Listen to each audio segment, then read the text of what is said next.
Hey everybody, welcome to Bob's Place for After Hours. Hi Norm, how are you tonight? Not too bad, and you? I'm all right. I'm just working on my uh, fire grape, my pro stock Firebird that I'm working on. Uh, Almost done with it? Yes and no. Yes. No. I'm waiting. I ordered some extra decals for it, which won't be here until Friday or Saturday. Oh, But okay. I'll have everything else done except for finish decaling the body and then putting the clear coat on it. So it's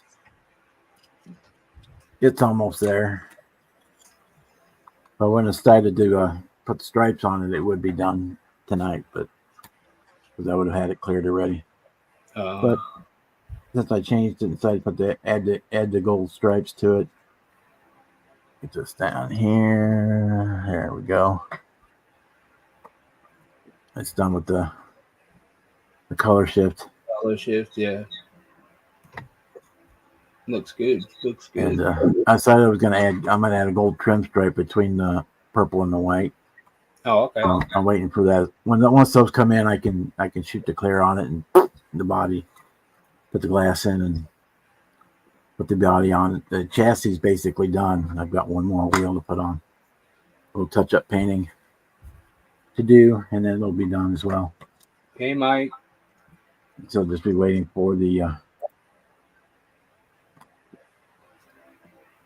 Hey Ed, all right. Hey Mike, how are you tonight?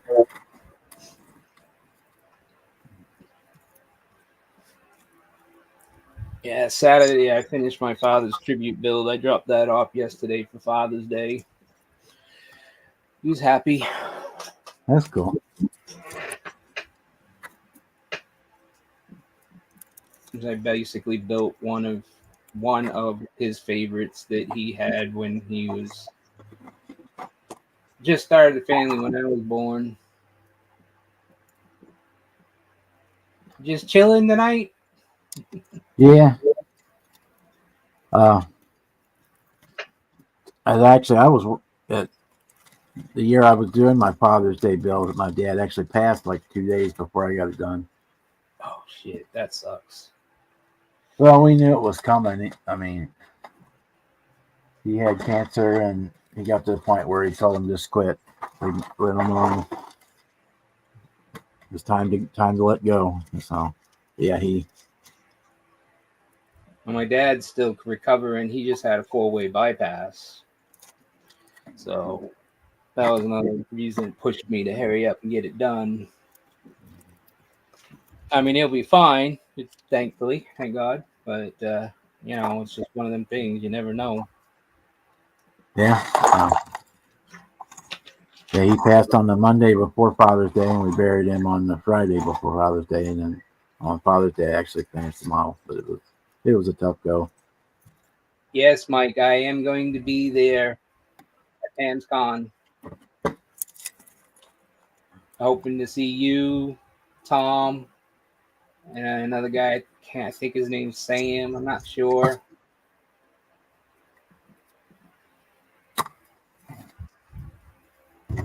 I won't be bringing anything to the show though. I'm just spectating still. Take something. I I'll don't take. have anything. I mean, You that's the my father's was my very third build since I got back into modeling, and the other two, they're not as good as that build came out. So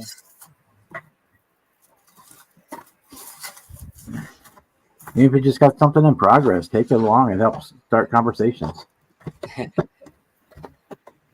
I got a Nope. few things in the because to try to keep videos going. I'm just not sure what I want to work on next. A lot of shows I go to have a display only section. Uh huh. Oh, Where, just to kind of put up whatever. yeah, yeah, or a work in progress. Some are work in progress, or they'll have a display only thing. So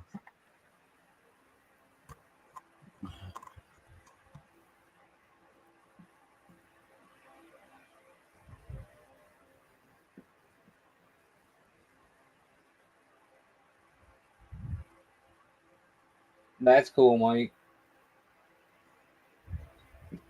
Yeah, the V bug is definitely that's a nice build.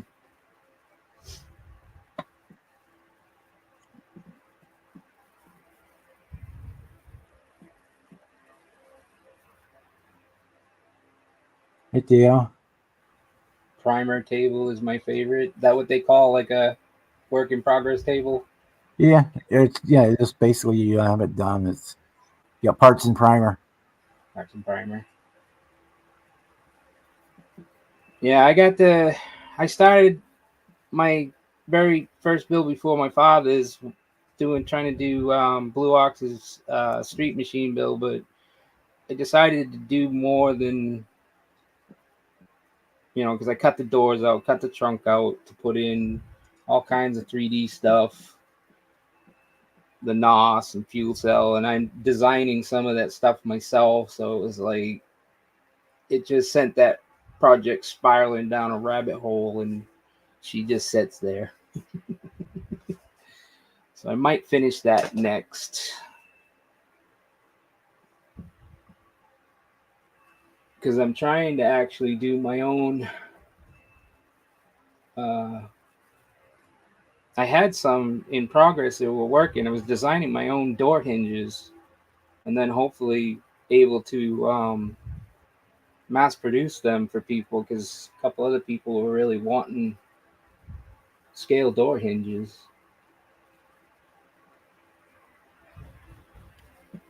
Yes, Kevin. That's why I went to Southlands a couple weeks before that. I don't think I'll go to their show again. I didn't care for their overall and charging, what was it? I think it was $15 just for a walk-in person. I thought that was a little high. I don't know. I don't go to this. That was my first show. What's up, Ed? Oh, not a whole lot, Norm. How you doing, brother? I'm hanging in there. That's a little high for just to walk in, so it is high. Yeah, I mean, me and another person, I was like, $30 dumped at the door. I says that was one less kid I got to buy. Southlands is not run very well for sure. Yes, true on that, Mike. Because like I said, even inside, it wasn't very good. And to pay that kind of money and be a little on the depressed side. Ours, the local one here is like $5 entrance admission, Right. or $10 with unlimited entries. So it costs you $10 and you can enter as many models as you want. Yeah, they were charging, I think, $10 a model too. I mean, it was really very high. I mean, I don't know if it's because of the church. I know everybody has to balance out. That I don't know if the church was renting them the space or donating the space. So you look at it in a bunch of different ways, but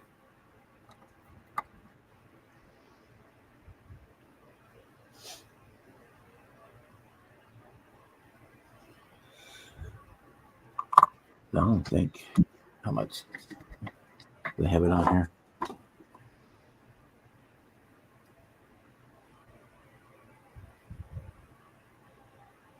and if I'm not mistaken, I think PantsCon, they don't have their just entry fee on their thing either. So I don't even know how much that one's going to cost when I go just to walk in and look around. I'm trying to remember what Acme was. I want to say it was like $30 for the 2-day admission with the early bird. For Friday night, or whatever, the early bird admission was with the early bird admission, and unlimited models was like $30. I think it was. I'm not sure though. I don't remember for sure. But that's an NNL show, so that's gonna be higher. Yeah, I'm expecting the Acme to be probably. Oh, you think it's $5, Mike? Maybe.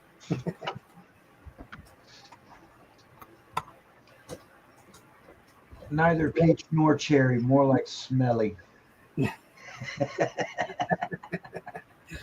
Oh, you talking about that? Cherry pits, Either that or just straight hairy. straight hairy. Yeah, I'm not. I was like, I'm not trying to win any beauty contest today. Oh, with a I don't wear a hat, so it's like it's hard to hide, and I need a haircut to get this down again. yeah. See, with a mug like this, ain't no such thing as winning a beauty contest ever.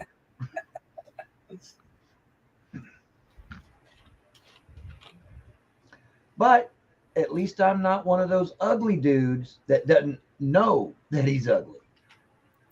You know the kind of dudes I'm talking about, right? The ones that, like me, are about as ugly as it gets, but think that they're the hottest shit walking. Yeah. After I hit 50, I stopped caring. After I hit 20, I stopped caring. Because I mean, what the bad thing is when I was a little kid, like grade school age, I was actually a pretty damn good looking little kid. And then I turned 11, 12 years old, and I didn't hit puberty. Puberty hit me with a Mack truck, backed up to see what the hell it ran over, said, hey, that was fun. Let's do it a couple more times. Right, Mike? Yeah. I don't have to impress anybody anymore, so I don't bother. Yeah. I just stay in that presentable stage.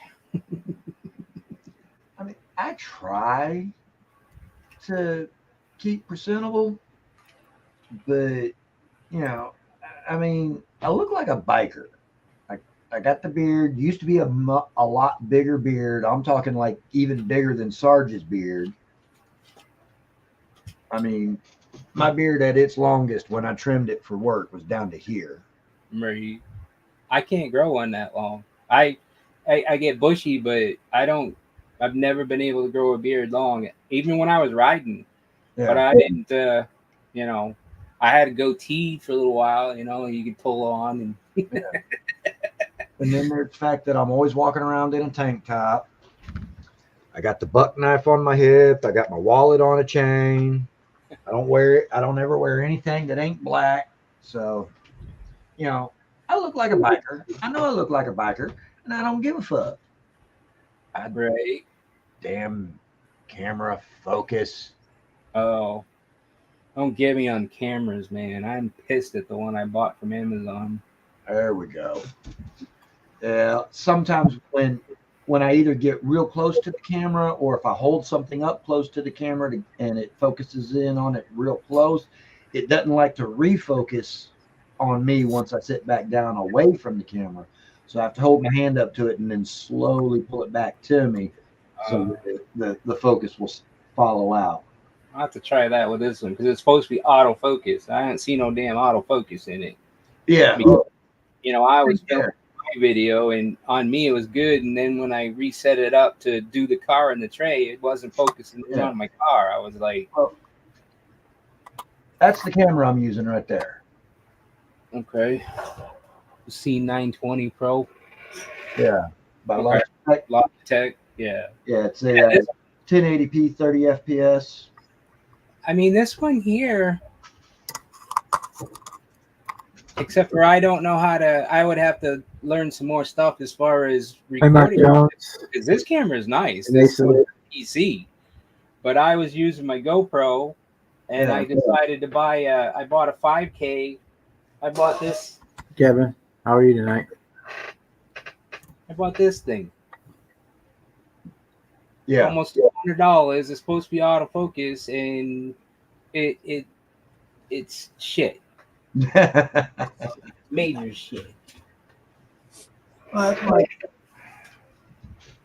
it's like So this. she's in the midgets, huh? This Vivitar 4K that I have. It does a really good quality picture until you decide to try and zoom in real tight on something like zooming in on detail in a model kit or something like that. Right. And then it don't, it I'm good. up close, up in tight close shots with this one, not so good. My webcam, same diff, not so good. Mark, I think I paid like $50 for it, maybe at Micro Center. I was looking at maybe buying, but then again, I hate throwing money away, but one of those head cams, Oh yeah. to doing so it, at least that way it's focusing on it's zoomed in on everything I'm looking at. So Yeah. at least I'm doing the video for what I'm trying to show out on the table. Mm-hmm. I'm not having to reposition something, or if I'm looking at it, I turn my head this way or that way, the camera's following it. Yeah. But I don't know. I mean, so far, they haven't really seen enough reviews or anything to see what one might be decent or not decent, or Yeah. And that's why whenever I'm doing a video for my channel, if it's a video that I'm wanting to do zoom in close-up shots with really good detail for the smaller parts, I just use my Galaxy S22 Plus. Yeah. Excellent cameras in this sucker. Yeah. I got it. Better be. It's a $2,000 phone. All right. I have the cameras.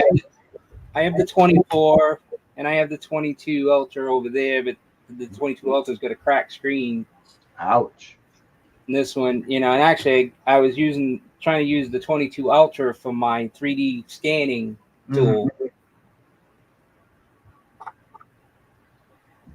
$750 for a Canon R50. A waste of money. My iPhone is better. I picked up an iPhone 14 from somebody, my brother-in-law, but his soon-to-be ex-wife is a BITCH, and she locked it. So it's dead. I mean, it works, but I can't use it because she won't unlock it. Yeah, she refuses to unlock it because she thinks I'll give it back to him. So I'm just like, whatever. So it just sits there up on the shelf. Yeah, for streaming, I just use this one. It's a W4DS webcam for streaming. Yeah. Yeah, for 20. That's the camera you're seeing. You're looking at right now. You're looking through. Yeah. It's a 1080p with microphone for streaming. I use that one, or I've got a second one up on my hanging from my overhead light. But for shooting at shows, I carry a Sony. I got a Sony Handycam that I use, the flip out screen on the side thing. This one was like under $20 from Amazon, and it does the other. It'll autofocus and all that good stuff. I mean, you can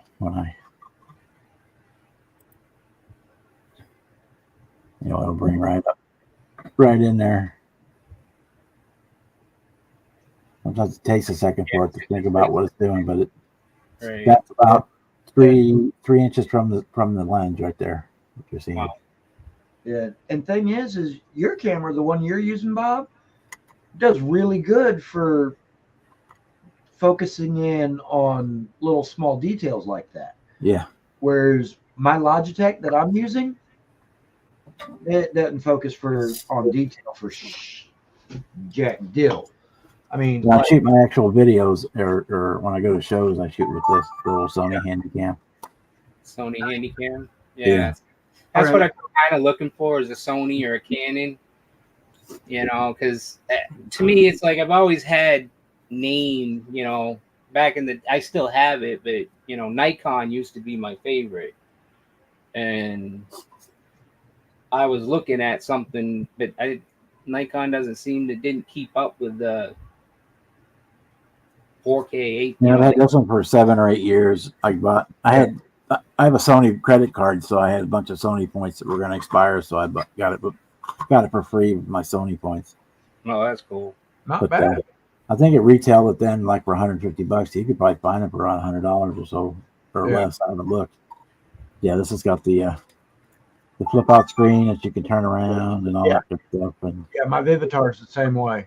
built-in lens cover, and then of course it's got mounting points on it, and it's got HDMI out, and what else has got USB and HDMI out. Yeah. So I could hook it up and stream with it if I wanted to. Yeah, and my my Vivitar also has a little micro SD card in it as well. Yeah, that's what this uses. And uses the little SD card. Yeah. Little micro. Yeah. And the only real difference other than brand name between my Vivitar and your Sony is where your Sony lens cap, it's built in with the little flick switch. My Vivitar, it's it's a physical cap that you have to physically remove from the lens. Yeah, I can shoot video with my DSLR too, but it's not as good as that. Yeah. But like for small detail type stuff, with the DSLR, I can shoot video with this too, but I don't have as many features. That's about as good of a focus on the detail as what you're going to get with my webcam, the Logitech. If I wanted to really get in good and show good detail, like on this little carburetor here that I've got from a monster truck, then I would need to use my my cell phone. Otherwise, it ain't gonna focus. I mean, it just the Logitech that my webcam does great for like with what I'm doing right now. It's great for that, for like streaming and talking head portions. You know, it's excellent for that. But trying to get a close up on small detail, no, not happening.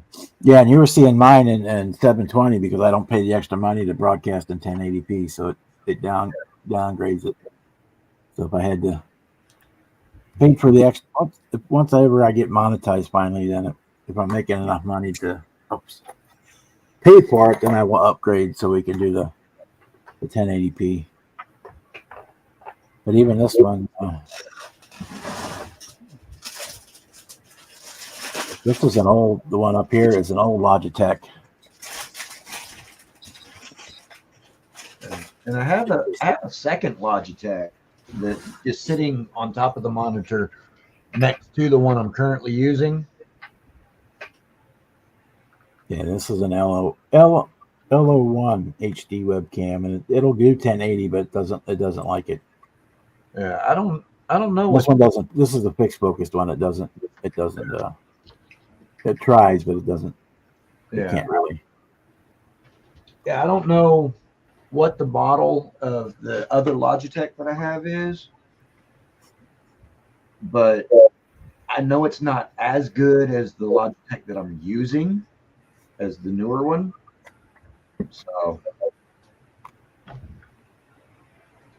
I mean, this I'm gonna get around to getting a decent like handheld camera or something for good high detail shots.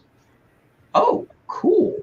This PC cam seems to do really good that I got off Amazon, and then I didn't know it was that good. This is the first time I could see things up close. So yeah, I mean, for the money, I think that was a good buy. But I'm trying to find, like I said, I'm trying to find something to help me with video. Yeah, And like for when this you're at a show or something. this camera is a 1080p, 60 frames per second, streaming.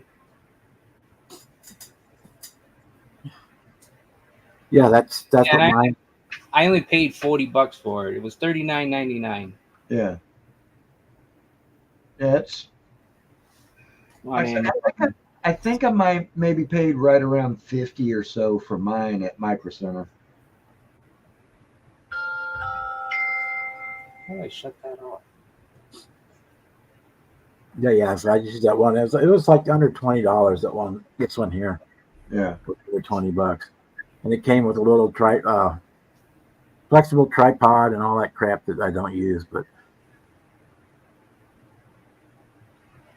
Yeah. you can mount it right to any kind of tripod stand. It's got the standard tripod mount on it, or you can clip it over the top of your PC or whatever. Yeah. Right. Yeah, I bought this to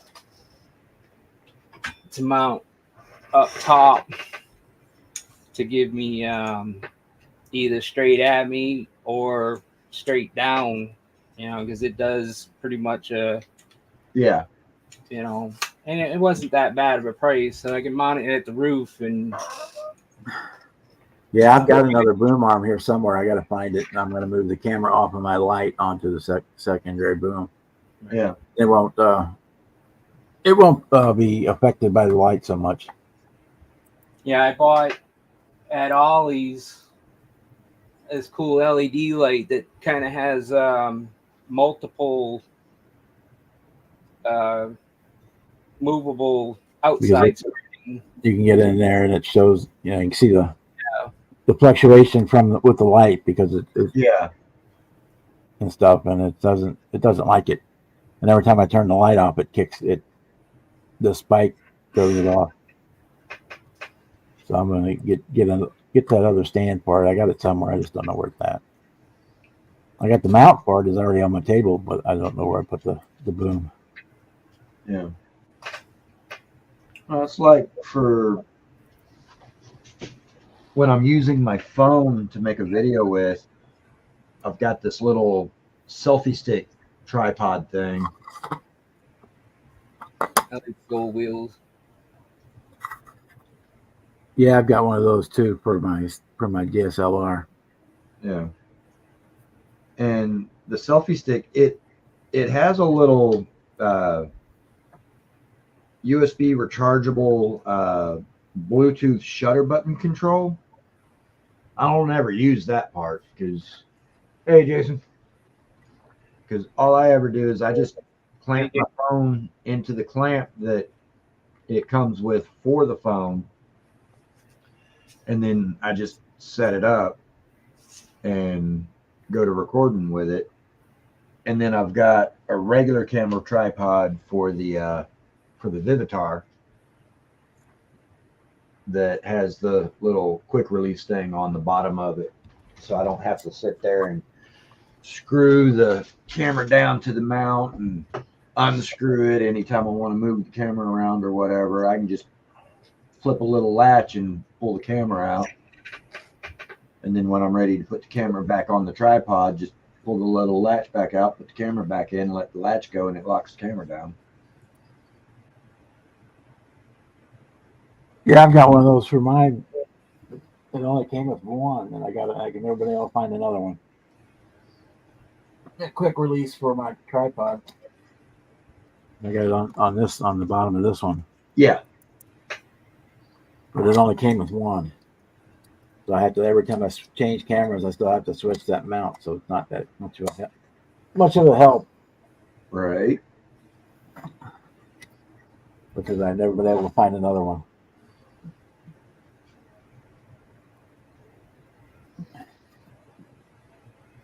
It's the right size anyway. Of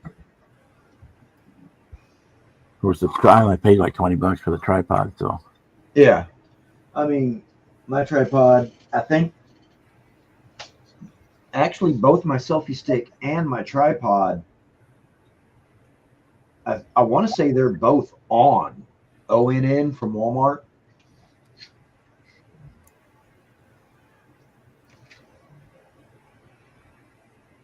Oh, I bought mine from a wholesaler called allelectronics.com, and I bought it probably 15 years ago.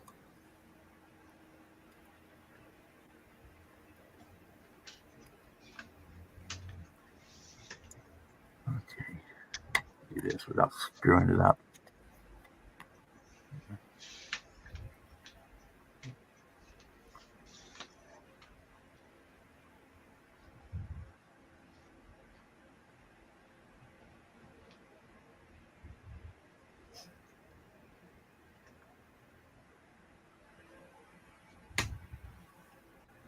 Okay. Yeah, the tripod itself, it's definitely on. Yeah, because I'm looking right at the brand name on the side of it right now. And the selfie stick tripod. Oh, it's a Bauer.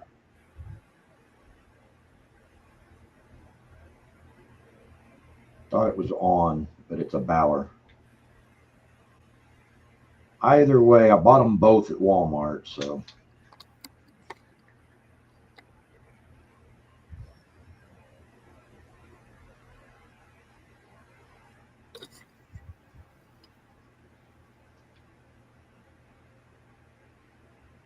Yeah, the selfie stick / tripod came with my mom's camera, and she never uses it, so I just upscounded with it. And then I hardly ever use it either because it's such a pain in the butt. Again, same thing. You got to have you can't switch between different cameras on it without just softening, unscrewing it, and screwing it back on. Yeah. Which is why my selfie stick tripod that I have, all I ever use it for is just my phone, because it's got the spring load phone clamp on it, and I just leave that screwed onto it, and then I use the regular tripod for my Vivitar, because it'll go up a lot taller than the selfie stick will.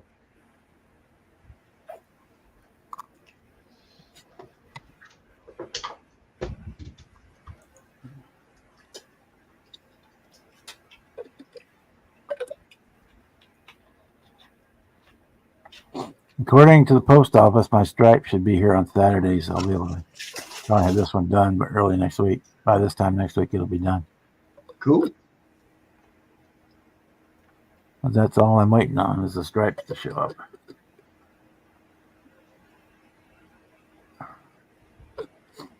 And to put the parachute on, because I don't want it to be gloss, so I can't put it on until after it's cleared. But other than that, it's basically done.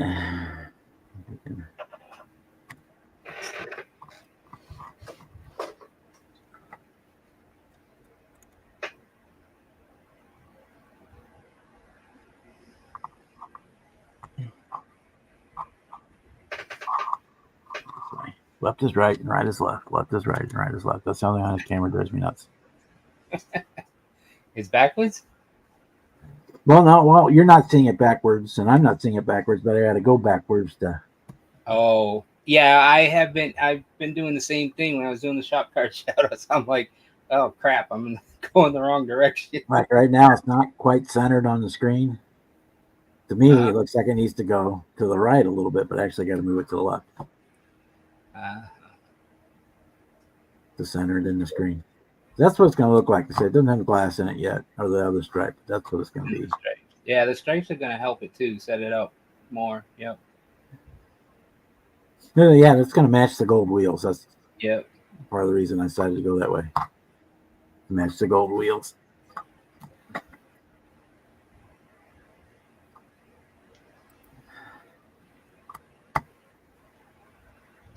Well, that's basically done until the straps get here.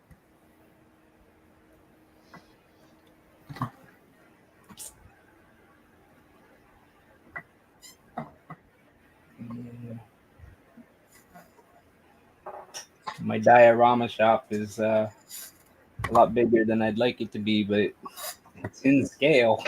It's just gonna take up a lot of real estate.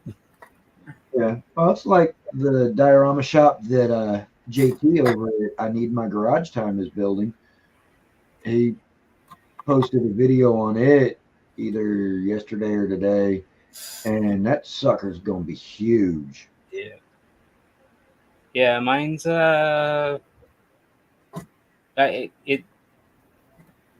it's big enough that I'm not gonna get a parking lot because it really need to be, the tabletop should be like 52 inches by 42 inches. And that's so I would even be able to have like a parking lot to put some cars on the side. Yeah. But the garage itself is like, the shop itself is 29 and a half inches by I think 30 something, 34. And that's not even counting because it's got, what I did is I also did an extension, so like when customers come up, they come into like carport in a sense. Yeah. To go into the office because it was raining, if the only person there. It's all play. So that's going to put on another whatever, I think 6 or 7 inches out. Yeah.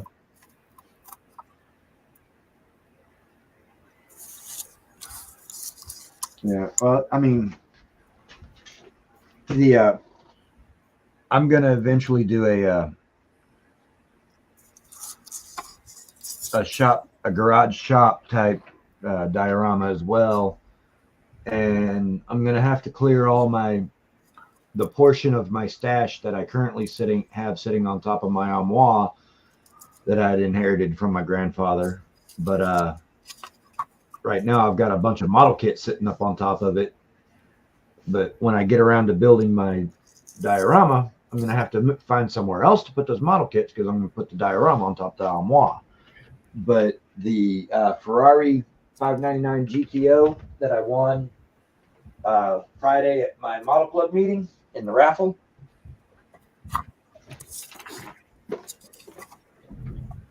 Well, that's cool. Revell, huh? Yeah, Revell, Germany. And detailed. I mean, yeah, it only has 129 parts, but a good portion of those 129 parts are in the interior.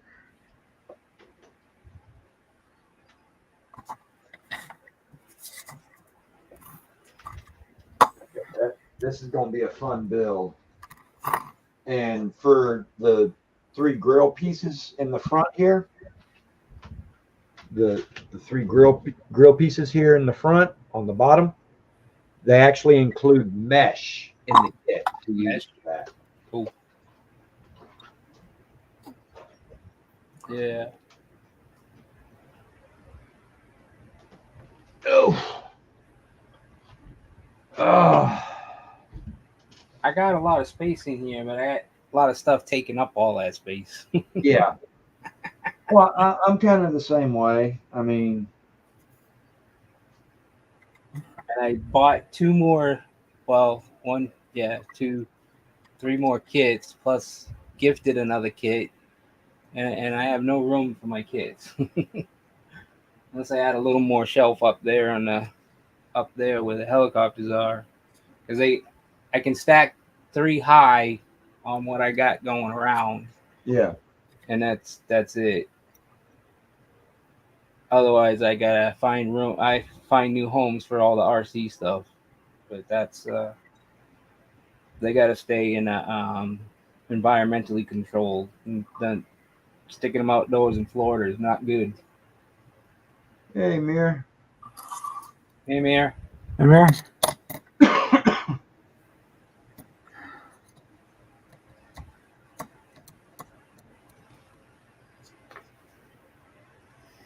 Jason, how are you tonight?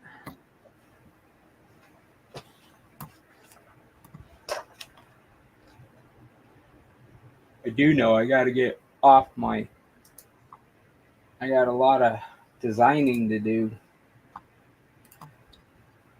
to get the garage to a certain point so that I can hopefully take it pictures to incorporate it into a shop card. Right. Because I don't really want to build 2 shop cards, and the channel's based on a garage. You know what I mean? So I really want the channel to start out that way. Yeah.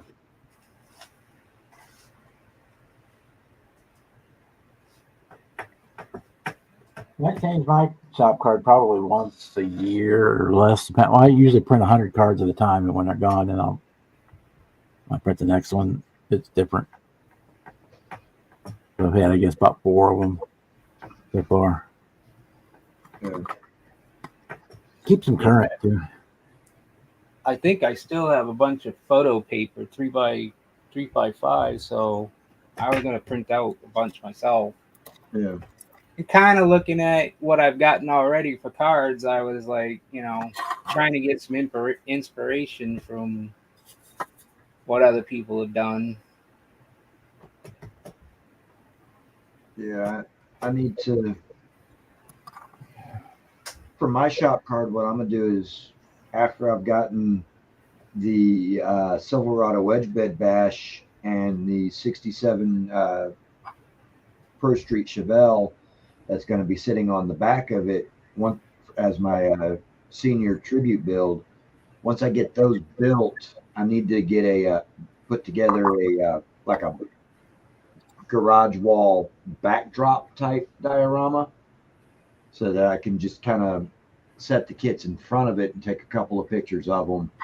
And then I've got something like 58 8.5 by 11-inch sheets of glossy photo paper.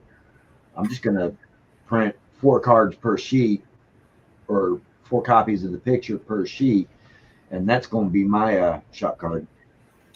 Yeah, KRD, I need to get one of yours too. As I go, I'm making the list. I write it down as I get reminded. Hey, who do I need to ask?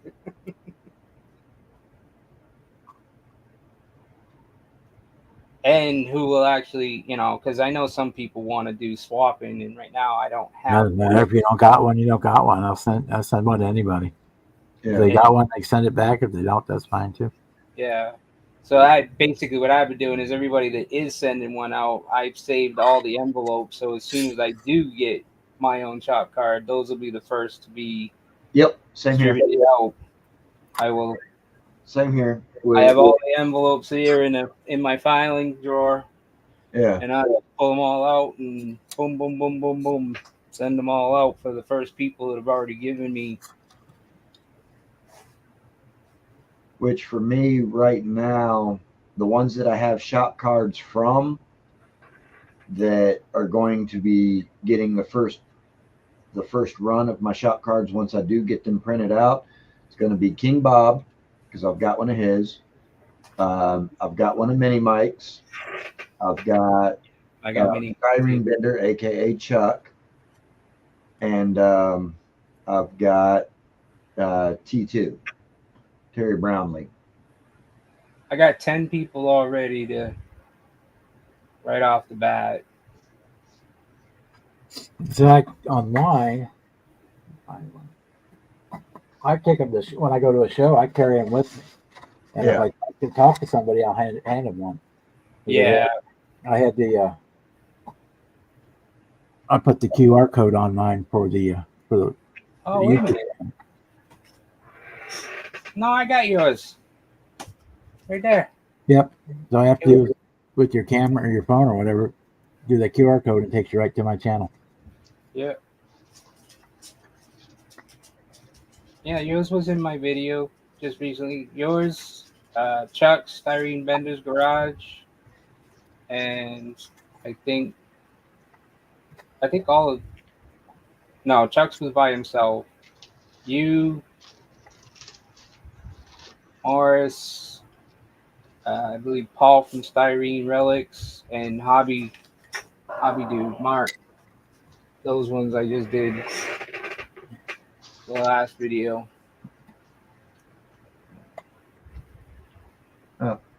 I forgot to that I got Grandpa Mark. I gotta get his too. And Grandpa's got a You got a UR code, QR, yeah. QR code on his. And then, like I say, I've got Chuck. Yeah, I got Chuck's. I got T2 Super Sport Model Shop. Terry I Bradley. do that. He hadn't been on in a minute, so. I think he's got him a woman, so he's got Yeah. other things in his mind. And I've got one of Bob's. I'm not sure where Bob's is run off to. It's in here somewhere. I got one of Mini Mike's, and then for this guy, Need my garage time. Yeah, Yeah. JT, I got his. yeah, I'm not going to need to use a stamp and an envelope to give JT a shop card in return for this one. Yeah, so when I go to a show, I carry a stack of them with me, and if I'm talking to somebody and they're interested, I give them one. Right. The reason I'm not going to need to use an envelope or stamp or anything like that for JT, Because he's in your club, yeah. he's here in Houston with me. In fact, JT and I are members of the exact same model club. Right.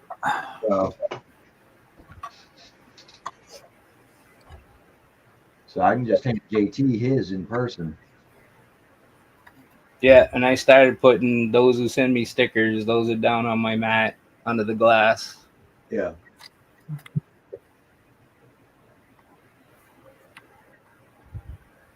I've got them all in a file folder right now until I get something permanent for them. Yeah. I wasn't sure what I wanted to do, and then I was like, well, I know I got a big sheet of glass, and I keep spilling stuff on the cutting mat. Got the same mat you got, Bob. And Yeah. I'm tired of it. You can't get it clean. So I said, you know what? I can Okay. spray So I anything. take sides. When it gets so bad I can't use this one side anymore, I flip it over and use the other side. Yeah. Whereas And then when that gets that bad, I'll just buy another one. on my stickers, I've got a bunch of things like this, Right. and Stick them on top of it. I just stick them on the top and on the side, and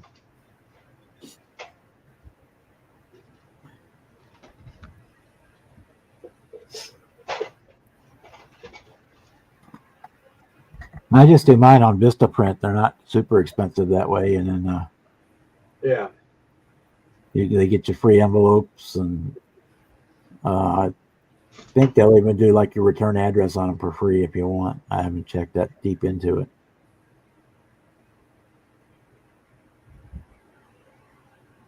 They do that with the QR code thing. They do that. It'll.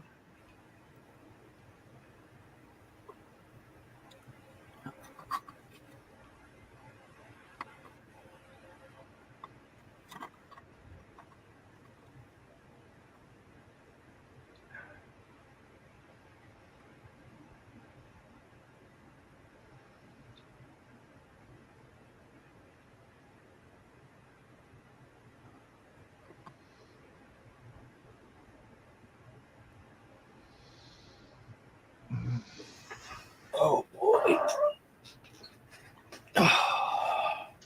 You always got to get underneath my feet.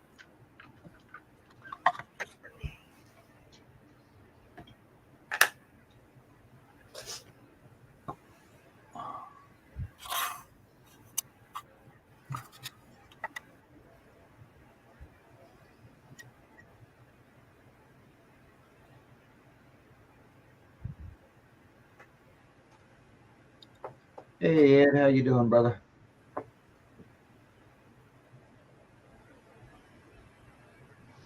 Hey, Edward. I was just looking at your YouTube channel. I know you only got one video, but you're flying helis too?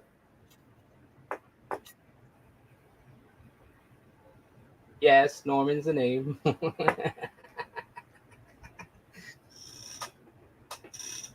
Hey, I really like the half-ass. Even though I stole it from somebody else, I still like it. Because I watch half-ass customs out in Canada. He's a gentleman, but he does real cars, old time stuff. Man, awesome.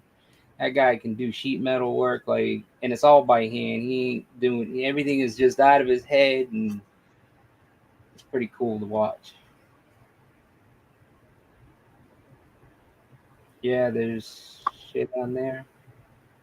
Not sure what you mean by that, Edward. I'll watch it. I got to see what it is. But as I look at the chat group, I try to click on people to make sure that I'm sub to you guys. You Yeah. used to, like, yeah. I'm still flying a little, but I got some eye issues from my diabetes, so there's going to be some stuff happen to leave.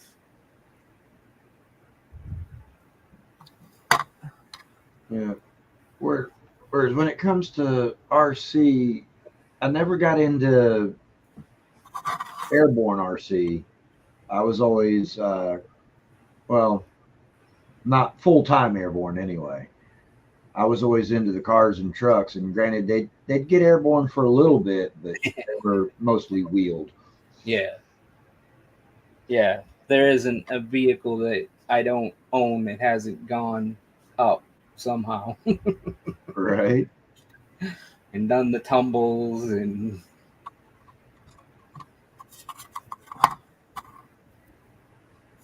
Okay, for so far for it being 27-year-old decals, they're going down just fine. Cool. That's good.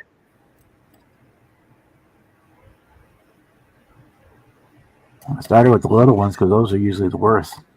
The Yeah. tiny ones are usually the ones that break apart. I just watched a video by SMA. I think it's his channel. And he was basically the other gentleman that was doing the decals was a foreign and Asian or something. And he just uses a heat gun. He doesn't use any solvents. He did a really cool job putting on a decal on the side of like a RTA or something, or it was a tuner car. Yeah.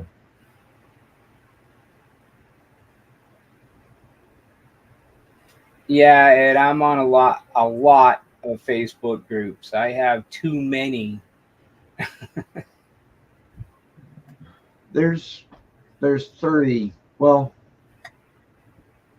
no, 4 Facebook groups that I'm a member of. There's my Model Club Facebook group. I'm a member of USAC. I'm a member of Lucas C's Facebook channel. I'm a member of theirs. And I'm a member of Mini Mike's Mini Auction. Yeah, I'm a member of that.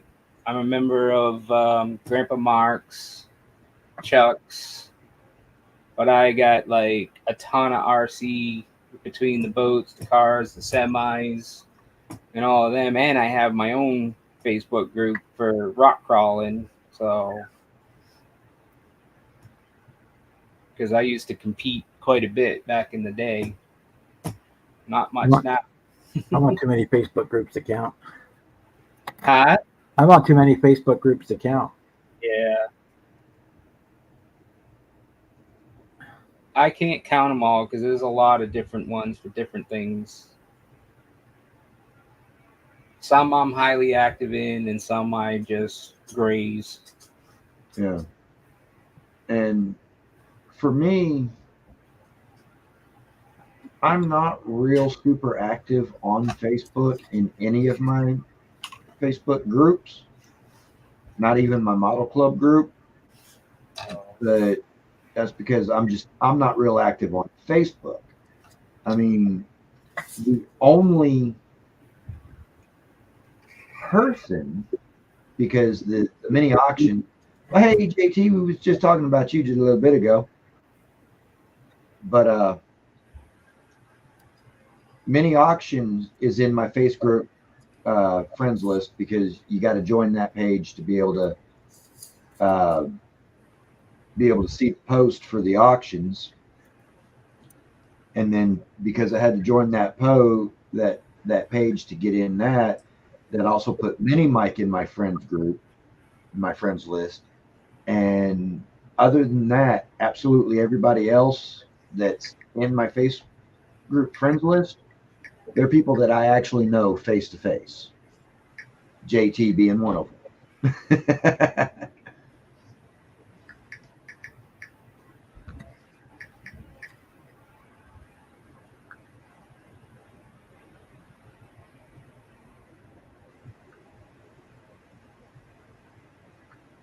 But yeah, my face group friends list. My mom, my little brother, my daughter.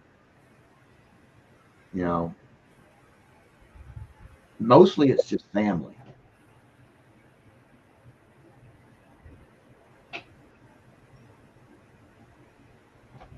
Most of mine are people from back from the Google Plus days that are people I went to school with and whatnot, or model people that I know. But there's a couple of people on on my Facebook group page that I friended. Mostly the guys that I have as moderators on there.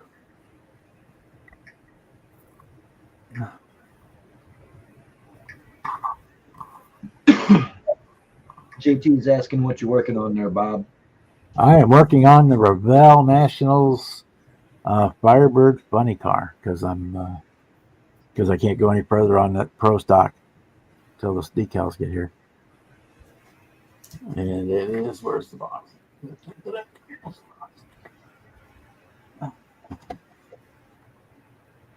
Left is right, right is left.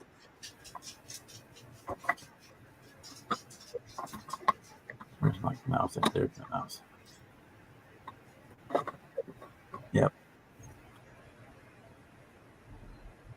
The Revell Nationals funny car from 1997.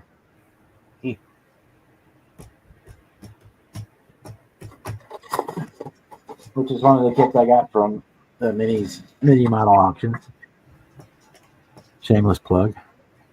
King Bob free. Coupon code for me. Mistaken. No, I just saw a video that you posted. Yes. You might have. I just posted my finished build of my father's tribute build that I just delivered to him yesterday for Father's Day.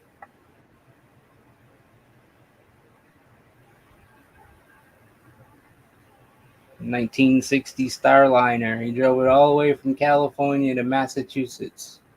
Oh wow.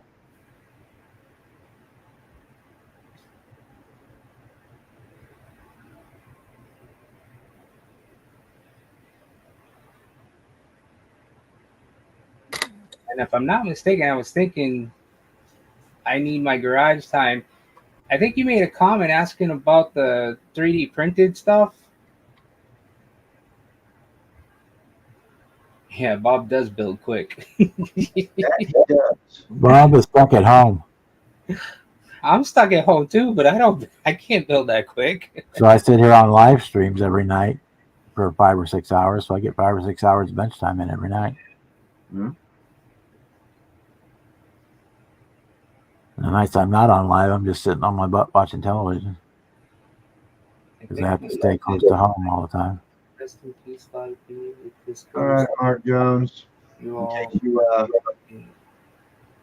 In case you do get knocked off or whatever for internet dying out on you, whatever. Have a good night, brother.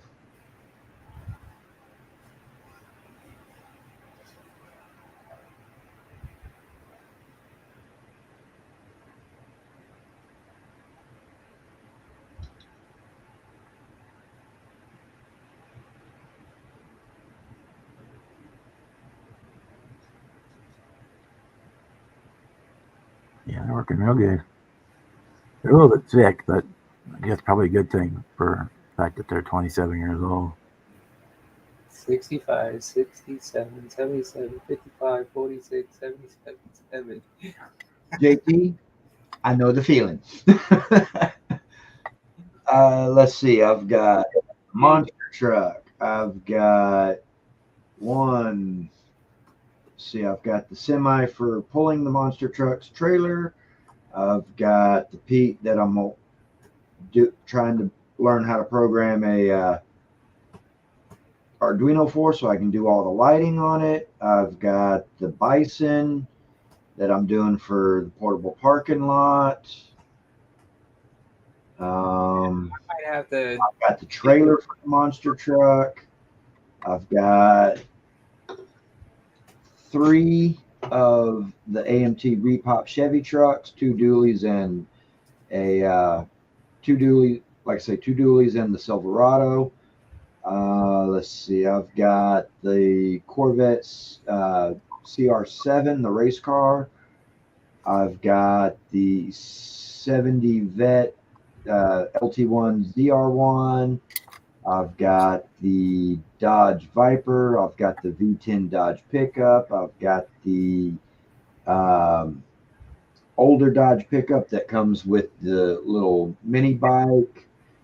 Let's see. I've got the Camaro 50. I've got the 67 Chevelle Pro Street that I'm doing for senior tribute. I've got the Silverado wedge bed bash that I'm doing for senior tribute. I've got another wedge bed that I'm doing with the 72 Chevy cab that it comes with. 51 Chevy, the fleet line. I've got a 57 Bel Air I'm working on. I've got a 78 GMC I'm working on, 24th scale. Got a 24th scale 76 Chevy step side that I'm working on. I've got a 60. What year is this one? 60 what? 85 Chevy step side that I'm working on. 85 Camaro that I'm working on.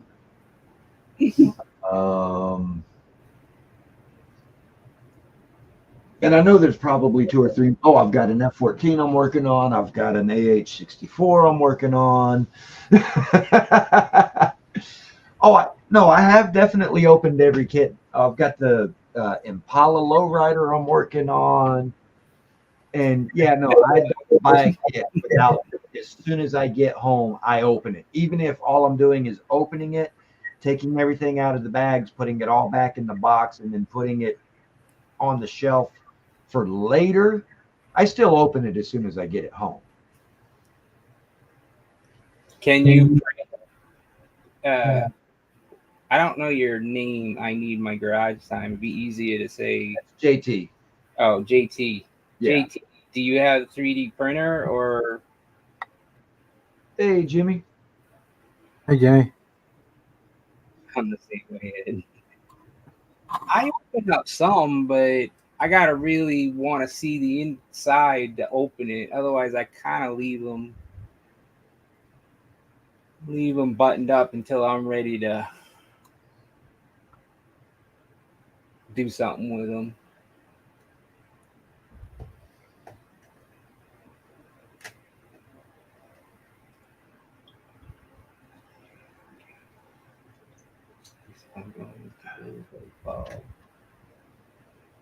No, I don't have a 50. I definitely want to get into it. I was just thinking, because if you did, a lot of the files that I've gotten, most of them are free. You can get them on 3D Cults, sometimes Thingiverse, but I don't do too much with them anymore. And I do some with What's that? GrabCAD. They're good. Hey, Jimmy. What's up? Not much, man. Sitting here chilling like a villain. Mm.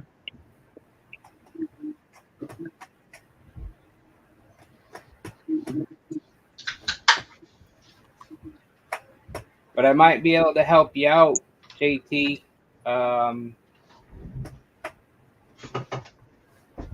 I'd give you my email, but I have to leave the chat, I guess, to do that. You should be able to post it in the chat. Yeah, if you click chat, it'll say chat and comments, and just click comments, and you don't should buy- be able to type. And if If you don't want to, then you can send him one offline or whatever. But yeah, and if you're in if you've got the YouTube chat up, you can just post it in the YouTube chat and then take it down in a moment. And JT just posted his for you. I need my girl. Okay, yeah, that's great. I'll do it that way. Be easier for me. I'll send you an email. What's up, Edward?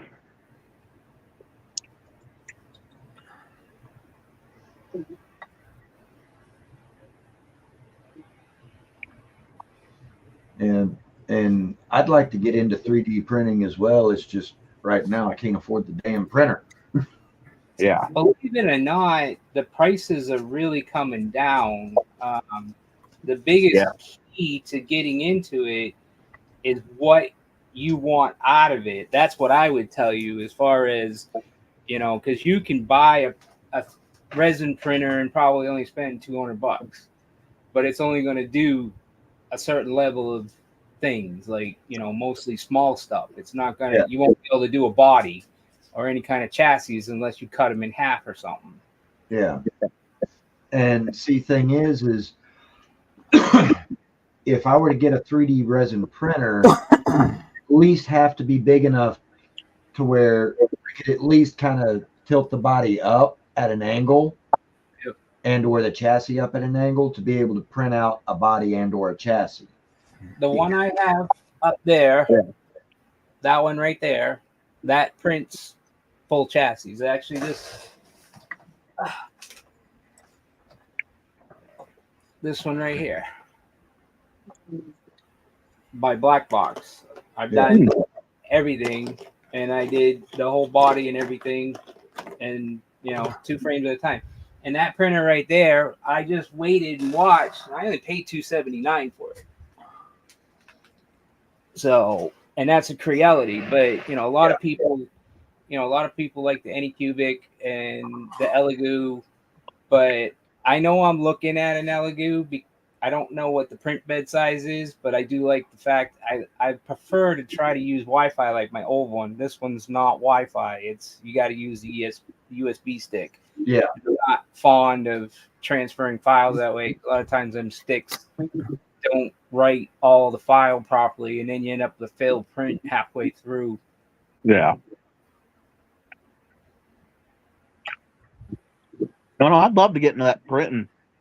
I'm not very good with computers or technological bullshit, so I would need someone probably here to freaking show me how to use the bitch. I can tell you really don't have to be. It's just a little bit of this and a little bit of that. Rusty Rotors, Rick, I've been helping him, and it's really, not too hard once you get used to it. Most of it really comes down to understanding supports, putting the supports in the right place in that program. That's the biggest thing to it. Otherwise, you're moving the file from one place in there on the build, on the build plate of the software. You do your supports, you slice it, you save it to the disk, or you put it Wi-Fi depending on the thing. You plug it in, you hit the buttons. I mean, once you've got your settings right, you never have to touch nothing on the printer. I mean, it really is self-contained. And as many as if you want to play, as much as I spend a month in resin parts between X-Man and VCG and Mr. Indian, Yeah. Dude, I just spent $56 on Matthew's website. Yeah. Not but 3 seconds ago. Yeah. Yeah, I see. I'll spend that on my own resin, and do my own stuff. I mean, how many more parts can you get out of getting your own resin? This guy right here was done on this printer here, so and that was the test print for this machine. Is because I also play tabletop RPGs, and I would love to be able to print out my own minis. Yeah. I have had people wanting me to do that, doing the warfare. Somebody else asked me to print tanks, and I was like, oh, I really don't want to. But minis on this build plate, you probably could get quite a few of them, probably at least a good 15 or better. I can print, these figures here, which for the 125th scale, I get at least 10 of them on the build plate, depending on how they're sitting. So Yeah, and that's another thing that I'd be able to do is like for the dioramas that I'm eventually going to start building for my 24th, 25th scale cars and trucks and stuff. I could print out my own figurines to go with those dioramas, much the way that Grandpa Mark has his little cast of crew. Yeah, these. Working on his cars. I mean, all these guys. Yeah, those guys and then some. Yeah, And hey Ed, what do you mean by car body? You got car body question. I need my garage time. He really does. I ordered Matthew's 24 valve Cummins for the 67 Chevelle dually. Yeah. And his set of 35-inch Super Swampers with a set of slot mags for a Bronco. Yeah. I mean, granted, yes, Matthew is mostly printing out Miguel files. Is that whose it is? Yeah. I was wondering who he teamed up. Miguel creates the files through Blender and whatnot. Right. And then I have no idea what the payment arrangement is between he and Matthew, but then Matthew then turns around and prints those files and sells the product. And it's not, Matthew doesn't just print Miguel stuff. He prints other people's stuff as well. Yeah. But the majority of Matthew's prints are Miguel's files. Miguel's design. Yeah. His files, his designs. Then the person who creates the files in the first place, granted that is a large part of the quality of the print, but another large part of it is the person who's doing the slicing and the print settings and all that, which on that end of it, that is Matthew, and he's doing a good job with that part of it as well. But my understanding is Miguel still helped him out on that part too, because Miguel knows how to set them printers up big time. Yeah. He's the goddamn printer wizard. Supposedly he's a guru. Yeah. I have not talked to the gentleman. He helped Fred, Brian. He's helped a good amount of us. Yeah. Yeah, I think he might even help Chuck, but I know Chuck's working with something garage, Scale Garage. Yeah, he's been having some family issues, so he's not been around as much, but he's normally in our streams, especially on Saturday night. Yeah. Who? Miguel. Oh, Miguel is? Oh. Oh, I need my garage time. I'm putting them on a 78 Ford Bronco. I'm going 70s with that bitch. It's looking satisfying. What But- did you Right? I thought I'd Especially try his. as old as those decals are, JT. This If you get to the point of getting a printer, Jimmy, Miguel lives in Festus. So is Yeah. resin. This is resin. All of this. I've done some RC bodies in PLA, but for models, I would not do PLA for a 124th or 125th scale model because way too many print lines to try to get rid of. Even though it is semi easy to do, it's just kind of a pain. But the resin is resin's the only thing I do. And again, I got into it for and like I said, I got the 3D scanner because I want to be able to do models that you can't buy. I'm gonna, I got chassis. Eventually, I'll design my own chassis to go onto things too. because some of the stuff I've done myself in Fusion 360. I use Fusion 360. I do have Blender, but I don't really care for it. Yeah, you must have a big printer. Well, the printer, it's right there, Ed, in the back of that's the curing station, and that's the printer. And the print bed's 10 by something, 10 inch by 11, I think is what it is. Yeah. For the actual print area, the bed's still a little bit bigger than that. Yeah, and I agree with JT on that one. That's exactly what I want to get a 3D printer for, is because, and a 3D printer and 3D scanner, because I want to be able to scan my one-to-one stuff. Yep. Oh yeah. That's what I'm. And turn that into an STL so that I can print my one-to-one, Right. Yeah. I that's- love a model of my truck sitting out there to build. Do it up how I'd do it if I had a bunch of money laying around. That's the same reason I got it. And then body kits, that aren't made by everybody. I mean, it takes time to design things. So I don't really want to sit there for hours. What was that, Ed? It blocked you out. If you're going to design it right, it takes time. Yeah. Now, you could go into any Blender or Autodesk or any of the other various CAD programs that are available, and you can just throw a file together just that quick, but it's going to look like you did it just that quick. Yeah, that's like, I think this one here. This is what you call a quickie job. Yeah, but that looks good. Real fast. It's all not a lot of geometry into it, so it's easy and quick. Yeah, but that looks good.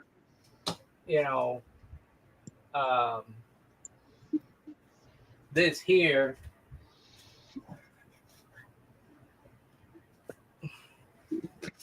This here, on the other hand, took me, oh wow, I think probably a good 2 months to design, but every drawer and everything open.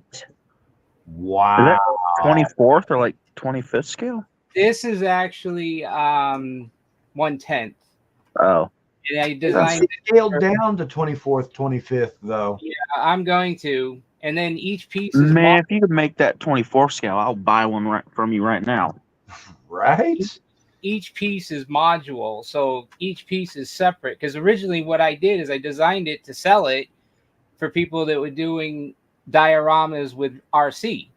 And nobody wanted to pay for it. And it's like, they want you to give it away. And I'm like, I can't do that. I mean, I'm not trying to make millions of dollars, but I have this. You have money into it, so yeah. Yeah. At the same time, you've got your time and your effort and your money for doing test prints and whatnot until you got everything right. So, you deserve to be compensated for that. Yeah. I mean, God, I did a design for a gentleman for a project that he wanted. It was just basically a handle. I can't tell you exactly what it was because it was confidential. Yeah. But, I mean, he paid me $300, and it only took me half an hour to design it and print it. The printing took a little longer, but I mean, it took me a half an hour to design it. It was simple, Yeah. But that just means how happy he was with your work. Right. I'll tell you what, I need my garage time, and Jimmy, I will start working on bringing that down to 1/24 scale. It's hard to know exactly where 1/24 is because anything that I have scaled from true life measurements does not come out right. Yeah. It's all fun. Yeah. But and include me in on that as well. Once you get that down to 24th, 25th scale and got it to where it looks at least close to right, in So relation to say a body, like get it to where when you print it out and you hold it up next to one of these right. in That the, it in the looks same within scale, scale. and it looks right, it looks to scale. See, like this cooler, I did design these, and these the lids come off and stuff. This is 24 scale, but when you said it, I mean, I guess it's kind of, close. That just means it's a giant ass Yeti. Yeah, Giant Yeti, and it holds more That's beer. that I use for work. For It'll look perfect in the back of a damn Silverado kit right. Right. with a couple fat redneck little figures drinking Bush.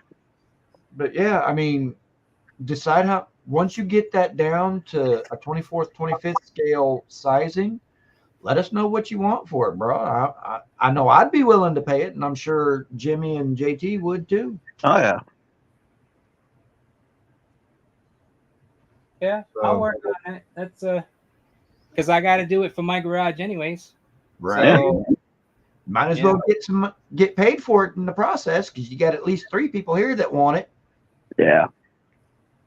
I gotta find. I was trying to see, like, that's printed in blue, and that's another thing I was trying to do is actually print it in the colors, because with PLA you can get all the colors.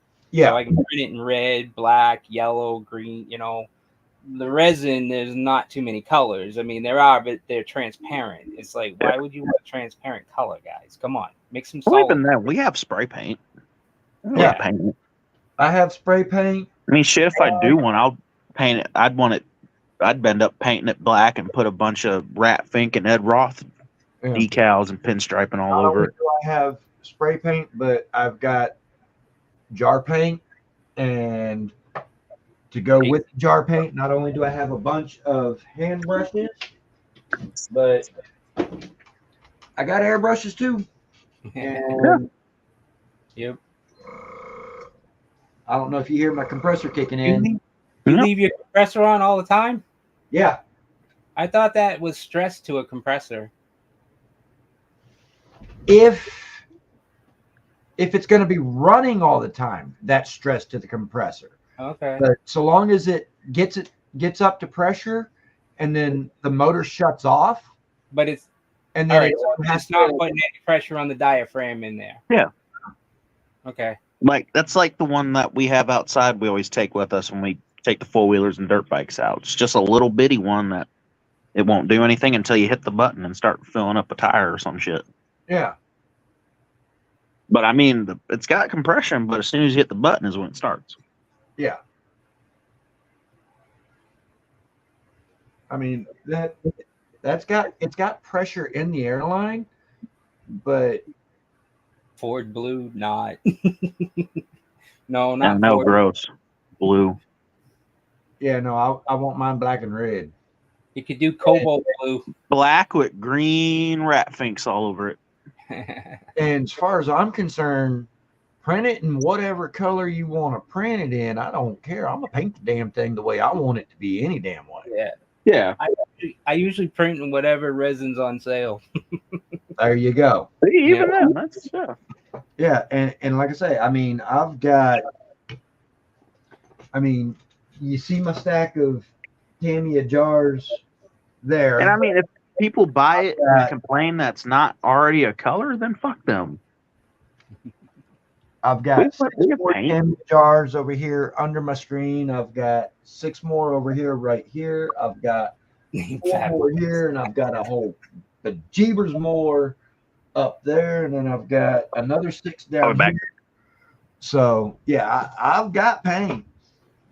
I've got damn near to any color that Tamiya makes. Now I don't have all of them.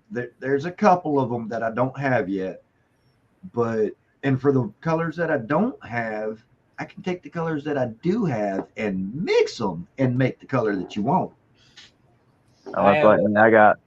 I got 2 milk crates I got all that. and a Dollar General shopping basket that I found full of spray paint. That's Yeah. That's all my crap paint up there. Crappy paint. Yeah. And then if all my Tamiya paints aren't enough, I've got I got square jar upon square jar of the Testors enamels. Hey, Edwin, if you want to buy some more helicopters, hit me up.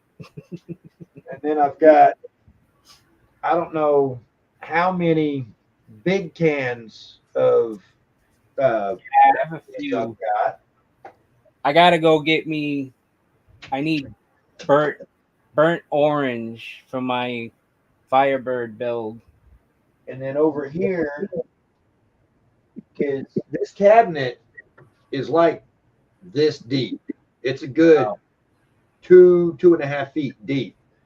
And I've got 4 rows of these little buy them at Walmart size acrylic paints. I'm 4 rows across all the way back deep of these things. So you don't know what you're getting back, right? Yeah. So And you do what I do when I first had them not lined up. You end up going out and buying the same color again, and then go, "Oh shit, I had a bottle back there." yeah. Yep. But Norm, what I will say about them toolboxes, a 25th scale one of those is going to be the closest most of us will ever get to owning a big ass toolbox like that. Right? Yeah. Well, That's I what's don't the know. coolest thing to me about it. I've got one It's outside. finally let me own one. I've got one outside because my driveway, there's a gate on my driveway that cuts off the last 30, 40 feet of it before you hit the detached garage. And in that gated off portion of my driveway, I've got a fairly good sized one. Yeah, mine. I mean, it's not as big as what Norman's got printed there, but No. I got a big one in my shed because I was a mechanic for a while. So, but mine's just tall and wide. I don't have the extra going out. I could have, but I didn't. I didn't don't have all the extra off to the side of it. What I've got, Nah, all we have 2 little boxes with probably 6 drawers on it. And the only reason we got those was my dad's buddy's shop went bankrupt. So we ended up with all of his tools and boxes for cheap. yeah, I mean, it's like the one I've got. It's about 5 foot across. It's like 2 foot deep, and when I'm standing in front of it and the lid's closed, the top of the lid is even with the top of my eyeglasses, and I stand 6 foot tall. I gotta stand up on my tippy toes to see inside the top of my box. I don't put too much up there that's needed. That's the catch-all place. Well, thing is when I open the top lid on mine, the shelf that it covers is only up to about here on me. It's just that that space is so tall that when the lid is down, the top of the lid is about even with my glasses. No, mine's with the lid open. It's eye to eye. Oh wow. Yeah, I think back in the day it cost me a couple grand, and that's a Craftsman box. Yeah. Mine's a Husky from Home Depot. And the top portion of it, you can unbolt it and lift it off of the bottom, and the bottom's got the wheels. Right. And all told, for the whole shebang, I think I paid just over $600. Yeah.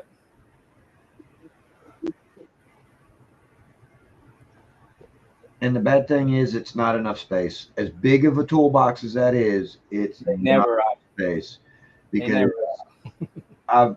I've got more tools than what will fit in it. Oh, okay. Get up there. Yeah, I had the same problem, especially when you start buying more tools that come in plastic case boxes. Is like, where do you put it? Because you're running out of room. Mm-hmm. You know? And my father just gave me some more, brake making tools and stuff. He's like, well, I bought this for one-time use. He's like, you do things more than I do. Here, you can have it, and if I need it, I'll call you. Right? Yeah, I only got a Those ones in the garage of my dad's. I've only got a little one. There's a little bitty open box, a little bitty fucker that I keep in my truck. The only reason I got that was in our wood shop, the old wood teacher, when he retired, they took a bunch of his old shit out of there when the new dude came in. And he had that little toolbox set up on there, and he had written in Sharpie on it, cell phones. He used to make you put your cell phones in the toolbox. And the old wood teacher, because my toolbox sitting outside, if it were, say, sitting in a garage close to an electrical outlet, I can plug it in, and it's got a power bar, Fat boys. built-in USB chargers. ooh, fancy. Yeah. Hey, Kevin, you gonna buy for everybody?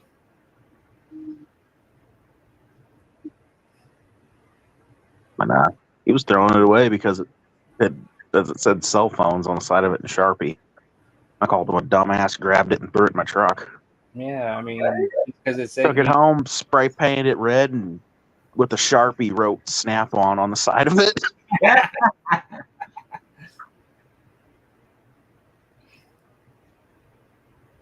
almost put Snap off instead of Snap on. that's what we usually do. I see you doing that, Jimmy. I can totally see you doing that. Yeah, it's in my truck with a couple tools and about 150 zip ties. Baling wire is better than the zip ties. You can at least take it off and reuse it. Right? I've got 150 zip ties, a couple basic tools, and 3 rolls of duct tape. That's all you need to keep a Silverado running. I could say zippy ties come in handy. I had to zippy tie a drive shaft back on just to get home, so I've done it. Lost the caps. I had to take 2 sockets, put the sockets on there, slapped it on there, and put a bunch of zippy ties around it, and drive home nice and slow.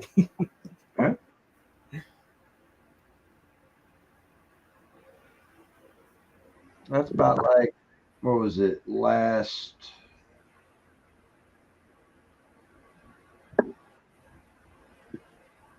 Tuesday, a week ago tomorrow. I'm on my way back to the house from my work assignment location, and my driver front tire blew out. Oh. Wow. Dude, I remember seeing the picture. Yeah. Yeah. You're all shredded. And the big reason why it was super shredded like that, though, was because due to the fact that I could not afford a tow truck to come pick me up and get me out of the highway, I had to kind of work my way over to the shoulder and then limp along the shoulder at 10 miles an hour for about 2.5 miles. Right. And your rim survived. in the process of doing so, it fucked off my wheel, so I now have to get a new wheel for my spare tire. Oh, you do have to get one, yeah. That's the only thing that sucks about magnesium rims and aluminum rims. You can't really ride on them like a steel in the day. This was my Steely Spare. Oh, the Steely Spare. Yeah, it's got 2 flat spots on the edge of the rim now. Wow. And they're visibly noticeable. You can set the rim down and be looking at it, and you can see the flat spots. That would be an annoying driving down the road. You'd be on the line sound constantly. And yeah, I'm not gonna tolerate that while I'm driving my truck. No.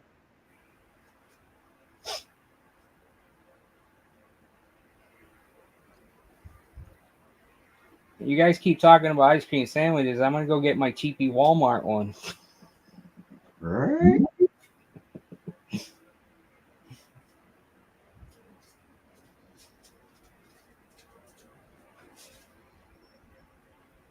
I'll just put 2 together. That'll be a fat boy. Hey. Can't tell you last time I had ice cream. Really? Yeah. Oh, and I got after the heart attack and with the diabetes and everything. I just haven't. I don't Cut most sugar out of my life. Yeah, I cut my, with my diabetes, I cut sugar out of my life, but I won't. I refuse to not live a little. So every now and then, if I want a chocolate candy bar or ice cream or something, then I do it. I'm just Yeah, I just don't even keep it in the house because if it's in the house, I'm gonna eat it. So I just don't. right. There's no self control. I can't buy a box of Twinkies and eat one a day or something like that. You know, if they're there, they're going. Oh yeah, no, I buy a box of Twinkies. By the time I get home, more than likely that box of Twinkies already gonna be dead. Yeah, Kevin, I worry about that with mine every year. I got a neighbor that's pretty damn bad with those fireworks, and he's already started to. Yeah. And especially if you're not here to, I try to stay home at 4th of July with my dog, but And and the worst thing of it is it's technically illegal to use fireworks except for 2 days in a year. You are legally allowed to use fireworks on the 4th of July, not the 3rd or before, not right. the 5th or after, on the 4th. And then you're allowed to use them December 31st at midnight, not the 30th or before, not the 1st or later. Right. Yeah. I mean, The I police don't do anything about it. yeah, and I live in county limits, so county they don't prioritize things like that. That's you can call and complain all you want. Yep. I mean, I was surprised that because I got an ex-Marine that's like 3 houses up, and he's got PSTD and some other things, and he takes his gun out back and shoots it. And the cops have been up here a couple of times because that's a no-no, especially the way he's shooting. But it's like, yeah, I heard it, but it came from that way somewhere. I don't know who. I'm not gonna give him up, Right. But you guys do your job, but you won't come if somebody calls about these damn fireworks that one house street over, and they're sending off friggin' what the hell they call them. I don't That's know. us at the end of our block. Our neighbors hate us every 4th of July. They're loud enough to shake your house, so Yeah, our neighbors hate us.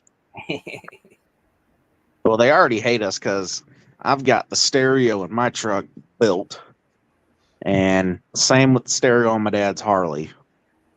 He's got a big bagger, and in each bag are 4 speakers. right. Our neighbors fucking hate us. And then you get dickheads like me. I have over 1,000 watts worth of subwoofer behind the seat of my truck. Yeah, I can't do that anymore. I busted my eardrum back in the day because I used to do competition when all that stuff first came out. Yeah. We had a minivan loaded with 15s. And they bust the glass out. We didn't put plexiglass windows in. Yeah. I've got 2 10-inch subwoofers in a dual small sealed enclosure box that are being driven on 675 watts. And then I have 12-inch in a much larger ported box on 350 watts. And then I've got about 325 watts 4-channel for my cabin speakers for my mids and highs. Right. I thought my truck was loud. So when I turn my stereo up, my head unit will go all the way up to 40 if you just straight up max it out. Right. However, according to my oscilloscope that I have, my maximum unclipped output is 38 or 39. And that was where I dialed in my amplifiers to just shy of clip on their output. And then I dialed that back just a little bit further to 35. And that was when I started adjusting my equalizers. That way, when I turn my system up to 35, I'm not clipping. I turn it up any louder than that, and I'm probably going to start to clip. That clip, yeah. Yeah. But yeah, at 35, at volume 35, the other day I went out to my mom, little brother, and sister-in-law's, and from inside their apartment, they heard my stereo system 2.5-3 blocks away. Yeah, my old job, they used to complain about me on break time. And I said, you can't do nothing. Yeah, I says, I'll leave the parking lot if you want me to, but you're still gonna hear it. You know, Yeah. I was out there it was my stress relief. It's like, you know, you get a bad day at work. I just get in there, get in the seat, crank that stuff up, Yep. and sit there and get your massage in and just sit back Yep. and go, oh. Yep. Yes, sir. Yep. That's one thing that I like to brag about to my coworkers. I'm like, you know what? I don't ever have to go to a massage therapy salon for any Yeah. reason. They're like, what? Why not? I can get whenever I feel like I need or want a massage, I get in my truck and I drive somewhere. Yeah. I had to make something loud on my truck. That's why I did my stereo. Freaking, it's a V6, so the exhaust isn't loud and the motor's not loud at all. So I was like, we'll just make the sound system loud. It's got, I basically went the cheapest shit though. Or not really the cheapest. My speakers, they're JBL Concert Series speakers that I got off Facebook Marketplace for $50. And these are like probably $200 speakers.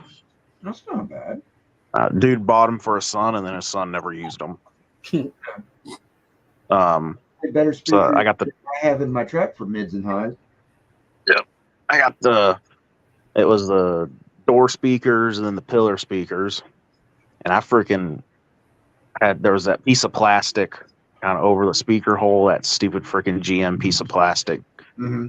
And so I took my Dremel and cut that out, and I glued the speaker face from the JBLs to my door panel. Yeah. And then the radios, I just wanted something Bluetooth, so I bought what was already on sale at Best Buy during Black Friday. So I got a really, really discounted price. Yeah. Because somebody had opened the box and stole all the screws out of it, which we've got enough damn bolts in that garage. I knew I'd have something to fit it. I didn't need those. Yeah. My head unit is the Jensen Car 110X. It does have Bluetooth. It's also got the USB for Android Auto / Apple CarPlay. Is it a touchscreen? It is a touchscreen. It's a 10-inch floating touchscreen.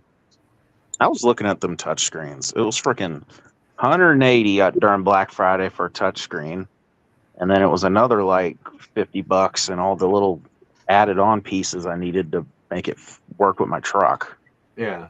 Whereas for my truck, I don't have any added on pieces. All I have to do is get the adapter that you attach the ends of the wires from the adapter to the ends of the wires of the stereo's power harness, and then you just plug that into your truck wiring, and that's it.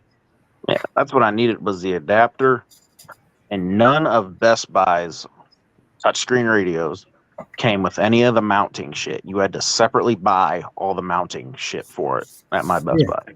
Yeah. And then they charge you $70 for that, $180 for the stereo, and then me not knowing a damn thing about wiring or electrical, they'd charge you another $150 to install it.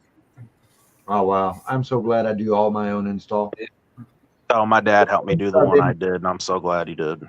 Up to and including building my own speaker boxes. Oh, damn.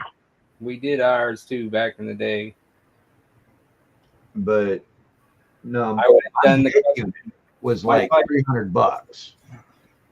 my Firebird would have gotten a custom box by me because there's not much room. Yeah. I have to do that though. I got a But, single cab, so I have to make something to go behind the back seats. I just haven't done it yet. yeah. Under the seat works really well too, Yeah, and you don't really use that space. So as long as you ain't moving your seat back and forth, you can make a custom box to go onto your seat. Tens fit really well usually underneath most truck seats. Yeah. And the fact that they now have shallow mount tins Mm-hmm. that are half the mounting depth of a regular tin. all right. I got another place where I can put speakers. Yes, Yep. sir. You know, I'm such a big dude. My seat never moves. It's always all the way pushed back and all the way lean back. Yeah. But And I still wish it would go back farther. yeah, my mids and highs are the Sony 6x9 and 6.5 matched speakers from Walmart. Stagecoach. But yeah, that's where I bought my 6.5s, and that's where I bought my 6x9s was at Walmart, and they're the Sonys that Walmart sells. Now my subs, my 10s, are the MTX 5510-22s. Yeah, MTX is good. I had some back in the day. Rockwood Fosgates, I had some of them. And I like JBLs. I've had some. I've had just about every brand of speaker out there to test. You know, because like I said, we were doing competition back in the day, and a lot of times you'll get sponsors in a sense. We never called them sponsors back then. They're just like, hey, try my product out. You know, let me know what you think of it. Yeah. Yeah. And then connected to the 5.1 surround sound receiver that I have my computer audio playing through, because my computer has a optical digital output on the back of the motherboard, which I have that connected to the optical input on my surround sound receiver. A head unit, yeah. And hooked up to the subwoofer output on my surround sound receiver is a pair of MTX 3510-02s. Those used to be the subwoofers in my truck until I upgraded to the 5510. Right. Whereas the 3510 are single voice coil, and they're 250 watt RMS, 500 watt peak. The 55 series are dual voice coil, right. 500 watt RMS, 800 watt peak. So even with 675 watts running to them off the amp that they're hooked up to, I'm underdriving them. They could be louder. Yeah. And then you consider the fact that the sealed enclosures that they're in are super small, which actually increases the amount of power they can handle, because they've got that smaller volume of space for air to have to be able to compress. So it actually takes more power to make them move as far as what they're capable of moving. So they're rated at 800 watts peak. They're rated 500 watts RMS, 800 watts peak. I could probably drive those speakers 800 watts RMS, 1,000 watts peak, and not hurt those speakers. Got all the decals on, Bob? No, not all of them, but we're getting there. I need to take actually my passenger side panel off, because I've been dealing with this ever since I put them in. My passenger side speakers, like on a really loud songs when I've got it turned up, you'll hear a little hum in it, like a real hard. And I thought I blew the speaker. I was a little pissed I blew it, but I was like, oh, whatever, fuck it. I'll have to replace it whenever I get the money. The more I fucked up my settings, I don't think I blew it. The actual speaker itself is touching the panel, which is making the whole panel rattle and making the speaker sound like shit. So I need to take the panel off and try to figure what's up with that. Put a little bit of take the panel off, put a spacer in between it and the speaker, and then put the panel back on. I'm probably gonna take both side panels off, Yeah. Or just cut leave a them big off. hole in them, and just have the speakers sticking out of the side Yeah. panels, like I did with the doors. No, I wasn't a stereo salesman ever. I just like music, and I like my music loud, but I like it to sound good in the process. Exactly. Yeah, same. I'm what they call an audiophile. Yeah. When Seems I like- build a stereo system, like for my like the one in my truck. Yes, my truck gets loud and it has a very high level of SPL or sound pressure level. That's not what my stereo system is designed for. My stereo system is designed for sound quality, not SPL. Yeah. If I wanted for SPL, yeah, no, I would have to have reinforced plexiglass in my windows, like what Norman was talking about earlier. Otherwise, because I'd have done blown the glass out of it. Yeah. Kevin, that all depends on what you got behind it to begin with. I mean, speakers can almost be good on anything, but it's what you're driving it with that's going to tell you whether or not a Kenwood would be worth anything or not. Yeah, it depends on what kind of a head unit are you using, what kind of an amplifier are you using, what kind of signal source are you using. Like me, when I'm in my truck, this is connected to my head unit via USB cable, and I'm playing MP3 and FLAC directly off of internal storage of the phone. I don't stream Spotify or Pandora or any of that. I download my music and or rip it straight from CDs, Right. and then either convert it, and I'll generally convert it to FLAC, free lossless audio compression, and which actually sounds better than an MP3. And then I store it locally, both on my phone and on my computer, because I listen to my same music at night when I'm going to bed as I do when I'm in my truck driving around. And I just play my music straight off this. Not only does it sound better, but when I'm driving around, I don't have to worry about hitting a cellular dead zone. Yeah, that's the only thing with me using YouTube music. That shit pissing me off. Out here in Texas, depending on where you're at, even here in the greater Houston area, there are cellular dead zones. Whereas if you're That's why I keep the Metallica Black album in my truck, just in case. Throw that in my CD player. I have 60 something gigabytes of music on this phone.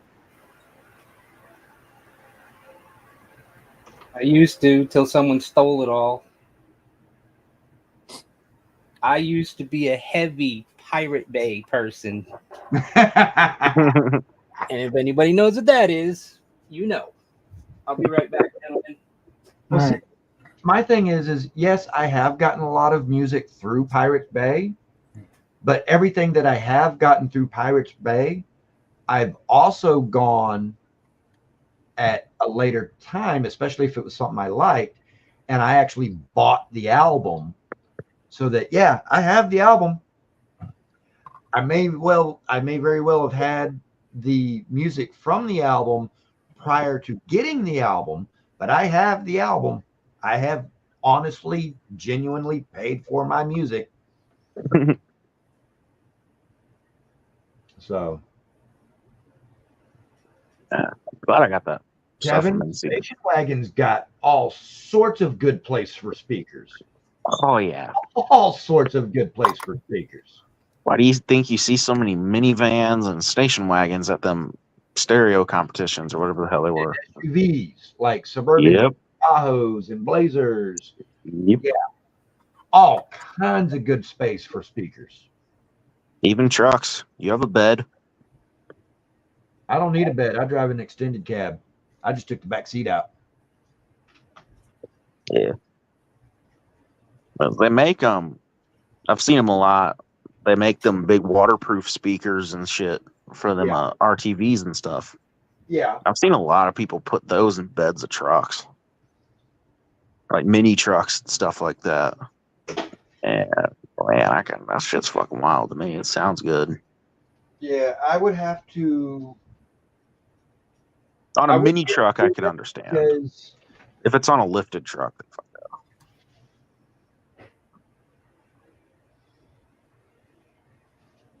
because if you've got speakers like that in the bed of your truck, that shit, even if you've bolted your speakers down to the bed of your truck, they're still relatively easy to steal.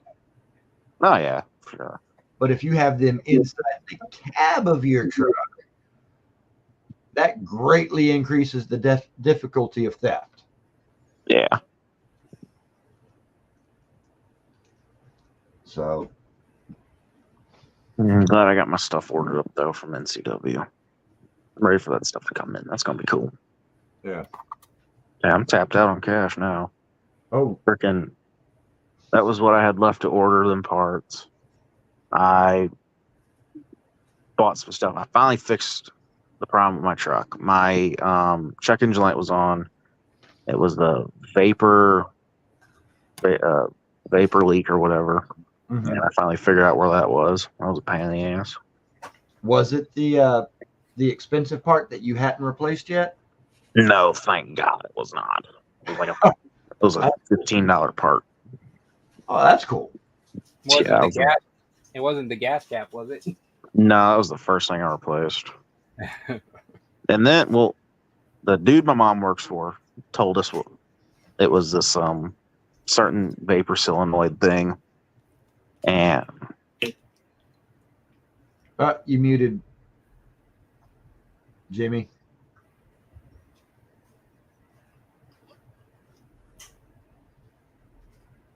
I know my dad walked in.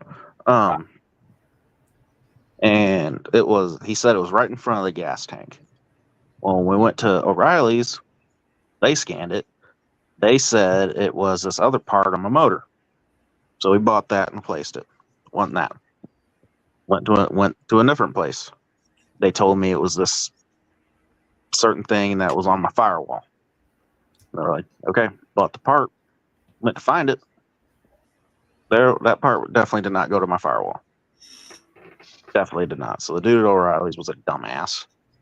Oh, And they looking just turn on around, the computer and see what the computer says. They don't know jack shit about cars. Yeah, I was gonna say no, nothing. the part he sold us was the correct part we needed to go in front of the gas tank, which we couldn't find the piece where it went because it's all above the gas tank through a hose.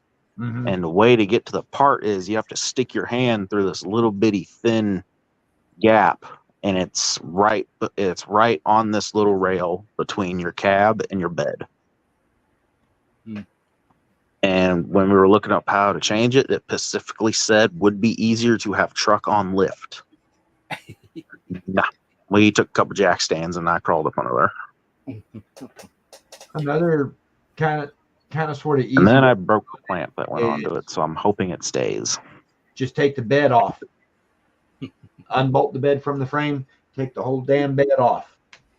Oh my gosh, it went through my mind, but I was going to try to crawl under there and do that before I took that fucker off. Many years ago, a buddy of mine had a little S10 that needed to change his fuel pump, and his was an in-tank fuel pump. And what's bad is he had just filled his tank the day before his fuel pump just. So there weren't no way in hell we were about to drop that tank to change his fuel pump. What'd we do?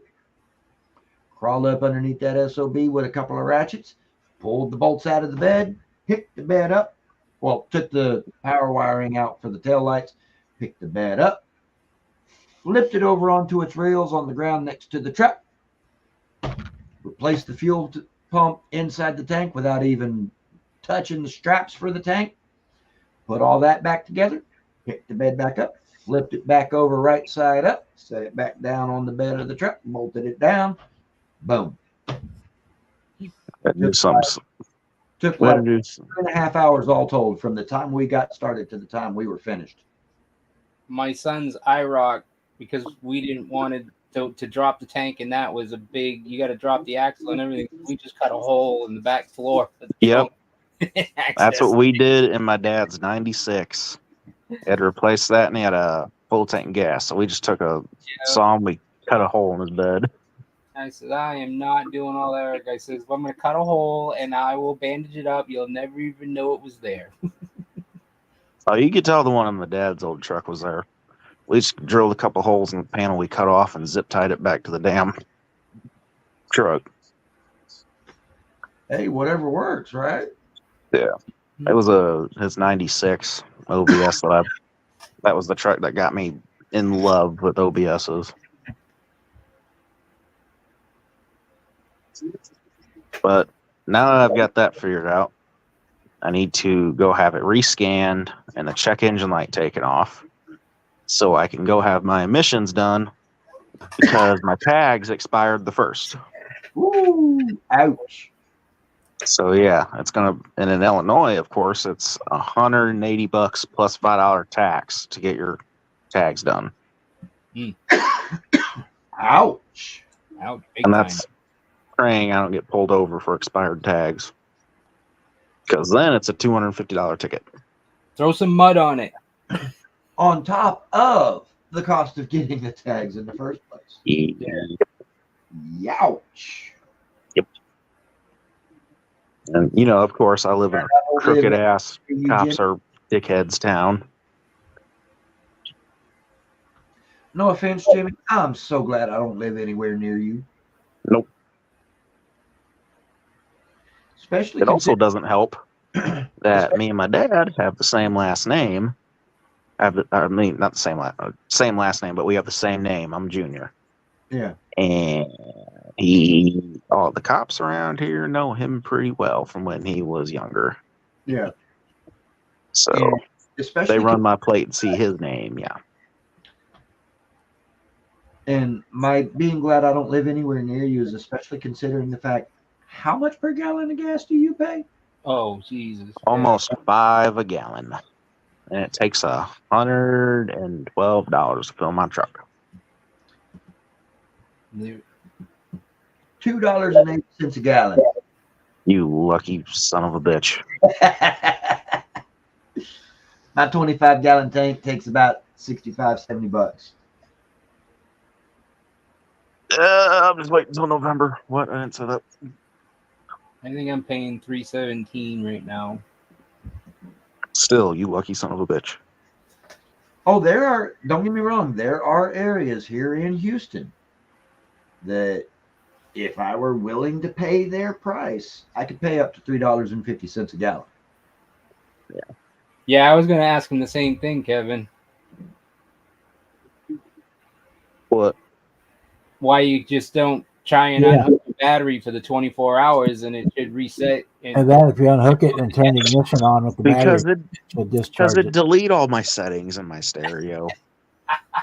And in my stereo, with it being the cheapest one, it's a pain in the fucking ass to get any of the settings correct.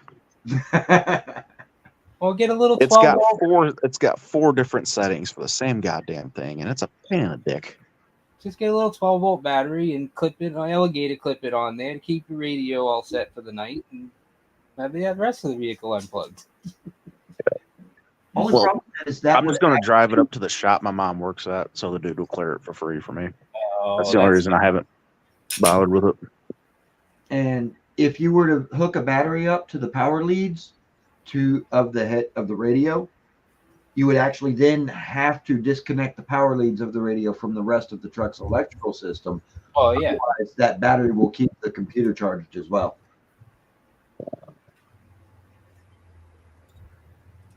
Because that was the first thing we tried was when it all first popped up. I was like, okay, I'm just going to unhook my battery, and if it stays off for at least 30 minutes, I can go get the mission shit done. I'll pop it right back on as soon as we put the battery back in. Did Yeah, you the only thing, put the battery up? Did you put the key in and turn the ignition on with the battery disconnected? Yeah. Okay. yeah, I even tried all of GM's little, click the key on and off a couple times and all their factory reset shit, and that didn't work. Which the part we replaced there was a big old crack in it, which was causing a vapor leak. Yeah, that could be. Yeah. Which I hope it works because the part was connected to a hose, and it said on all the videos I watched on how to get it off, it said you have to take the whole hose off, and the hoses ran over the top of the gas tank through the other side, and I'm not doing that. So I tried to just take the part off the hose, and I broke the little clips that clipped it to the hose. So I just shoved the hose back onto it and put a zip tie around it. A worm gear clamp would have been a little better. That's fuck, I can't. We ain't got shit in this garage. I dug all over looking for one. We have a couple clamps I was trying to use, but they were all too big. Nothing small enough to go around that little hose.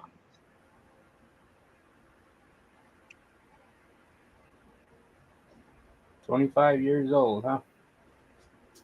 It's an antique.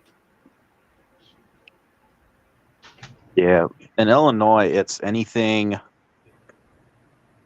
91 and older doesn't need emissions testing. Yeah.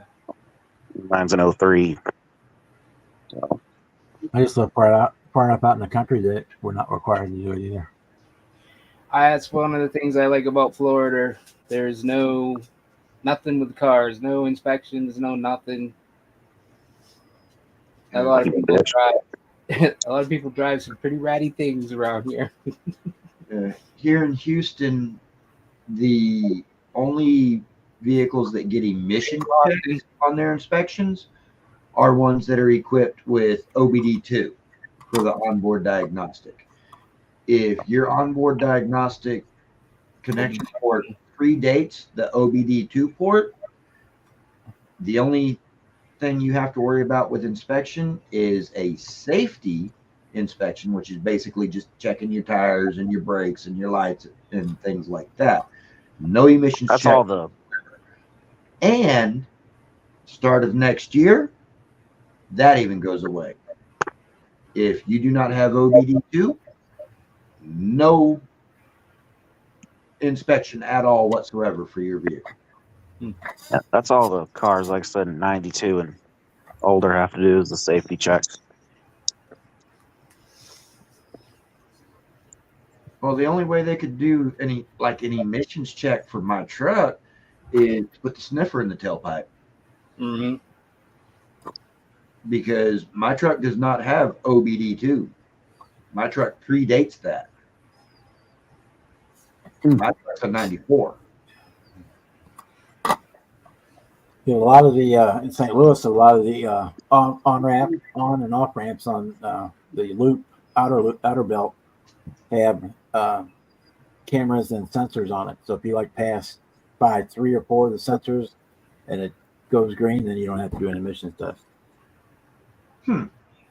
Just in your regular driving. But if it tips up, I think 4 reds in a year, then you gotta go test. Well, if you live in the city, but I live outside of the zone. We don't have to even have those tubes on the outside of the gas nozzle, vapor recovery things out here. 95 Oldsmobile wagon, huh? The short wagon or the long wagon? Both are cool.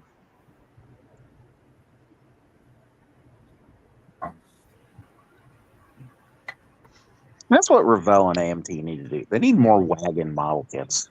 They really do. Yeah.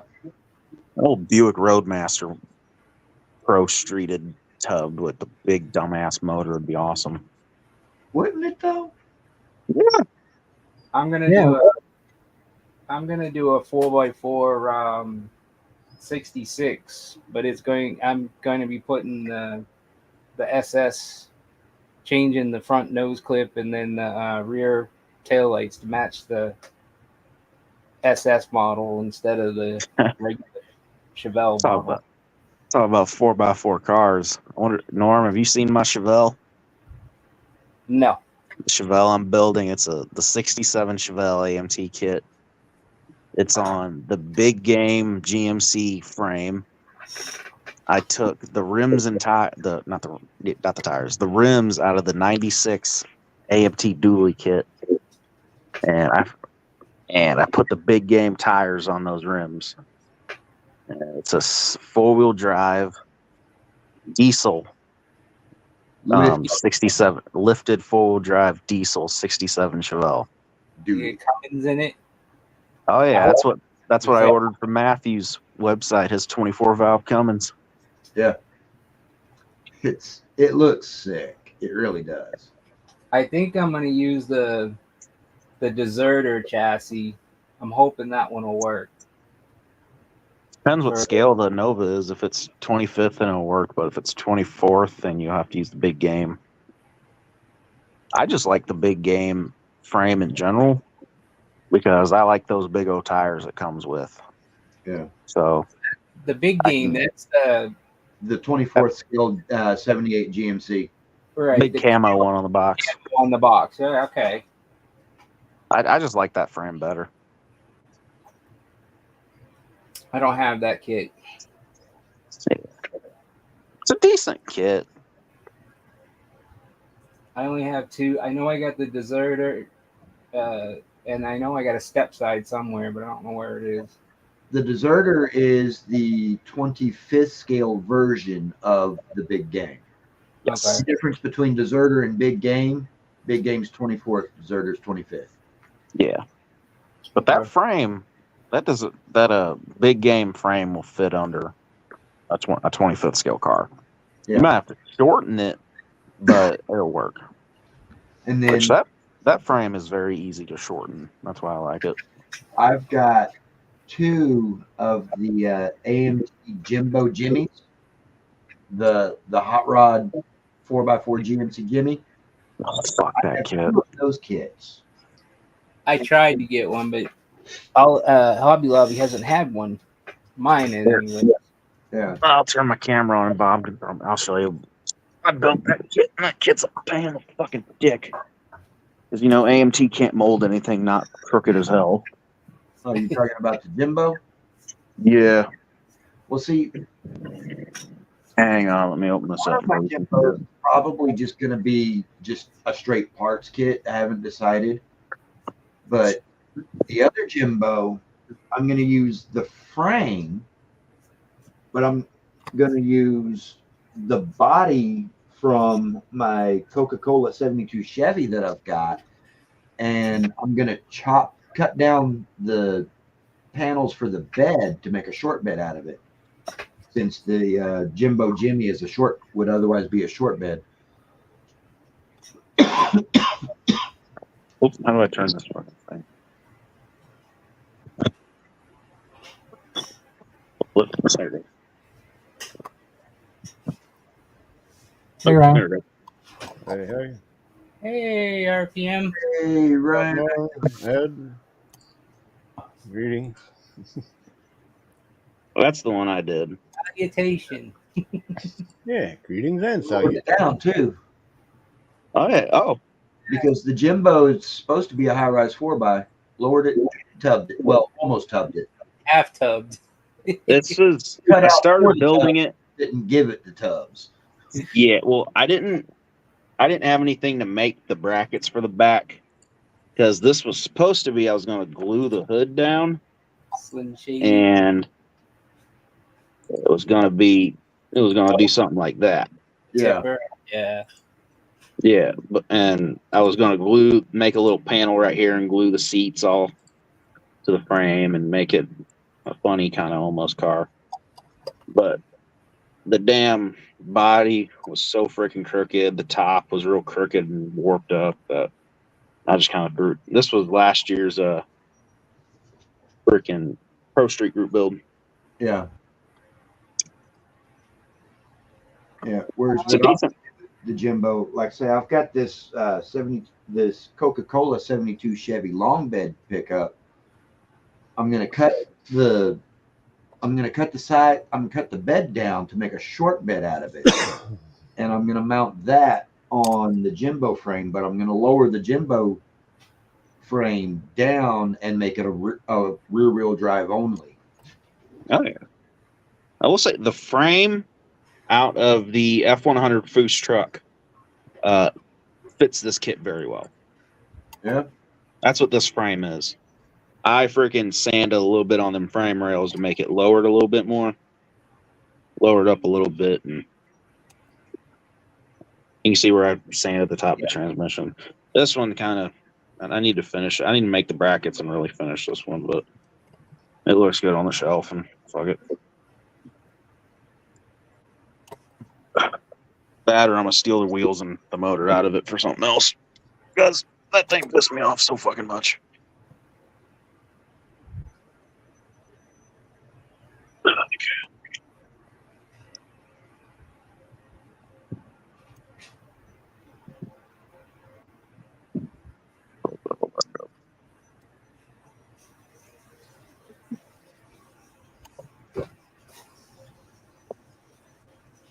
Oh, If it's your birthday, happy birthday, bud. what the fuck did I do? Didn't know it was your birthday, little brother. Happy birthday, bro. Well, people need to understand birthdays make people old. It's only if Actually- you keep counting. While I'm on big screen, I'll give you all the first look, because I haven't posted a video or the video on this car yet. I'll give you guys the first look at it. Oh, I like that. Is that military gray? What do they call that? This is Rust-Oleum charcoal gray. Charcoal gray. They Color call it matched everything. aircraft carrier gray or something like that. Everybody's painting their cars these days. It looks good. To the interior red to match the valve covers on the Viper.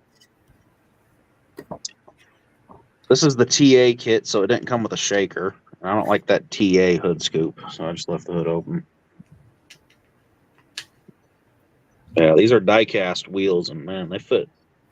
They fill these wheel, the fender opening good. Older, smarter, and that's a good thing. Color matched all the chrome on it.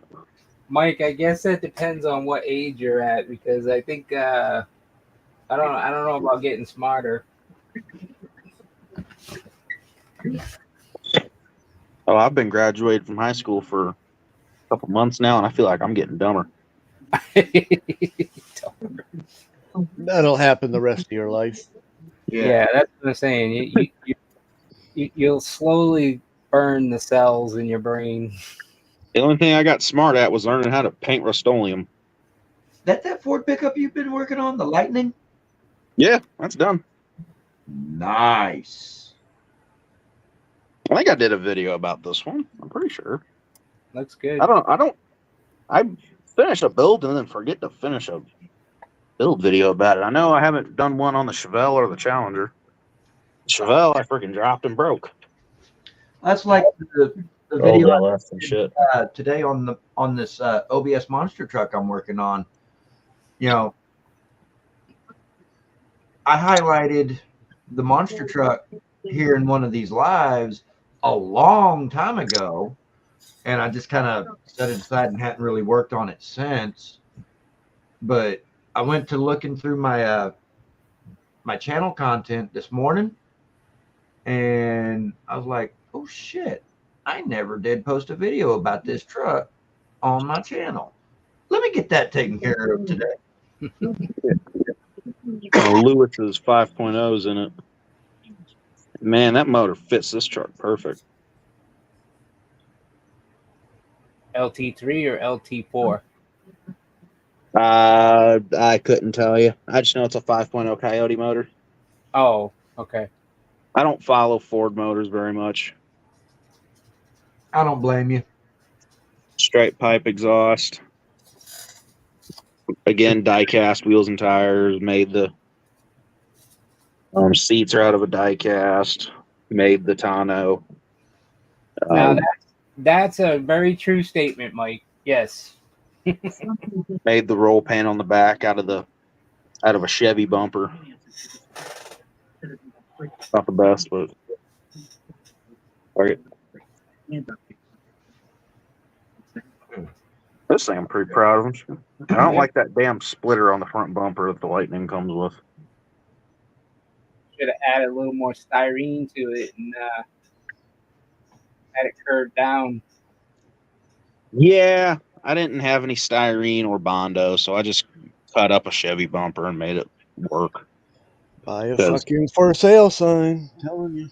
I didn't have one of those either. You just drive around the neighborhood. Yeah, you see a garage sale sign, grab it. You collect them. Hey, look, game.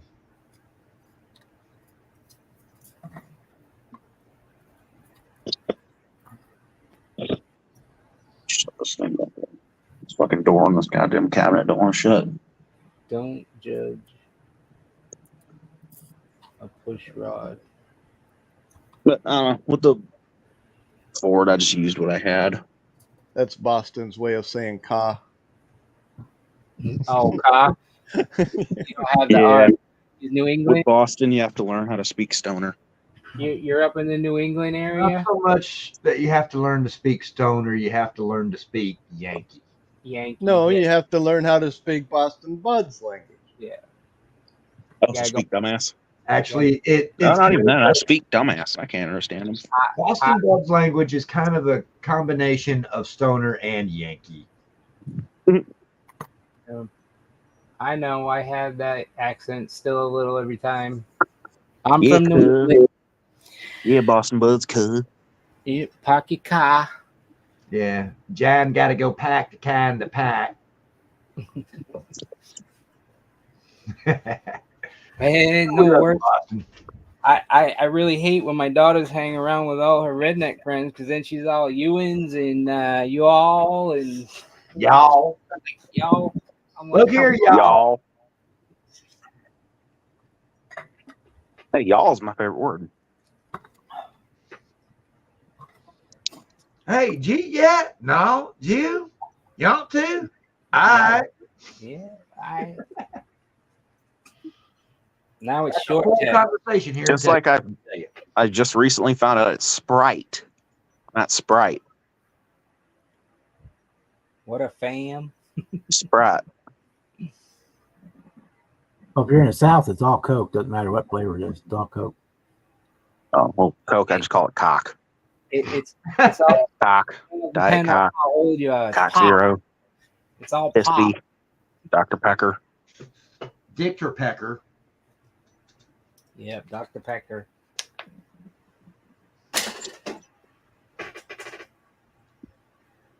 Y'all pray for me. Booking a flight and spending a couple of weeks in the.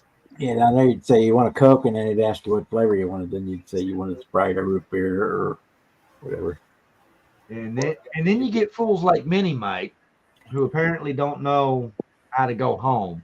Because y'all know the difference between a Yankee and a damn Yankee, right? What's that? They both come down south of the Mason-Dixon for vacation, but then the Yankee will go home at the end of their vacation. Yeah, that's what my dad's doing. He's a snowbird. He comes down here for the winters and goes back home for the summers. I spend 2 weeks with my friends over in Mandeville, Louisiana, and I come home and nobody can understand me for a month. Louisiana, yeah. No, Yeah. what's bad is this. They're all Cajuns. The worst one I heard was this girl I used to date. She was from West Texas. And have you all seen the show Yellowstone? The girl Skeeter, the girl from Texas that talks fucking really weird. I live in Texas. How you watch your mouth there, young man. You know who I'm talking about from the show, though. She spoke dead on, just like that girl. She was cool as hell. Man, I couldn't understand a god dang word she said. Is that like the one that's in Yellowstone? Yeah, the girl from Yellowstone. That's how she talked. Couldn't understand a word she said. She was from Texas.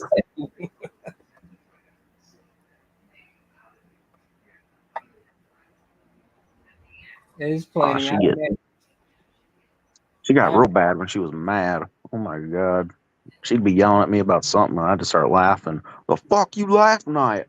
I can't fucking understand you. It makes it too funny.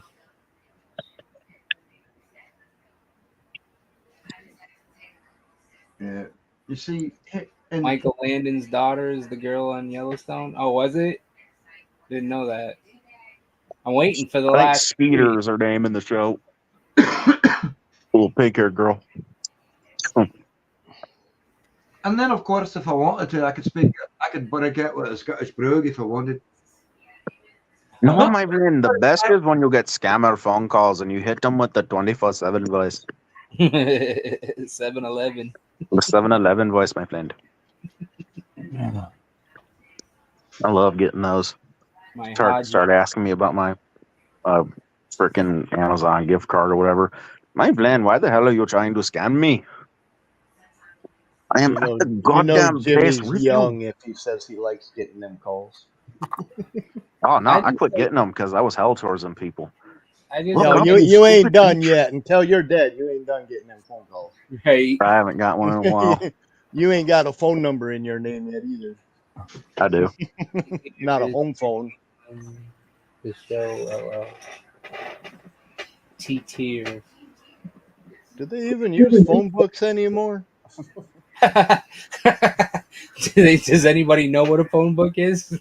My ex-girlfriend sat on one to drive my truck. Do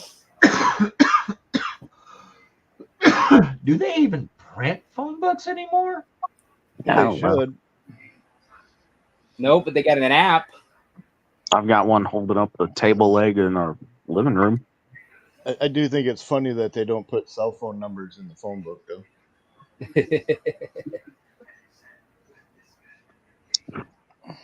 Well, my cell phone is a different area code from where I live. So You're not used to the humidity yet, Mike? Fuck humidity. Lived in humidity all my life. Fuck this. It was 95 degrees here today with 110 humidity. Yeah. It's been like that here in Florida. Makes it hard to do things. Let me tell you about swamp ass. Yep. Well, it's like here in Houston, it got up to, I want to say 96. And because of the heat index, especially since it was raining off and on all damn day, the heat index was somewhere between 115 and 120. Yeah. Stuff like that. It was nice, though, when I got on the highway today and I had to go pick my mom up from work. Dad's using her SUV while his truck's in the shop. Freaking 2015 Sierra, he's got a lifter knock. A rod knock, I mean. Yes. Ouch. Yeah.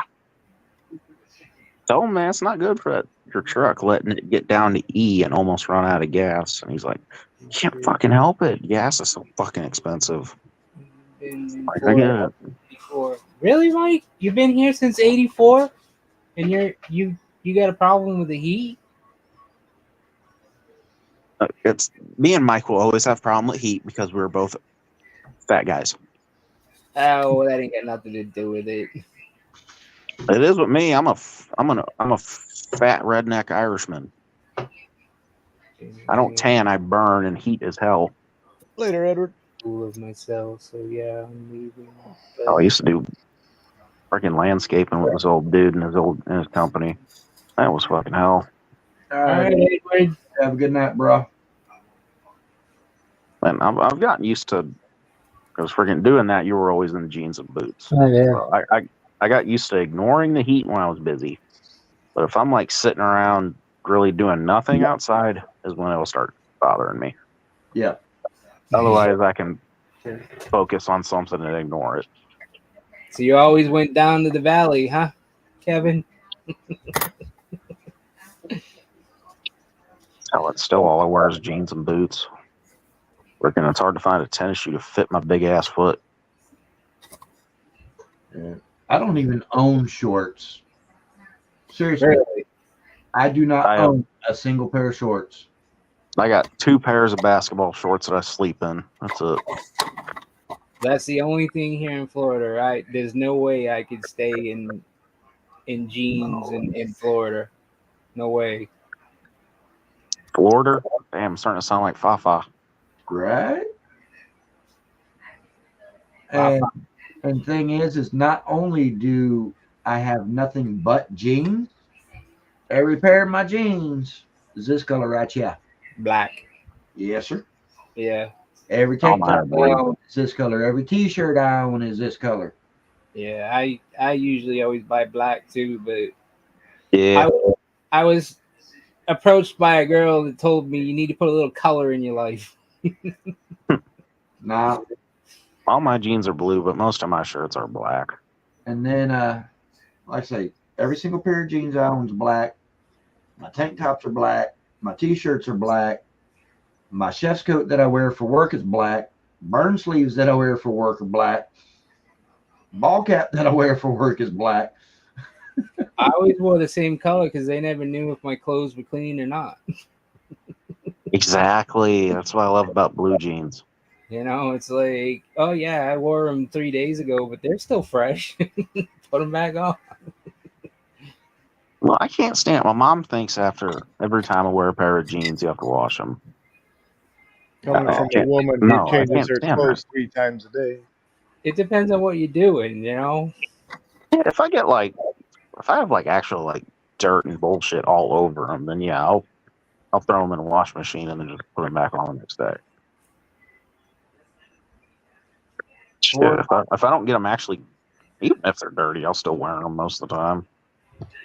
But once I go to work, I'll change. But if I'm not doing anything, I'll just put the dirty ones back on. Either that or if I'm doing something outside and I get to sweating so hard that my jeans are damp by the time I get done and go back inside, and the legs of my jeans, I've done been sweating so much that the legs of my jeans are wet to touch. Yeah, no, they about to go in the they fitting to go in the wash machine and get laundry. Even then, I can probably get another. Yeah, no. Like I said, if I'm going to work, then obviously, yeah, I'll put on a fresh pair just because I'm working. But if I'm just working around the house and really kind of not doing anything but going to Walmart or maybe a gas station, I don't give a fuck. That's why I have basketball shorts.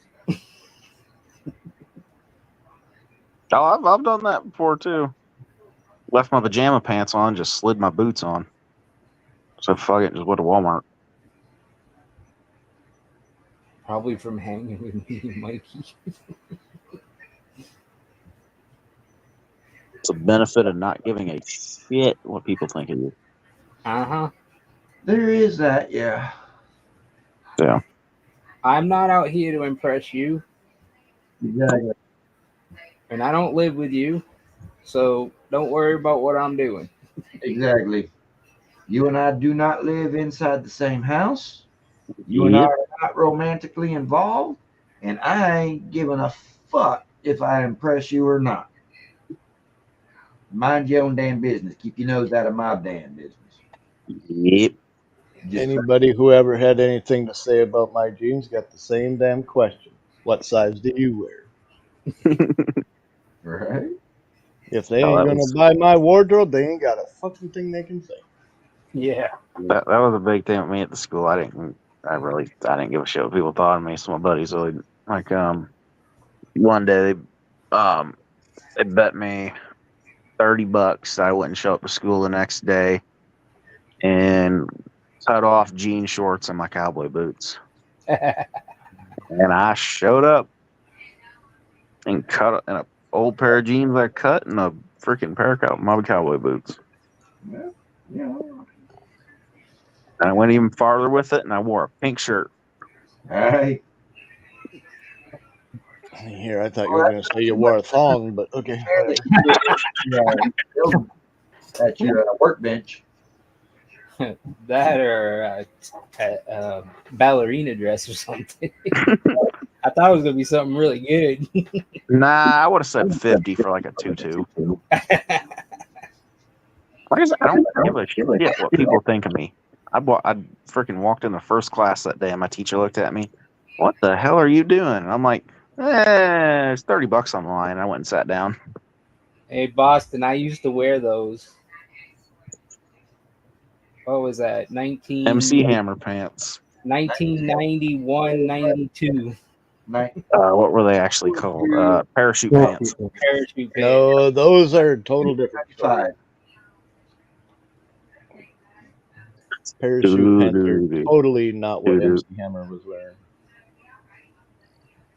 They're big enough to fit two people in them. That's all I remember. Except for at the waist and the ankle. Half the time you'd be lucky to get one person in a pair of parachute pants, so they sure as hell ain't them. Yeah, I think so, Mike. Somebody eventually will do that. Bell bottoms came back, you know. Everybody said, "Oh my God, they're ugly." Yeah, bell bottoms came back. Hip huggers came back. Bell bottom jeans and the boots with the fur. And now cutting all kinds of holes in them. Let's pay $80 for a pair of pants that you just took half the material out of. Yeah. I It's used a to love lot that shit. cheaper and more profitable to take a pair of blue jeans up on the roof and do shingles for a month or two. They'll wear holes right through them fuckers. Yep. I'd have yuppies ask me, "Where did you get those jeans?" Like I'd have holes in them. I'm like, I don't know, Savers or a discount store. I don't know. I just worked a hole into them.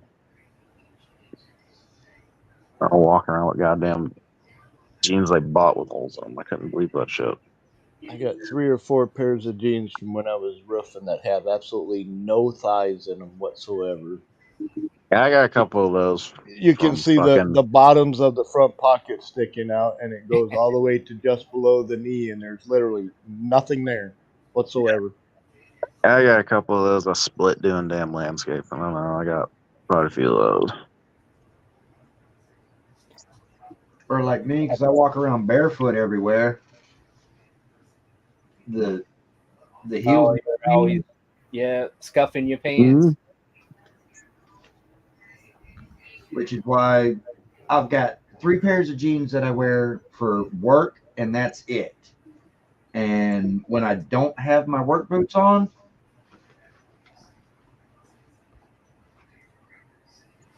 I do this number. Yep. Like I'm not doing that to the backsides of my work jeans. Yeah, stonewashed Levi's were the shit back in the day. Oh my god, I used to see that shit around the high school too. People with like bleached, like Yep. Skinny jeans on.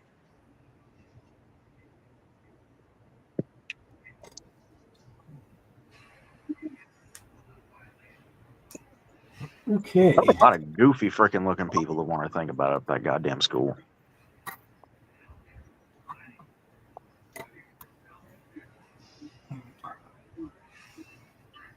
I guess you could say I used to wear skinny jeans because when I was wearing my bootcut Wranglers and ropers on a daily basis,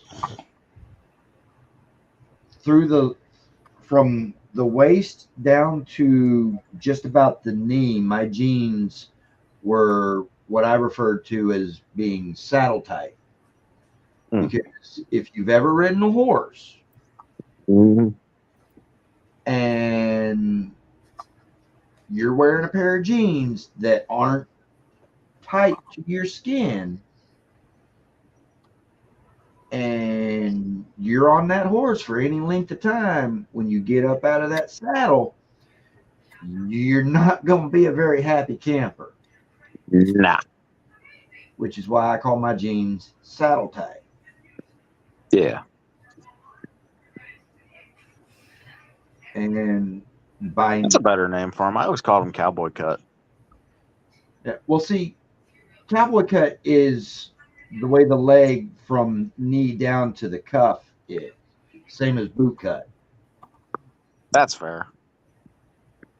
Okay, I see what you're saying. And that's for the purpose of Looks good, Bob. going down over the Not too shank. bad for 27-year-old decals. Not bad at all, Bob. The No, I yellow think I blends gotta- in on them flames pretty good. The only Damn. thing I'm gonna deal with is, let me see,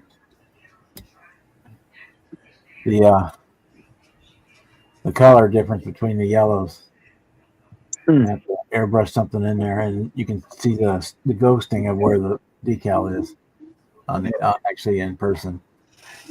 A little I bit gotta too go in much yellow in the middle too. Yeah, I have to. That I can fix with just a brush. With the blue, I can go back and fill those in, but say it shows a little bit right over here. Yeah. The decal is, it's a different color. But over it's overlapped because it's darker and goes through. Tell Daddy it's Yeah. But Here for. Looks pretty good to and me. with airbrush with a little bit of yellow and a real fine airbrush and fade that out. Just keep it more than 10 feet away from people. They'll never see it. Yeah. Yeah, well, on the show table, that's stuff that they want to see. Hey, it looks pretty good to me for however old decals you called them. Yeah. 20 plus years. Yep.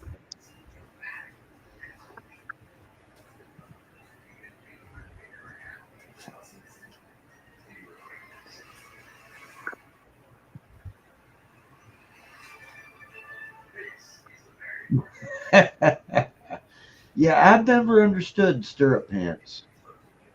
Oh God, no. Now with skinny jeans, big jeans look like That skinny was jeans on That was me. a lot of what the women wore. Yeah. Even like bigger jeans look like skinny jeans on me. I just have thick thighs and really big calves.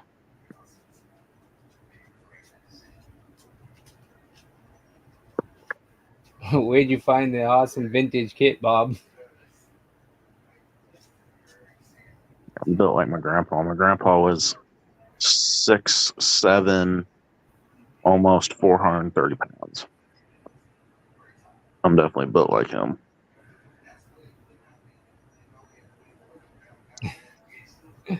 Reminds me of a Matchbox car. Ah.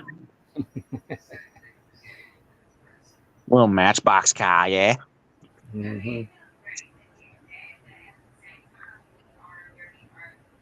Everybody must have had a good day today getting a bunch of Clippers, Hot Wheels, and cars. Oh, good Lord. 420 was the magic number. Yeah, I didn't jump in quick enough on that one. Well, I was dealing with something here, but Hey, feed my damn addiction to Hot Wheels. Like I said, Hot Wheels are cheaper than paint and wallpaper. So I only have a couple. I have a couple that, because my son, when he was little, we had a bunch of cars and he didn't want them, and I gave all the cars to my grandkids, but I was like, I pulled out all the Hot Wheels. I just let them have the Matchbox and the Chinese knockoffs and stuff. I was like, oh no, I gotta keep these Hot Wheels. yeah. Yeah, I got a lot of older ones in this big. I bought one of those Hot Wheels carrying cases or whatever from Wally World, and I got a bunch of my old ones in there. And then I used to have over 8,000 of them, and now I don't even know how many I have after my dad bought a bunch of them. Moving a couple of times, now they're all freaking in boxes that at some point I gotta go through. Model boxes make heavy freaking Hot Wheels storage boxes, I can tell you that. Yeah, oh yeah, I got about 25, 30 freaking model boxes that are just packed full of Hot Wheels. A couple of egg boxes with bags of freaking Hot Wheels in them that are got to be every bit of 30 pounds to 40 pounds a piece, man. I got a lot of Hot Wheels. I got a lot of M2s and Johnny Lightnings mixed with my Hot Wheels, though. Yeah, I was never Hot Wheel only. If it was a cool car, I grabbed it. I've never been into collecting full series or all sets or chase pieces of Hot Wheels. If it's a cool Hot Wheels, I'll grab it. Well, the chase. If and it's the a chase treasure piece but it's hunt ugly, I stuff- don't give a fuck. The chase and the treasure hunt stuff. Usually, if you find one, you grab it. Because you don't find them, you just don't. I don't know, I've never really The cared people about who- that stuff. The people If it who looks cool, stock I'll the buy it. shelves or get involved with the people who stock the shelves snag that shit before it even gets to the shelf. Ah, Which is why if you find one on the shelf, you fucking grab it. Even if you don't care about it, it's trade bait. That's just the way it works. how do That's you know? fair. What does it look like? It all depends on what year and which brand. You know, Hot Wheels used to have it right on the card that it was a treasure hunt. Now it's behind the car, and you have to know which cars are treasure hunts Oh, Yeah. because not all of them are. You know, Some of the chase ones too, it'll be like the regular car, but it'll have like gold rims or some shit. yeah, it all depends on the brand because there's Auto World, which are reds. Certain Yep. cars that are red in spots that aren't normally red. Like if you found a red 85 Camaro, it's fucking red 85 Camaro. It's not a red. But if it's got red rims, red seats, red tinted windows, or anything else, and it's not painted red, then it could be a reds, which is a Yep. total different. There's so many different things, and like with Johnny Lightning, it's not always about a white Lightning being white. It could have a white interior, a white motor, white rims, white tires, Yep. white body. It could be all kinds of different things. So Yep. that's what keeps the collectors guessing, and why it's It's- so rare is because it's a limited run of those special edition cars, whereas the other ones are freaking maxed out in the damn near millions, you know, Yeah. to get spread It's sort of worldwide. like how all the red lines with the Hot Wheels had the red line around the tires. Well, back in the day, that's just what they were, and the reason the pink ones are so expensive is because nobody wanted one, and when you found one in the package, fuck yeah, it's rare as fuck. Yeah, I got a lot of old red line Hot Wheels that were my dad's. He gave them all to me, and I started looking through them. I'm like, man, you know how many like red lines you have in here, like old ass ones? He's like, what the fuck is a red line? Yeah, Like what's he's got funny is one. you can he's take got a one- broken red line, missing wheels, windows, and moving parts, Mhm. and it's still worth $20 to somebody who fucking thinks it is. Or like people will use it for like parts or whatever for the same Well- car that they need something for or whatever. Well, that's just it. They make so many repop parts for it that you can rebuild them. Yeah, know? that's true. It's only fucking Zamac, zinc, aluminum, magnesium alloy composite. Zamac. The only real rare red line my dad has in his big thing he gave me was the Larry's tow truck. And I learned a few things about it, and I looked at the car, and it's one of the ones when they first came out with that tow truck. The dude who designed all the Hot Wheels and drew them all up put his home phone number on there for Larry's Towing. yeah. I heard about And yeah, freaking Christmas Eve one night, he got a call from a little kid asking, "Is this Larry's Towing?" And the dude's like, "Yeah, shouldn't you be in bed by now?" He's like, "No, I'm up playing with my Hot Wheels." So I after got to that, talk to they my mom changed. a minute there. So After that, they took his phone number off the side of the Larry's tow trucks. And the one my dad has is the one with the dude's old home phone number on it. nice. There's that one that's decently rare, and the other one that's decently rare is the freaking. It's an army truck, red line. It's got the tank tracks on the back and the big minigun on it. Big army looking truck. They didn't make too many of the army trucks. I had a lot more Matchbox than I ever did Hot Wheels because Matchbox was a bigger deal at that time. I never Matchbox really was cared. I around just bought way both of them. longer than Hot Wheels. I When I was younger, I never cared. If it was a cool car, I bought it. Asked the car. But now I'm just collecting them. I really only buy Hot Wheels and Johnny Lightnings and shit like that. Well, guys, I'm gonna call it a night. I got my grandchildren coming in the morning to watch them. All right. Yes, it's almost 11:30. It's 12:30 for you guys. So Yeah. So, Later. yeah, we'll be on tomorrow night at 6:00, Norman. So you're welcome to, or 7:00 for you. 7:00 Eastern tomorrow? Yep. Okay. for the regular Tuesday show. All right, then, gentlemen. You all have a good night. Later. All right, see you, brother. Yourself, brother. I don't know where I got this kid at there, Mini Mike. Some guy in Florida had it. Oh, okay. I see who was asking the question. I understood now. We got it with the coupon code King Bob Free. No, that's actually not the King Bob Free. Say, This one was the King Bob Free. does that coupon code work for just anybody, or? Yeah, you use it, I get free stuff. When you Okay. use it, I get free stuff. Yes, I'm trying to get some free stuff for me. Well, then you're on your own.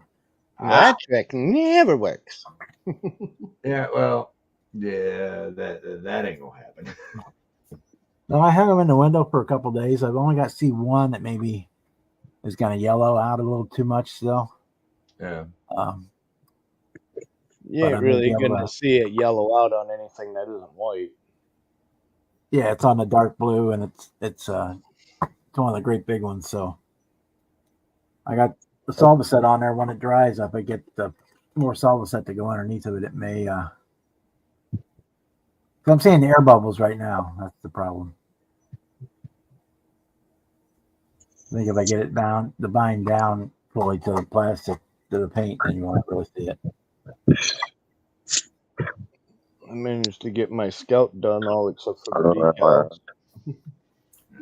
I think I left my vape on the charger too long. That tasted like shit. Yeah. Either that, or you need to either replace the fluid or the coil. This is a little chargeable disposable. It's a Raz. Oh, in that case, you need to put a new pod in it. It's one of these. No, you can't see that. Is it No, you can't see. You kind can't of see that. similar to this? No, Oh, disposable. oh, the Charge whole it. thing is disposable, or does it have changeable? No. No.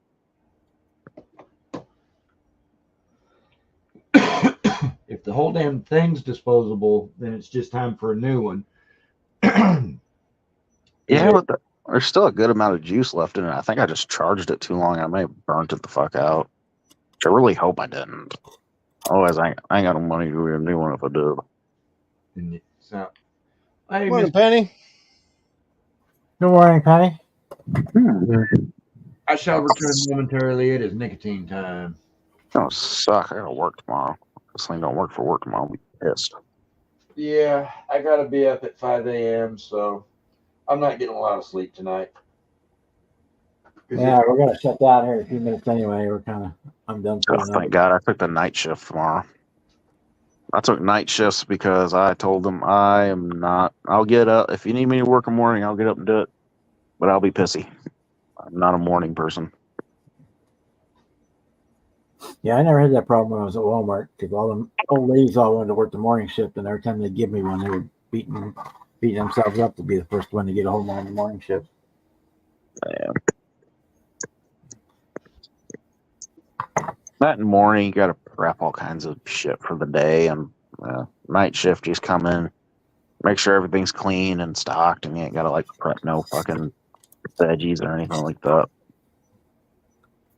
Unless you run out, then it's just a little slice, some stuff. Penny getting acclimated to her new route.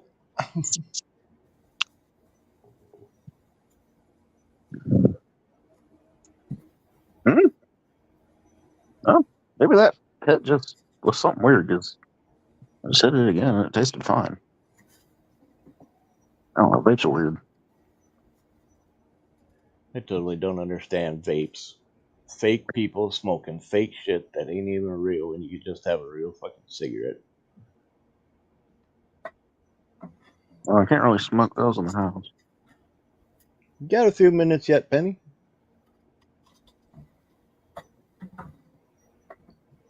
Worst that's going to happen is you keep Bob awake for a few extra minutes. Oh, Bob will be up till 5 or 6 in the morning. But Yeah, Penny was Unless just it's getting asking time if for she could dinner. pop in. Penny was just asking if she could pop in and say hello.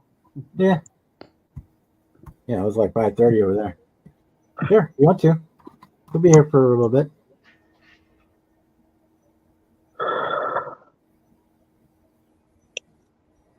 Yeah, I know, Marcy. Gonna get that popcorn lung stuff, and I'm glad I quit. I mean, it took me going to the hospital to do it, but I have no regrets quitting. Got extra money. I'm not coughing up crap all the time. Breathe easier. Better stamina.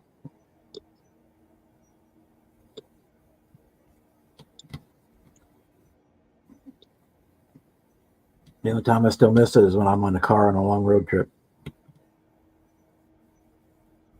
There's nothing wrong with being a part-time smoker. There's no such thing. It's all or none. Same thing with the ice cream. That's why there's no ice cream around. Right. I've always got ice cream. I'll eat it once in a while. Wow, if it's in the house, I'm gonna eat it. Gotta love seafood diet. I see food, I eat it.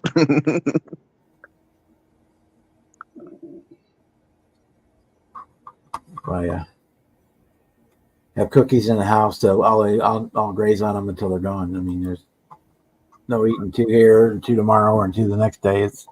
They're gone. But if they're not here, I don't. Hey, good morning, Penny. Good morning. How are you all? Looks fine. Looks like you're back at home. Oh, just woken up. Morning, do you know what? I've been up about 10 minutes. I think it's going to be the best day ever. That's an attitude. I like it. Well, obviously, the first thing I do is check my phone. And I've just had a message from a guy that I used to work with. And he says, oh, do you want to come back? They're really desperate for drivers. And if you sign up, I'll put your name forward. We get a £300 bonus for signing people up. I'm like, that's a good start to the day, isn't it? Not a bad one, that's for sure. Yeah. Better start than my days. Yeah. I open my eyes and say, fuck this. The only thing is it's a bit of a silly thing. I was sacked for touching my phone while I was driving. Not illegal. The law's changed since, but it wasn't illegal then. And I have never gone back to a company I've left. Whether I've left on good or bad terms. But can I let pride get in the way on that one of a job that I really did enjoy? And I'm not enjoying the job I've got at the moment. So would that be a lot more local, or is that still it's driving coaches from Scotland to London, but it's a day and a half trip rather than being away for 3 weeks at a time. right? And it's and I absolutely loved it. And it's a better job now than when I used to work there because they've changed the hotel. So it's not an hour's travel to the hotel. There you go. So, and I really loved it. It was the best job ever. It was just, it sounds daft, but it was just in the coach, 2 or 3 stops. When you're driving, you're focusing on the driving. And when you're stopped, you're just focusing purely on the customer care. And that's it. And you don't mix the two. It's driving on the motorway or it's dealing with customers. And it was just, I loved it. I was really in my element on that one. Yeah, it's a lot better than stop and go and go all day long. Yeah. I mean, I don't mind stop and go, but it's, because that's what a bus driver does. But I'm getting fed up of, this new Manchester contract, it doesn't pay quite as much as London. And you've just got to sort of say to yourself, is it worth being away for 3 weeks at a time for the money that I'm on? And it's just, I don't know. And then of course I'm suffering from I'm home on holiday and my cats really miss me syndrome. So that plays a part, doesn't it? Yeah. Yeah. Yeah, that's more of a job for a young person with no attachment. You know, if they don't Yes. have to be Oh, if I didn't in a have house to care cats, for or anything like that. yeah. If I was a sad old git with no hobbies and no family and no cats, it would be perfect.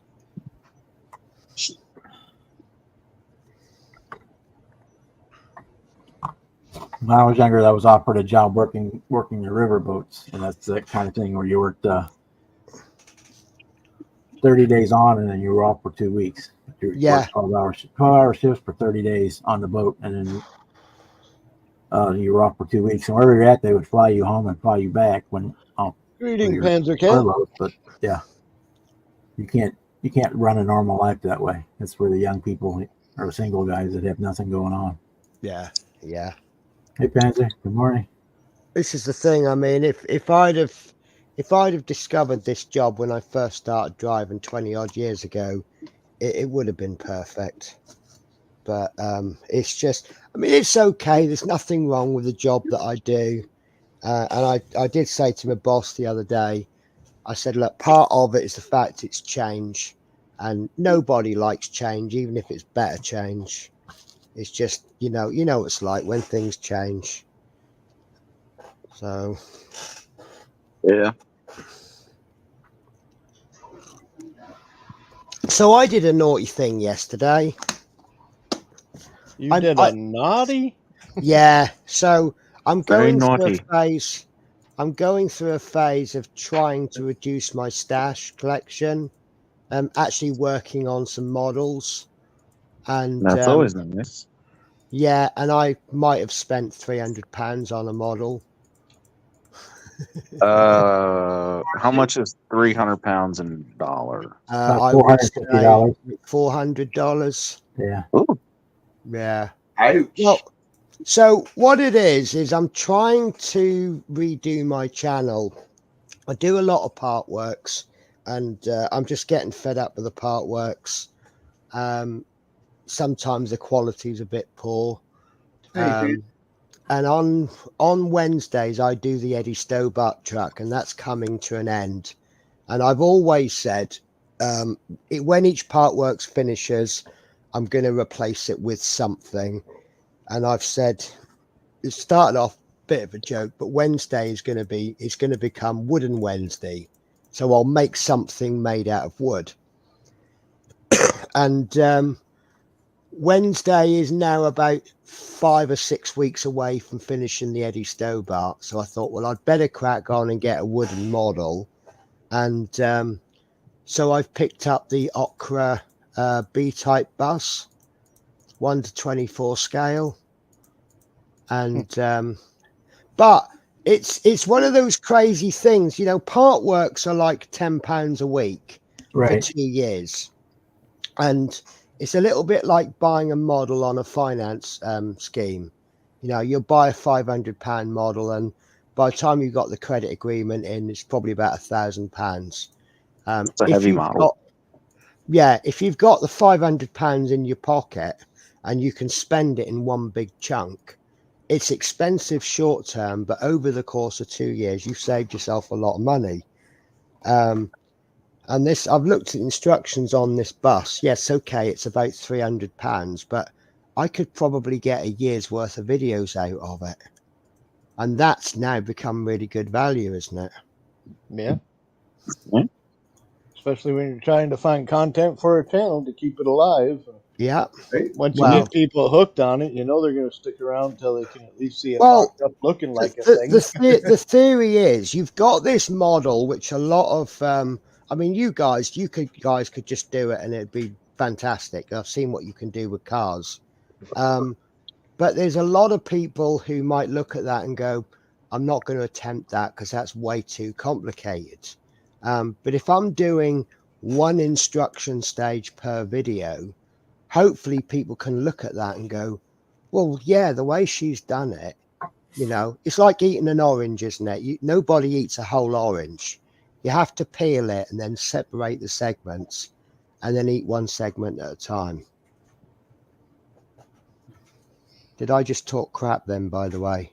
No, You'll taste the best. Oh, I've just woken up and I'm like, whoa. No, we're more familiar with how to eat an elephant one bite at a time. Yeah. Yeah. Orange you can almost shove in some people's mouth. And Well, I other know people you'd like know to of- shove it in their I know a fucking few people I could shove the whole orange down, but that's another story. You can shove that Oh. orange somewhere. Yeah. right? mouth. Oh. But Yeah, I can't see taking a normal 125 scale model and doing multiple video sections of it just for my channel. It's for me, I focus more on the building when I'm finally building. I'm yes. lucky if I even dig out the camera to take pictures of it, let alone think to stop to do a video part Well, of it. So yeah. I used to just sort of film myself building and that's it, go for it. And that's all well and good. I mean, I like the video where I see warts and all. I like to see everything that's gone wrong. Right. But the consequences, I end up with a very Nigel's modeling bench video where each one is an hour long and we're talking about absolutely everything. And I've started making videos where I edit them, and I'm getting like maybe 5 or 6 videos of 15 minutes each, and they're so much more interesting. But you can't do stage videos for things like an Airfix kit because you only get like 6 stages for each one. But Yeah. I mean, this Okra model, it's like about 140 stages. So you could quite easily do one stage, one video.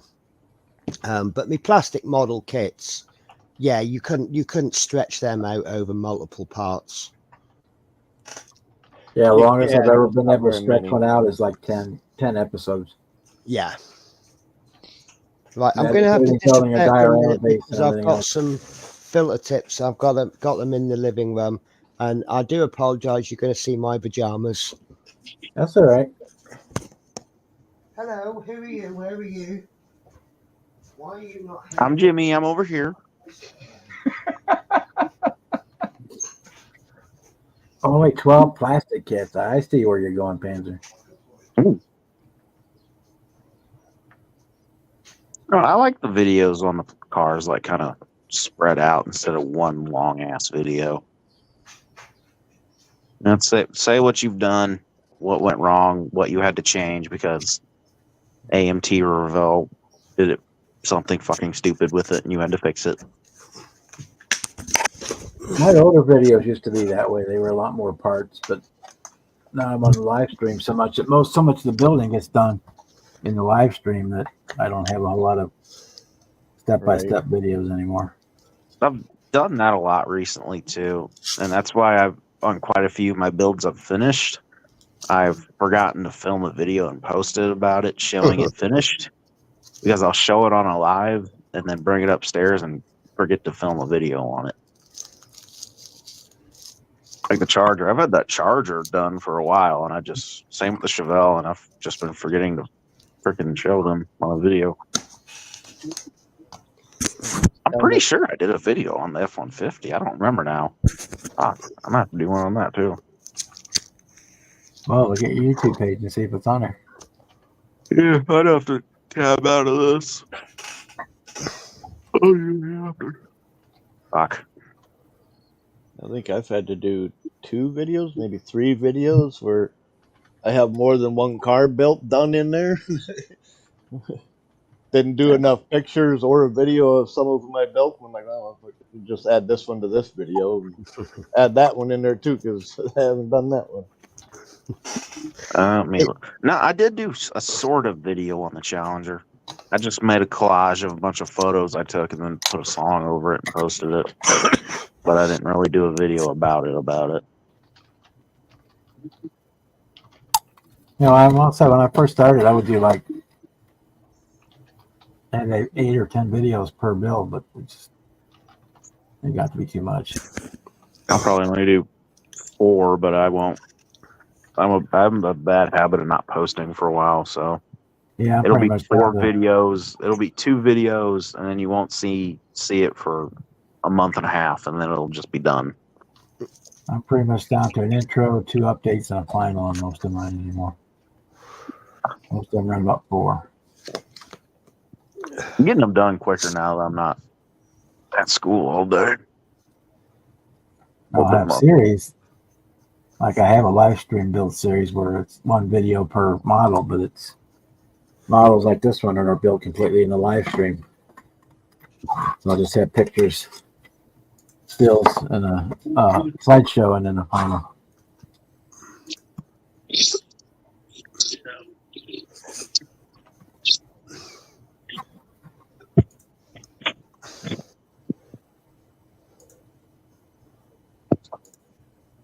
I need to figure out what kit I want to do for the Pro Street group build. Well, you can do that kit, that the one you have, you just have to put tubs in it. Matt and Debbie Hayes is tubbed. Is it a Pro Stock or a Pro Street? It says Pro Street on the box, but I don't know. He said some dumbass fucking excuse. Mark Jones got it. Me and Mark Jones got into it with him a little bit over it. Freaking, I asked him if it was okay, just to making sure, and he said no, and I was like, oh, okay. All right, Kevin. So it's a tubbed street with a license registered, because the real car is licensed. It's registered for the street. It's a street car. It's got treaded big tires on it. It's just got a big cage.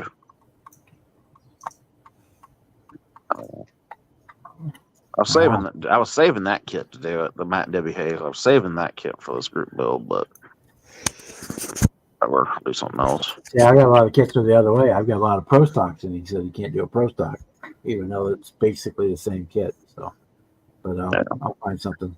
He kept saying it was a Pro Stock, but that car in real life, it's a Pro Street box. It says it's a Pro Street Thunderbird. That's why Mark Jones is a little irritated at it, that he said that. Do like I said. Don't join the build. Yeah, that's always. Yeah, that's fair. I'm gonna build that kit anyway. Build it any way you want, how you want. Exactly. So I got another kit in there. I'm a Pro Street anyway, so fuck it. The only difference is the title of your videos and the tag in the description. Yeah.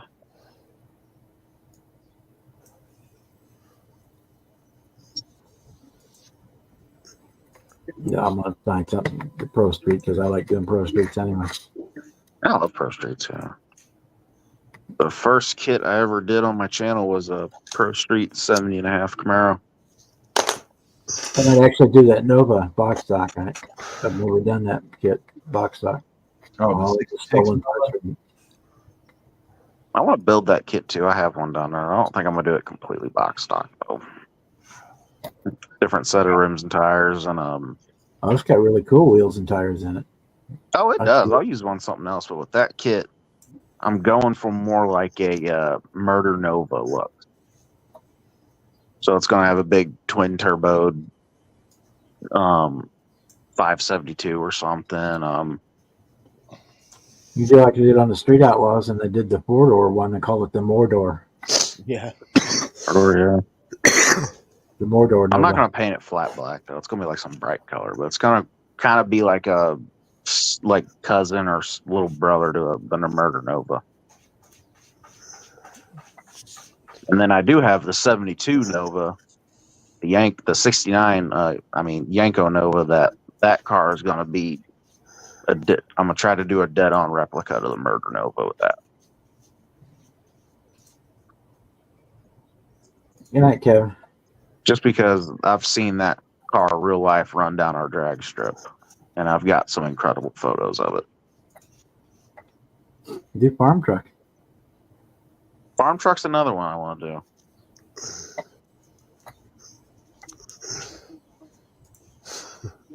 I'd love to do Big Chief's GTO too. I think farm truck is part to blame for the cost of the freaking Chevy trucks going up. Yeah, they have a lot of those trucks. They have the original farm truck burnout, and then they took another farm truck and they put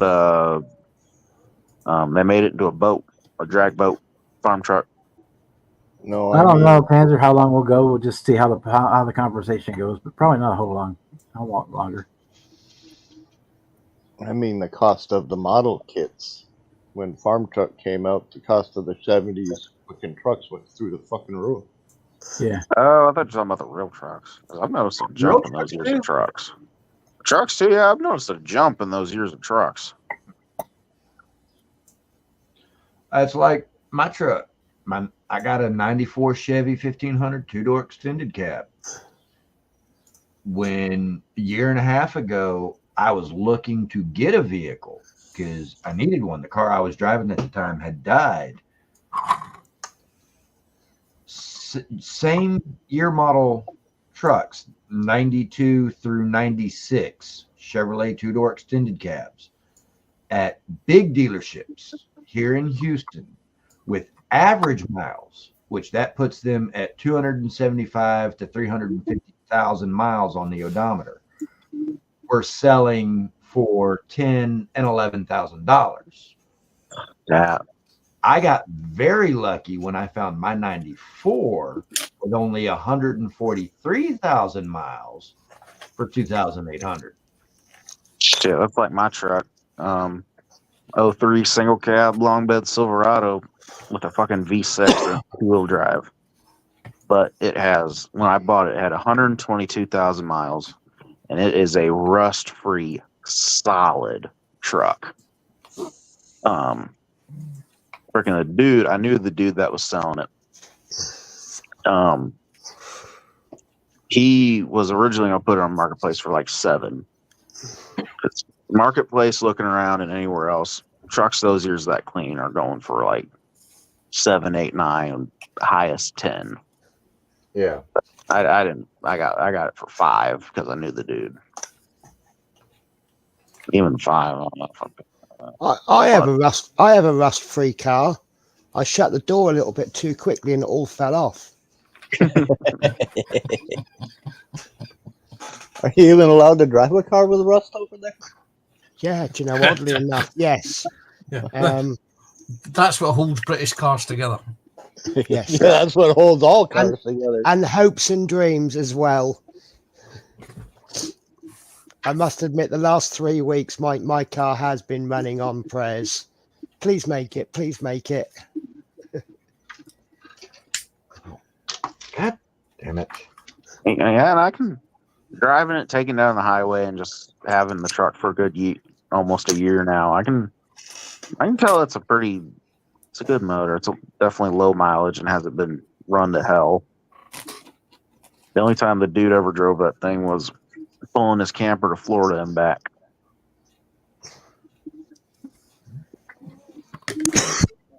Otherwise, he drove this little shit box everywhere. Nothing wrong with driving a shit box. No. That's what him driving that shit box is what kept that truck in such good condition. When I say it was factory, I replaced the belt on it not too long ago, and the belt was still stamped from GM 2003. Oh, wow.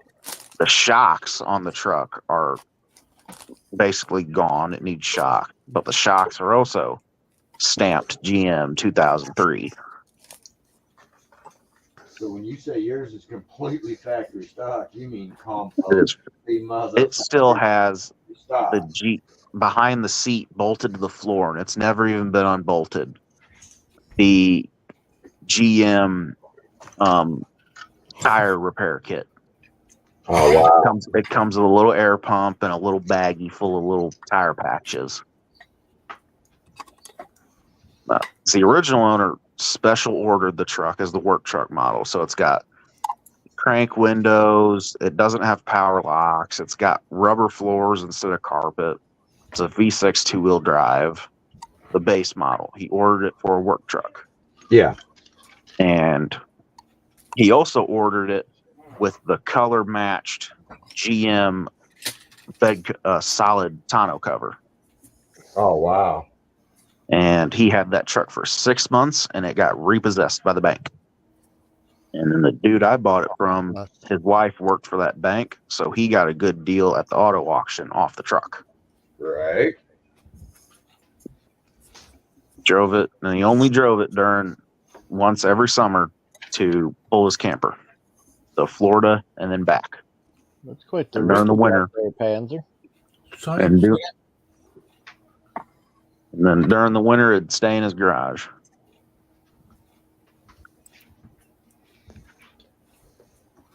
Ooh, what's that? This is the AFE Club Husky Mach 3 vehicle manual detector with added plumbing and the robotic arm. Is that the same one that Ron was building? What the hell is that thing? I don't know. I know that Tasha is building the Panda Hobbies version, which is not as detailed as this one. That's really nice. Yeah, I've only just I started building this for a Patreon group build in January, and that's me. It's built, it's painted, and I'm starting the weathering process, which will probably take me another 3 or 4 months. Is that because you're just slow, or is that because you don't get a lot of time to do it? I don't get a lot of time at the bench. I've just recently come off of a year of 12-hour shifts. Nice. And when you're working 5 or 6 days a week, you don't end up with a lot of bench time. We've now recruited 4 more staff, so we're now back on our 8-hour shifts. Oh, nice. And having come off of them a couple of weeks ago, I've not been doing any bench time because I've been catching up on a couple of PlayStation games and some DVDs that I bought. So I'm now up to speed on all the Star Trek Discoveries, the Star Trek. What's the other one that was out? Strange Voyager? No, not Voyager. Voyager's old. Strange New World, yeah. Yeah, the Discovery and Picard. And Picard seasons 1 and 2. I've still got season 3 of Picard to watch. You know, I've not finished, but I've watched 2 episodes of that Picard. It gets good the further it goes in. It starts off kind of slow, but it gets good towards the end. That thing looks freaking cool, but what the hell is it? It's a magnetic anomaly detector. It detects an IFEs, not IEDs. Sorry. Oh, okay. And usually on the front of it, there's a big magnetic ground penetrating radar. But this thing is, because of the way it's designed to the front wheels drive over the IED. Then if it blows up and sets off an IED, it will take a wheel off. And the whole cab, this whole cab section here is protected. And this is the mine detector. That's cool. Anomaly detector. It was designed by the Americans for use in Iraq and Afghanistan. Yep. So I thought maybe it was military, but just by the wheels. yeah, I mean, you could easily convert this into, if you're into the Warhammer frame of mind, turn it into something Warhammerish. Yeah. Or off-road, if you're into this Gaslands, I think you turn it into something It Gaslands. looks like something off Mad Max. Or Mad Max it up, yeah. Yeah, you could definitely Mad Max that thing. Oh, yeah. And ironically enough, for another Patreon group build, I'm actually working on this little guy as well, which is the JLTV, which is the replacement for the Humvee. Ooh. So I've been working on that as well. And again, I've got to the stage where it's all built, it's all painted, it's all decaled up. And all I've got to do is start the weathering process. Again, that will take me probably a good few months. This is the Sabre models version. I think everybody does these kits at the moment. Sabre, Ryefield, and I believe Trumpeter also do these as well now. So that's what I've been up to. That's a kit I'd like to do, is one of them H1 Hummers. Yeah, the best ones out there are the Tamiya kits. Yeah. I haven't found any that are 25th, 24th scale. It's usually the scale I stay with. Right. There is a Hummer out there, but it's the civilian version. Yeah, I know Revell did one. Yeah. It had some big goofy ass stupid rims on it. But I'd like to do something with one kind of not really military, but kind of more civilian. Like, lift it up, pull it in the air a little bit, some bigger rims and tires. That's what No, if I were going to build an H1, I think I would go ahead and build it full military version.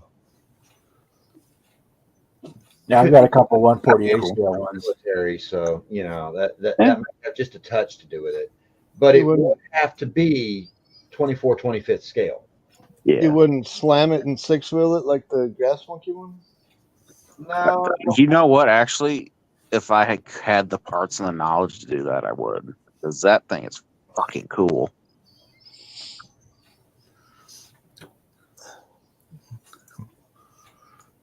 I'm trying to think what my other build plan for later this year is that I have an STL file to do an Israeli up armored Humvee. But at the moment, it's just too cold here to run my 3D printer. So I've got the file for that to squirrel in and to start printing. I was kind of hoping this time last year in the UK, we were in the middle of a heat wave. At the moment, we're still wearing sweaters. Oh, I remember that old urban legend about a heat wave in the UK. Yeah. This time last year, you couldn't shovel ice cream down your throat quick enough.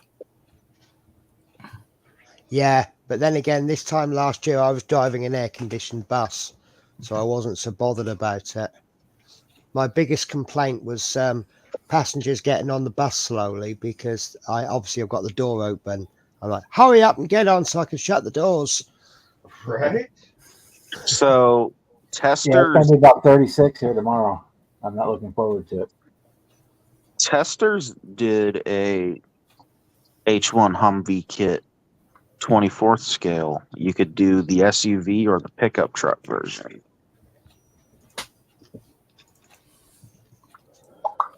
Revell did a couple snap tights.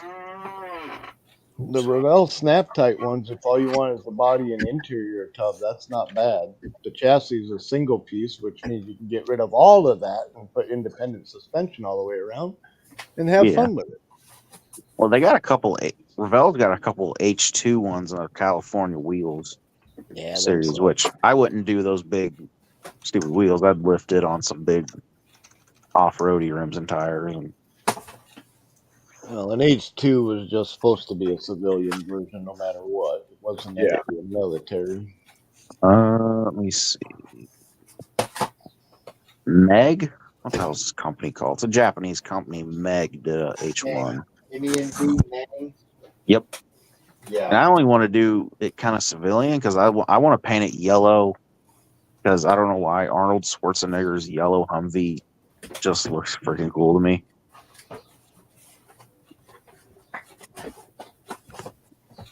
I haven't built any Meng kits, but I've seen some. And we're talking detail and mold quality that's, if not equal to, then superior to Tamiya and or Hasegawa. I built quite a few Meng kits. They're actually really, really good. Yeah. The only one that I had issues with, because I thought the detail was very soft, was their British Warrior that had the slat armor. I felt the detail was very, very, very, very low. Oh man, just by the photos on this kit, What's up, go for it. looks pretty good. I don't know. It's shipping from China. Surprisingly, the Chinese shipping is only $2, but it's a $58 kit. I wonder if Plaza Japan would have any. Probably get it for cheaper on Plaza.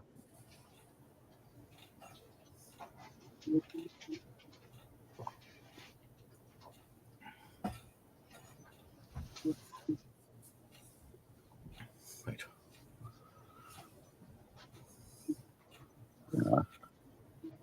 Love to look at the Humvees. I'm just not into the military builds. They look cool, but I don't know. Just never. Always been more into the crazy custom.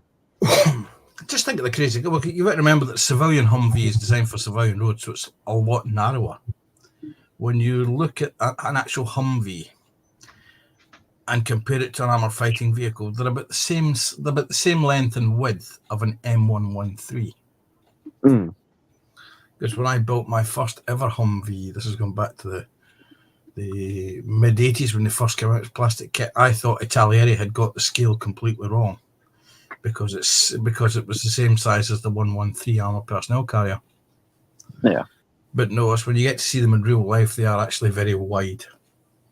Yep. I've seen one. There's a dude that used to freaking have one around here. And man, I swear he treated that damn thing like a Jeep. He'd run around all the time with it was the pickup version with the top off and the doors off of it. He'd run around it everywhere in that thing like it was a Jeep with the doors off. Which, I mean, it looked good. It was a better looking Jeep. Well, you have to bear in mind that that's what they were designed to replace. Yeah.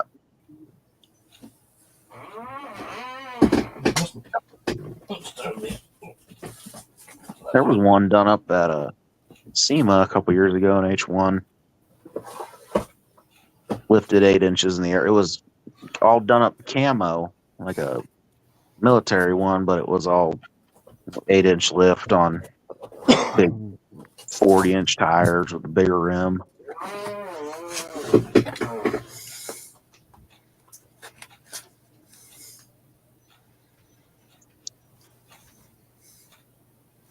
It just looked good, I thought.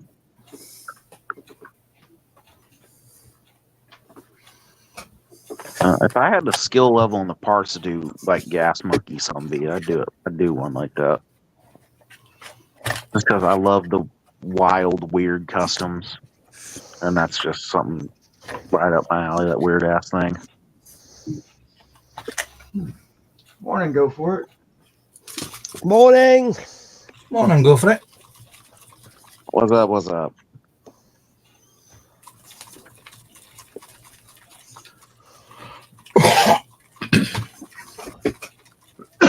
And yes, even here in Houston, it is technically morning, 10 minutes after. Yep. Yeah. Well, I've just come off of a week of early, so I may have forgotten to reset my alarm clock this morning. Oh, I've been like that for ages. I've had so many days of getting up at 2 a.m. I'm actually considered 5:30 a lion. Hell, I got a freaking walking alarm clock. My dog comes in, wakes me up every morning to go outside to piss. Well, I've just had to feed the cats because we have a very simple arrangement. I can give them breakfast whenever I want, but they won't stop hassling me until I do. Penny, those cats have got you trained. Oh, they have. Even I'm coming round to admitting that they're spoiled, because I used to say they're not spoiled because they're left on their own a lot. I give them a lot of things to play with, and then I just sort of looked at what I've just ordered them online, and I'm like, yeah, all their treats have actually come in a separate box. I've ordered that much stuff. They've sent it out in 4 different dispatchers, and there's one dispatch purely for toys. And I'm like, yeah, maybe they are a bit spoiled. Just a wee bit. That's a little. But they're not bored. So that's the main thing. All right. And I've got loads of these cats. And one thing I am really happy with, the cat tree that they've had for ages, they've almost wrecked it. But that's what it's designed for. It's basically it's a bit of wood with a bit of rope tied around it. And, that cost me like 30-40 quid. And then you've got the cat scratching posts, which are like 5-10 quid each. Cat scratch fever. And my sofa bed, which cost me 500 quid, is sitting in the corner untouched. So I'm not complaining.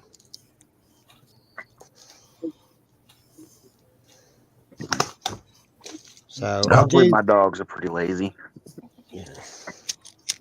Whereas I use 3 alarms. This one is the first of my 3. And prior service, United States Navy. So when this one starts ringing for the alarm, it's playing Reveille.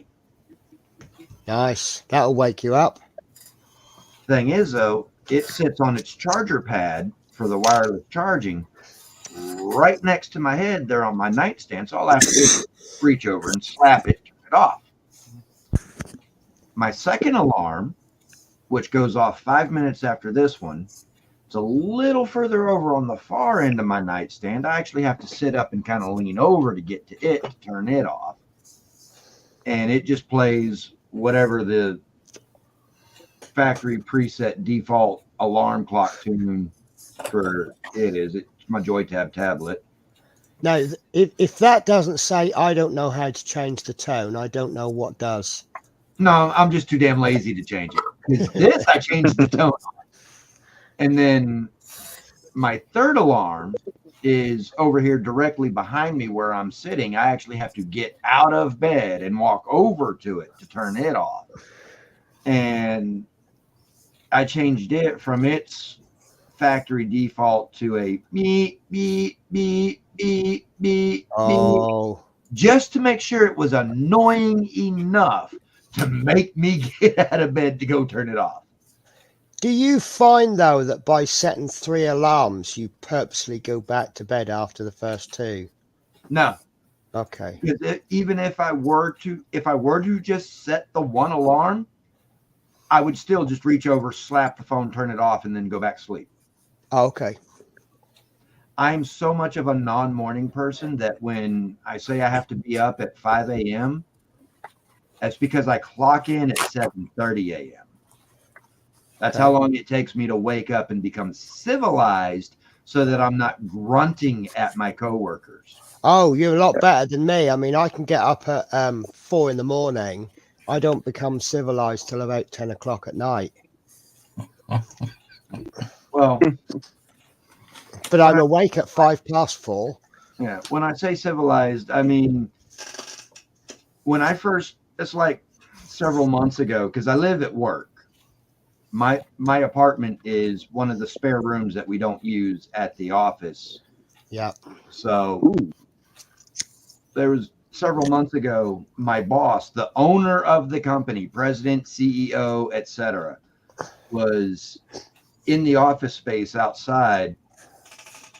And I got up and I was fixing my, going to go get the water out of the kitchen for my coffee pot. And he's sitting there at the table there in the dining room area that we use for like a meeting table or a conference table. And he's like, "Good morning, Mr. Hood." Yes, he is a morning person. I looked at him, and like I say, he is the boss. He's the man who hired me. I looked at him and I was like, ugh. Early morning grouchies. It's the only language I speak for about 2 hours after I wake up. Yeah. Yep. Yeah, you're either a morning person or you're not a morning person. Yeah, I'm like that until I get a little bit of coffee and some nicotine in me. Yeah, my running joke is I'm not actually awake till I've had 15 coffees and 17 cigarettes. Yeah. Well, when I say I only have 3 coffees a day, Yeah, wait till you see this cup. Yeah, that's this my is boy. one coffee. Yeah. This is one coffee. Yep. Add to that the fact that the brand of coffee I drink is Death Wish. Mm. Oh, I've heard of that. Is that as good as they say? Yes. Oh, I'm going to buy And some. see, the thing with Death Wish, if I were to get another exact duplicate of my coffee pot here, fill them both with water, put the filter in the basket, put Folgers or Maxwell House or whatever in one, and then put an equal amount of Death Wish in the other. Brew the coffee, take it to a lab and get the caffeine content tested. that Death Wish is going to have twice the caffeine of Nice. whatever else I brewed in the other one. Yeah. Yeah. And then there's the way I brew my coffee, because with Death Wish, Strong. you can get it whole bean or pre-ground. I prefer whole bean. I like to grind my coffee fresh each morning. When I'm done pouring my fresh ground coffee into the filter basket, my filter basket is halfway full of ground coffee. Nice. And 3 of them. On top of that, Nice. you can ask King Bob and Little Jimmy here, because we've been on for the better part of the night. How many cans of energy drink have y'all seen me drink so far tonight? I've seen about 3 different ones in your hand. Oof. Yeah, Be careful drinking that much. there's 3 more from earlier today that you didn't see. Oh. Then there's this big old 100-ounce thing that when I fill it, Whoa. I only put this much ice in it, and then the rest Mountain Dew, which already has more caffeine than a regular cup of coffee to begin with. And I filled this thing up 3 times today. On top of 3 coffees and 6 cans of energy drink. Yeah. And I'm then when I noticing I'm drinking. here in a little bit, I'm gonna go straight sleep. I'm noticing I'm drinking more coffee, and then I'm trying to lay off the energy drinks. I've been getting them cans of the Black Rifle triple shot espresso lately. Yeah. I'm trying to quit drinking soda. I drink way too much soda. We were going through me, my dad, and my brother, between the 3 of us, we were going through a 24 pack a week. Only a week? Well, that's Well, just being I will- me and If my I'm drinking brother. soda out of 12-ounce cans like that, I'll go through a 24-pack a day. Wow. And I'm talking Those- about Mountain Dew. It's the only soda I drink. Yeah, that's the only stuff I Just drink be too. careful, because that's way too much in a day. Well, see, here's the Yeah. thing. If I go through on any random day a week and I write down from the things that I drink and eat that have a nutrition information label on them, and I write down number of servings per container, number of calories per serving, number of calories per container, and I Where'd write Brian that go? information down, on average, I consume 10.5 to 12,000 calories a day.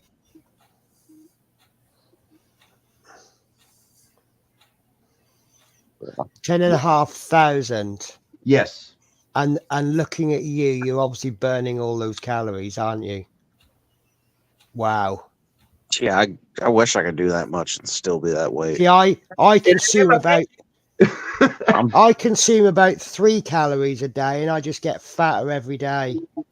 Yeah, Yeah. I'm trying to work on my weight. Having a metabolism like mine, it's a blessing and it's a curse. Yes. It's a blessing because I can eat as much as I want of whatever I want, whenever I want, and maybe gain the weight of the food that I just got done eating. Yeah, you see, you're just showing off now, aren't you? Yeah, no shit. It's Yeah. I'm 275. I know. Yeah, but see, here's the thing though. I pay $800 a month for rent. I pay $1,200 a month for groceries. Yeah. Cool. I must admit, I'm a bit luckier in that part, because obviously I get breakfast at the hotel, so I try and get myself on later shifts so I can really fill up on breakfast, and then I can snack throughout the day, Mhm. and then maybe have a sandwich or something for my lunch, and then I can get away with spending 3 or 4 quid a day on food. Yeah. And see, But- that $1,200 a month for groceries, that's Yeah. including getting employee meals for free through the catering company that I work for. Well, to be honest with you, I don't have a problem with that, because I mean, one of my little bugbears is people who waste food. Yeah. You know, they'll go out and Yeah. they'll spend £1,000 or $1,000 a month on or week on food, and then they'll throw $600 of it in the bin because it's all gone bad. Mhm. That Yeah, really I winds can't me up. stand that. I mean, I don't buy into there's starving children in Africa argument, but I do buy into the argument that you buy it, you It's should wasteful. waste your money. Yeah. And I'm a big advocate of I'll stretch things out. I'll try to reuse things. Mhm. You know, like one of the recipes I do a lot is bubble and squeak, which is mixed vegetable, leftover veg, just all put together and put in a frying pan. Mhm. So what I'll do is I might cook myself a roast dinner one day, purposely do a little bit extra veg, and then the next day I've got bubble and squeak and maybe cold meat. Mhm. Yeah. But I've seen people like I used to share a house with someone, and they used to go. One of the couples there, they used to buy all this food, and they'd throw it away just because of the sell-by date. And Yeah. I'd say, don't throw it away, chuck it in my fridge. And I used to virtually live for free because the amount of stuff they threw away. Mhm. Yeah. And what's funny, you mentioned the starving kids in Africa thing people always hit. One of the most expensive to live in cities in the whole world is in fucking Africa. Mhm. Is it? And there's 2 of them. Out of how many cities are in Africa? 2 of them. You know are what? I'm going on to the guess list one of of those is most Cape expensive. Town then. Huh? I'm going to guess one of those is Cape Town then. Mm-hmm. 2 Yeah. cities in Africa are on the list of most expensive places to live. Would that then be because it's not the growing costs, it's the import costs, getting stuff into the country or getting everything transported? A lot of that is, but yeah. Because if you send 10 truckloads of fresh potatoes or something from one place to another, at least 2 of those trucks will probably get hijacked. Yeah. And then another 2 will be confiscated by the local authorities. Yes. Yeah. Because there's not making an accusation, so I'm using the word allegedly, but there's a lot Yes. of corruption in South Africa, isn't Yes, that's why. Yep. That's why the bunny ears come out. there? Yeah. Yep. Allegedly. I did see a funny, was it Jimmy Carr? He said he was stopped by someone in the street asking for donations, and they said for £5 a month we can feed a starving child in Africa. And he just looked at him and went, I think I'm being robbed for my food, because I can't feed a starving child in Britain for £5 a month. So I think we're being overcharged. Yeah. Shit. Well, there's a lot of videos on YouTube. You can find them of people in Africa and like them little villages and shit all over. And they'll show the outside of their house. It's like a mud-made house or whatever, like a little mud hut or whatever the fuck they're called. But they'll walk in and it'll be fully furbished. Like they'll have PlayStations, big flat screens and shit. Mhm. It's not Africa's not a poor country. Yeah. There are a lot of tribes still around out there, but they're not even really poor tribes still. They still have modern technology.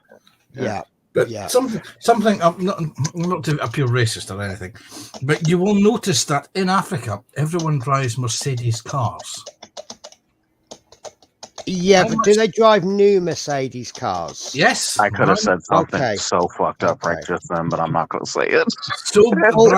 They are brand new, non-mileage cars. They import more Mercedes cars to South Africa and African nations than they do the rest of Europe. Because that's fair enough then. Because the reason I said that is when I was in Bulgaria, they import most of their cars are imported and then re-registered for Bulgaria. So most of their cars are second hand. So there are quite a few BMWs, Mercedes and things like that, but they're like 20, 30-year-old BMWs that have been imported from Germany or whatever. So, just because you have a... Penny, imported. It means that they're actually stolen cars. A lot of them come from the Well, UK. I didn't want to say that. I know that's the situation with Bulgaria. That is a big thing in Africa where even in the States you'll have cars that are stolen, like Mercedes, Yeah. Hellcats, new badass fucking cars, Yeah. and they'll be able to track them and track down the VIN numbers in the cars, and they'll end up on a dealership lot in Africa or somewhere in the Yeah. UK. Yeah, Big because one if being you steal a Africa. car, the best way of not getting caught is getting out of the country, isn't it? Well, The best- they'll steal it. Well, it'll be some little low-level motherfuckers stealing them, or the dudes that'll fill shipping containers full of fucking stolen cars and ship them Yeah. somewhere else. Yeah. And a big part of where they're shipping them are the big expensive cities in Africa. There's Yeah. on YouTube right now a lady that's been tracking down her 2024 Escalade XL, big brand new $100,000 Escalade. Wow. And she's been tracking it with private investigators, and she tracked it to a dealership in Africa, in one of the most expensive cities in Africa. Mm. It was sold through a dealership lot, and then from there it was lost. It was sold out of the dealership with the original VIN number, and then somewhere along the line the VIN has been Modified. messed with and modified. Yes. Right. A lot So of- that is well and truly gone now. Oh yeah, it's gone, and it was $100,000 Escalade. Yeah. Wow. And It's that a lot of what they are the European cars that have been imported over here that are getting stolen and being back imported. Yeah. And Wow. a lot of times also what'll happen with situations like that is these people that do already own these big expensive luxury vehicles in Africa and Middle East. And Middle East is another big one where they're sent to. yeah, Yeah. and they'll get into an accident with their car and they'll need replacement parts. Mm. And instead of paying the dealership's prices, they'll pay chop shop prices. Yes. What'll happen is those vehicles here in the States will get stolen, taken to a chop shop, cut up Yeah. into the parts, and then the parts will be shipped out and sold piecemeal. And they actually get more money per vehicle stolen that way than they do selling the entire vehicle. Penny, you'll appreciate this. Do you know what the most stolen car was in the late 80s, early 90s in the UK was? I knew this. It was quite a surprising one, wasn't it? Was it? I'm going to guess at something like a BMW. It was actually the Ladas, The Ladas. because Russian market. these were the Russian cars that were Yeah. coming that came to the UK. They were cheap as chips. Literally, you could walk Mm. off the lot with a brand new one for $1.5 grand Mm. because they were basically industrial motors. Yes. At the fall of communism, they stopped manufacturing them, so they were being stolen from the Of UK, course. Yeah. be sent back to Russia to be stripped and sold as Yeah. parts. Because I They're remember doing years something ago similar to someone that said here about. now with I remember years ago someone saying about what the most common stolen car was, and it wasn't a high end one. But obviously, when you think about it, if you get the high end cars, there aren't as many of those. You know, there's how many people drives around in a posh McLaren, so there won't be as many of those because there aren't as many to be stolen. But then again, the lower end market, there is no call for it. But yeah, I knew it was something. I knew it was something odd like Yeah. that. But I know in the States here, the most stolen car is Hellcats. What? And What's- it's gotten what's the worse now Hellcat? that Dodge has discontinued all manufacturing of Hellcat Challengers and Chargers. And It has gotten really big worse. reason, and the big thing that's happening with the majority of the Hellcats that are stolen, they're going to chop shops and turned into parts. yeah, because Yep. parts is worth more than the whole car, isn't it? If you've got the market for it. Yep. I mean, there's absolutely no point me stealing a car for parts because I'd be advertising the parts in magazines and newspapers, and by the time I paid for the advertising, it wouldn't be worth my while. But If I Yeah. owned a garage and I've got a regular flow of customers coming in to have their cars repaired, then yeah, stealing a car for parts would be perfect. I'd like to bet that if you go to a car breakers, at least 10% of those cars are probably stolen. Yeah. And the Yep. thing is, if you're running a garage and you're utilizing stolen parts, whatever you charge for those parts is pure profit. Exactly. Yeah. Yep. The vehicle manufacturers are the biggest offenders in this. They instead, if you damage your headlamp in the UK, you can't change the light bulb yourself. You got to change the whole unit. That's right. Yeah. And you go to a dealership and they charge you an arm and a leg. You go to your local garage and they'll fit one for a third of the cost, if not cheaper. Yeah. I can guarantee you that component part that they fitted is actually from a stolen car. Yeah.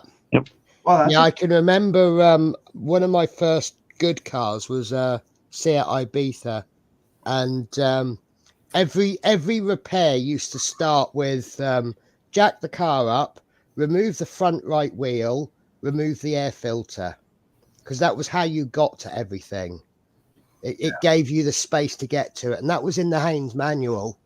And it's like, if you want to change something, you have to remove the wheel and then remove something that's on the left-hand side of the end. Well, it'll be, on the left-hand side of the engine. And then that gives you the room. It gives you access space to get to whatever. Yeah. Change the starter motor, you got to remove the wheel and the air filter. Yep. Change, Where- this, that, and the other. like little over 2 years ago, the car I was driving at the time was a 2004 Hyundai Elantra. And it was a little inline 4-cylinder front wheel drive. And so the exhaust had some flex pipe in it so that the engine could flex back and forth with the torque without busting the welds in the exhaust line. Well, flex pipe had gotten a hole in it and was leaking, and it sounded like shit. I was getting bad gas mileage and just all sorts of problems. Well, to replace that flex pipe, you actually had to replace an entire length of pipe that goes from a connection flange at the manifold main converter to the next connection flange after the secondary converter. You have to replace that whole piece. And the dealership wanted a little over $1,000 for that piece of pipe. Yeah. The parts houses here in town, like AutoZone, Advanced Auto Parts, O'Reilly's, etc., they wanted almost $500 for that part. RockAuto.com, $175 shipped. Yep. Nice. And all I had to do was jack the car up and do the work myself to take the old pipe out, put the new pipe in. Perfect That's fit. something I've always wondered about RockAuto.com, going with the stolen car, chopping them and parting them thing. How the hell do they have so many of those parts for so fucking cheap? You gotta think about that. That is true. What was stolen? What chopped car did that part come off of? Yeah. But I here's always the thought thing, about that because you can find good parts on there for cheap. But here's the thing, though. You can look up parts for the shittiest car ever. The car that ain't nobody gonna steal because it's just cheaper to buy a new one than to fix the same thing. Mm-hmm. And you can still find parts for it from reputable manufacturers on rockauto.com. But isn't most of the cost of a repair the labor? Because you've Yes. got Oh, yeah. idiots like me who can't or won't fix their own car. Or idiots So- like me, like when I was changing the what the fuck did I just call it? The emission shit on my truck, and I broke the snap off the Oh, nice. plug-in pipe that the evap evap sensor went on. You got idiots like Yeah. me that break shit because you don't know how to take it apart and you just start yanking on it. No. Till See, something happens. I haven't got a clue about engine, so I'm probably paying. I mean, my car went in for the MOT last year and it cost me 500 quid. the reality of it is I probably had about 70 quid's worth of parts, and the rest of it was labor. Because it's a case of I can do it, you can't. I can charge whatever I want. Yeah. And and that guy was cheap. So I don't even think about going to a main dealer because it probably would have been No, 1,000 quid. no. So it was $200 just to hook the scanner up to my dad's yeah. 2015 Sierra to tell them what But my dad had already told him. It had a rod knock. But I know if I had some kind of college education in motor mechanics, I could probably save myself well over half that amount. I don't even have college education in it. Well, I don't either. I It's have newer cars. Newer cars when it comes. Is when I was 9 years old, my next door neighbor got me into drag racing with the NHRA junior drags. He bought all the parts. He explained what the parts were and what they did and what they were needed for. And he said, all right, this is going to be your hot rod. This is going to be your race car. You got to build it. And he stood there behind me with his arms crossed, watching me work to make sure that I didn't put anything together wrong. And he was asking me, all right, now why are you doing what you're doing? What's that going to do for your hot rod? And that's how he taught me how to work on vehicles and how to build engines. Yep. See, I call that a good dad. Here you go. You want it. You go out and work for it. Yeah. And you learn. Except this wasn't my dad. It was my next door neighbor. Oh, your next door neighbor. I just know enough. Closest a thing to a dad as I had, because my biological father was very, very absentee. Yeah, like I remember a lot of stuff I know is from working on my dad's 96 OBS. And that thing, it really didn't have very many electronics in that damn truck. So a lot of stuff like that, and then helping my buddies wrench on their shit, and I've learned a lot. But when it comes to computers and electronics, like this EVAP stuff wrong with my truck for the emissions, I don't know a fucking thing about any of that stuff. Give me a damn small block Chevy and I could rip it apart and put it back together. See, now computers is a different story for me. I've just gone out and taught myself things, and because I had no one to help me, and it's like I want to do this, and I just learned to do it. I mean, I spent 40 years of Oh my god, I just need to buy one of those, Ed. Yeah. Save my ass a lot of trouble. And this one here will read airbag codes. It will also read anti-lock brake codes and clear said codes, as well as engine codes. Not one of those. See, I would love to get one of those so that I could go to the mechanic and go, oh, my such and such is broken and this, that, and the other, and I just need one of those done. Yeah, I think that'd be so cool. And he'll go, how do you know that? And I'll just go, I just listened to it and I could tell. I put my ear up to the damn manifold and it told me what was wrong. Yeah, yeah. You could, if you, just listen to that noise. See, it's telling you that you need a such and such. I rubbed the dash really nice and said, what's wrong with you, baby? I do hate mechanics that just go, just turn the engine over, and you go, and they go, oh yeah, you need a such and such. Yeah, this does. And I'm like, fuck off. Yeah, I'm kind of one of those. Hell, you can make money with one of those things too. Fucking Lord Buick is the GMC dealer up here. My dad and mom always deal with their GMCs. Freaking them people, they cost my dad $200 just to plug that thing into his truck. Mm-hmm. Tell him what he already knew. It had a rod knot.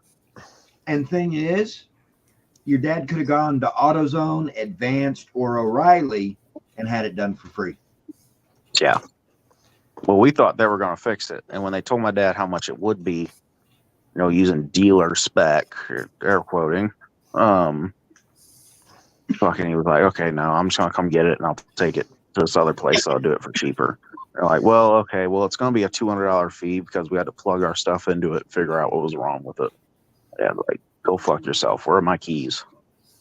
Right? No, they had his truck locked in the back.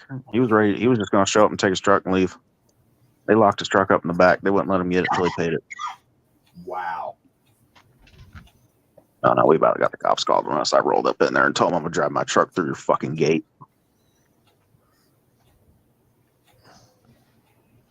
You aren't going to let me build anything, are you, Spirit? Did you enjoy your breakfast? I've been buying, because Shadow doesn't like cat food. I keep buying different cat foods to try and find something that he might like. And he doesn't like any of them, but Spirit's benefiting because she's getting extra cat food every morning because she just eats what he doesn't. But this morning I gave them, well, it's advertised as something in it. So they've advertised it as a soup. What they actually mean is we're going to give you less meat and give you lots more water in it. But she seems to love it. Ooh. Have you tried feeding it ox liver, uncooked raw ox liver? Do you know what? No, I have not. My first cat chieftain, whenever I had liver, he wouldn't touch his food, but he quite happily would. If your back was turned, be up on the stove and take it. All you would see is the pogger in, grabbing the claws and lifting it out. So I said, okay, I'll give you when I'm having ox liver, I'll give you a bit.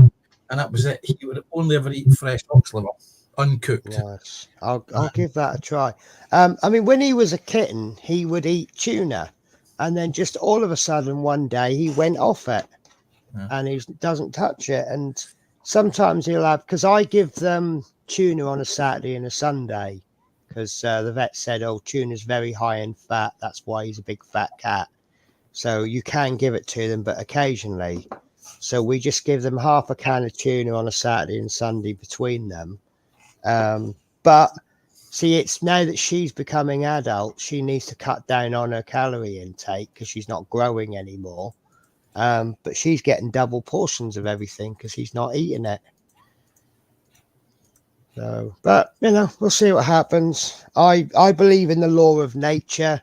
If you don't eat your food quick enough, someone else will. Yep. That's why when I'm cooking it, I eat with a spoon because I can spoon it in my neck quicker. Because you can get it in quicker. Yeah. Do you know, when I was a kid, I had this thing about sausages. Now I'm one of these people that when I eat my dinner, I always save a little bit of the meat for last. So my last couple of mouthfuls will be the main sort of the hero of the dinner. Now my granddad was the kind of person, if you're eating, say, sausages, and I'm saving a sausage till the end, he would just go, oh, don't you want that? Bang, fork's gone in, your sausage is gone. So when I was around my granddad, you'd always learn to eat the meat first. I just put something in our private chat. I'm going to buy this kit from Plaza Japan, and I'm going to slam this thing on. It's going to piss off some purists, but I want to slam this thing on the ground on some 24-inch rims. Why would that piss the purists off? Why can people not accept that if you do whatever you do to it, you're doing it because of personal pleasure? Because it's a Mercedes 300 SL Goldwing. Yeah, we see, right. You so would I be just surprised how many damn purists are even like, it's a fucking Mercedes. I'm just coming out of a bit of a depressive spell at the moment. I've kind of turned me back a bit on YouTube because I'm having a little bit of trouble with the criticism that everything's wrong. My I love those colors. people. I know, but I call them sometimes basement dwelling virgins and tell them go away. Yeah, okay. Yeah, but what happens when the basement dwelling virgins are actually better modelers than you? And they're moaning about things. See, right, so me as a modeler, I probably don't need to explain this. I model for joy. If I end up with a model and I go, that's nice, that's the only criteria I'm after. Yeah. And I've fallen foul to letting that affect me, where people have gone, oh, that's one RGB number out on the color inside the cockpit, right down by the foot where you're not even going to see it, but it's the wrong color. Just I'm like, tell them thank you for the information, you basement dwelling virgin, and then don't talk to them again. That's what I do. no, Like with the charger I did, it's got a Viper V10 and 24-inch rims off of a freaking diecast, and it's a 70 Charger TA. but I had someone in my comment section saying those rims are too big for that car. It looks fucking stupid. Blah blah blah blah blah blah. I was just like, But thank you for the this information, this bitch. is the thing. There's a huge difference between that looks stupid and that is not to my taste. You know, massive. If it's not to your difference. taste, don't watch my video. Yeah. And see, here's the thing. One of the kits that I'm working on is this one right here. Cruising down the strip. But in you my say 6.5. if it's not to your taste, don't watch the video. Exactly. Not a And here's the single thing. one of your. When I Yeah. build, me, Yes. this guy right here, Yeah. bought, Yes. paid for this kit. Yeah. Yes. Therefore, Yes. this guy right here, am going to build this kit Yes. the way I damn well want Yes. to build But you say kit. yes. But Yep. you say if it's not to your liking, don't watch my channel. Ding, nothing, ding, ding, ding, ding. nothing that you build is to my liking. But what is to my liking is things like the application of the paint, the way that you get the gloss, your techniques. Mhm. That's what I'm watching your channel for. Yeah. Yeah. I wouldn't build half of the stuff you build because no offense intended to anyone. These cars, they don't thrill me. Yeah. But the building does. And see, here's the way I look at it. I don't give two rats fucked asses, pardon the language, whether you're building cars, pickup trucks, semis, big rig trailers, boats, airplanes, jets, helicopters, science fiction spacecraft, Gundam suits, whatever. Yeah. Minis for tabletop gaming, dioramas, tabletop terrain, whatever. If you're building a scale model, then you're building a scale model. It's all modeling. And Yeah. whatever it is you're doing in your genre of modeling Yeah. can be applied to all other genres of modeling. Exactly. Exactly. Yeah. That is why I pay attention to all the various types of building Mm. so that I can learn and become a better builder myself as far as for various painting techniques, Oh yeah. so forth and so on. Even if I'm not into what they're building, I can still respect. Like I can Yes. still respect it. Like dude down here, something like that big old thing. That's not my style, but I can respect how great it looks with all the Exactly. plumbing and wiring and how it looks. I can respect how phenomenal it looks. That's just not my style of vehicle. So Ed, what Or you like- basically said to My- me is my shut style's the big hell block up, Chevy. get on with it, sort your head out. Yeah, you know, and for me, But what Ed was saying is the same way I look at it, is that I'm an armor modeler. That's what I build. What Yeah. you don't know is that when I'm not building armor, I have another bench down the stairs in my living room, which I potter about painting 54mm Napoleonic miniatures. Oh, Exactly. nice. And I don't display those because those are something which I work on a figure and it takes about 2 years because I'm using oil paints. I don't use enamels. I don't use acrylics. It's oils. Why do you- Wow. Maybe And there's it's learning the new skill sets. A few years ago, about 20 years ago, this stuff, what is it? Let me get a bottle of it. I've got one of this. This stuff, the Halo model color, Mhm. appeared on the market. And Yeah. and it was the thing. Everyone went out and bought the Halo model color because they were new on the market. They were new. They were novelty. yes. And people started buying them. I bought them because I jumped onto the bandwagon. And it wasn't until I was watching some Games Workshop videos that people were doing the Game Workshop minis that I learned that you need to use things like, where is it? Dun, dun, dun. Matte medium, Yes. glaze Yes. medium, and retarder. Yes. Yeah. And Or since do what I do and make your own. and it's understanding how these and what their purpose is in the genre that I was able to improve what I do. Yes. And it was then someone else brought up this was called slap chop or the Zenithal technique, whereas you take a miniature and you base coat it in black, and then you overspray with grey from an angle, and then you bring dry brush white on. Yeah.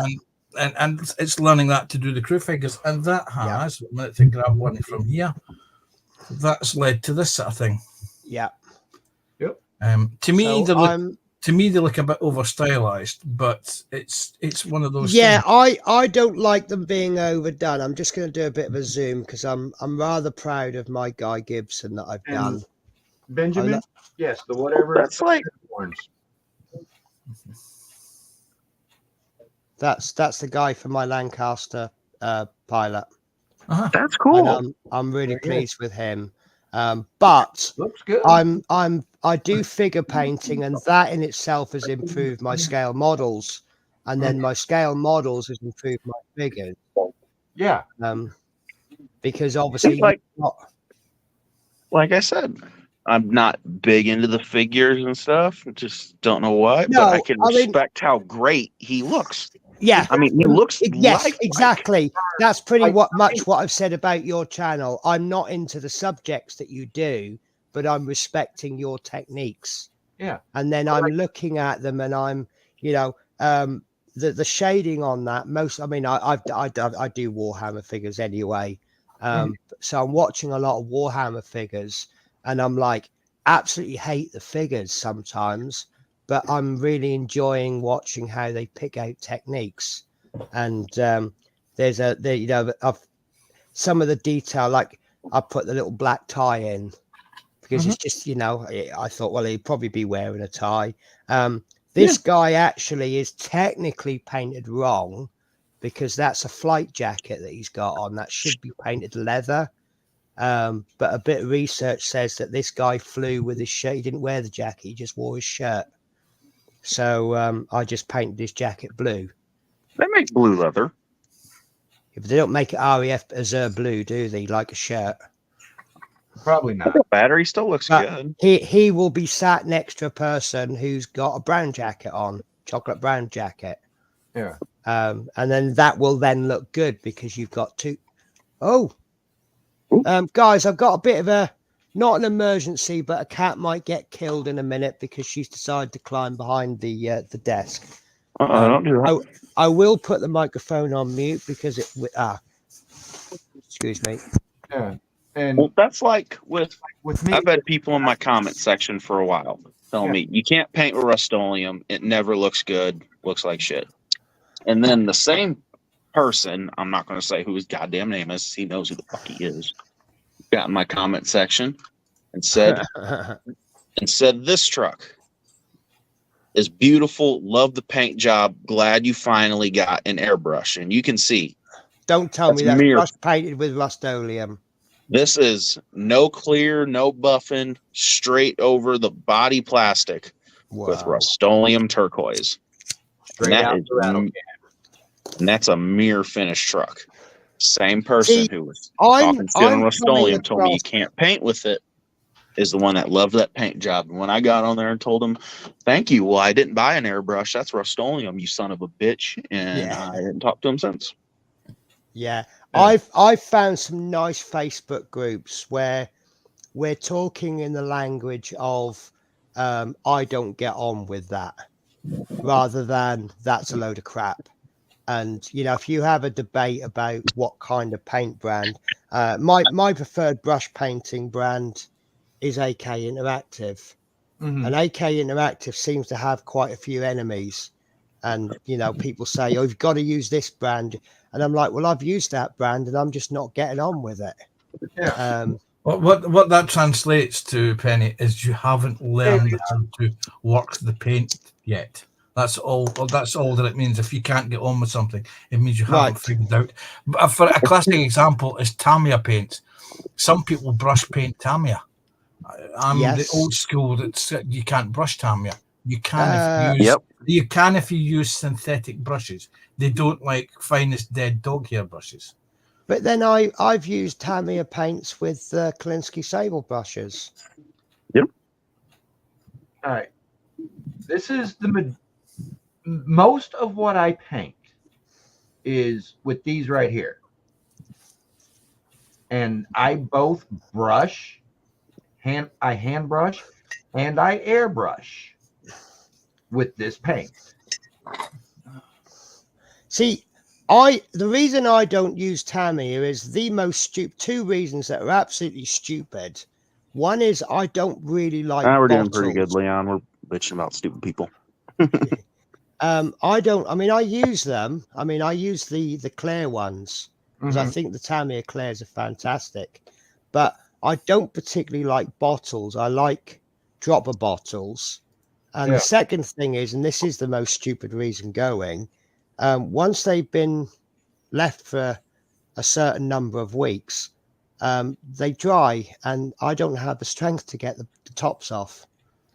You know how you prevent that? Every time you open it, right before you close it back up, take your paper towel and go Yeah. over the threads of the bottle and Yeah. the threads of the cap. Yeah. What I that's the use to solution. get them open, and it's a pretty simple way. You know the little handheld nutcrackers got the little teeth on the inside of it when you crack the nut? Yeah. Yep.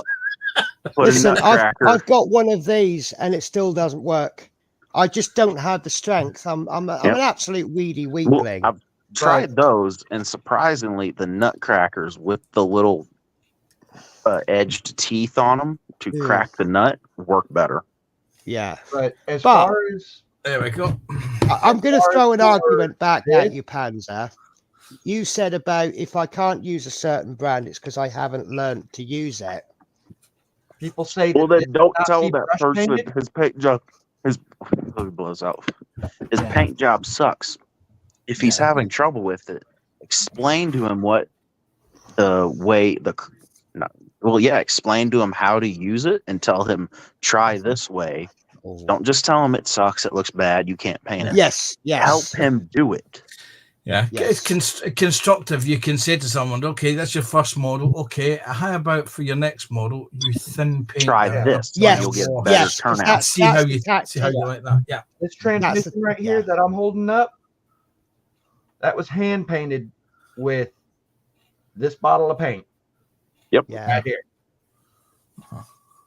It's I have aluminium. those, and I have the Yeah. little testers square jars. I Yeah. use a lot too. This is the bottle of paint that I was dipping my brush into when I brush painted Yeah. that transmission. But you see, Now tell me, if you're happy, be brush it- painted with. that's nice. If you're happy with a paint, though, I mean, when I do metallics, I do like the Vallejo metal color. I think they're absolutely fantastic. Yeah. Now, if I've gone out and I bought the entire range of Vallejo metal color and I'm happy, why should I go out and buy? I don't know what's that fancy one that's come out recently, that Australian one, Outlaw paints. Outlaw.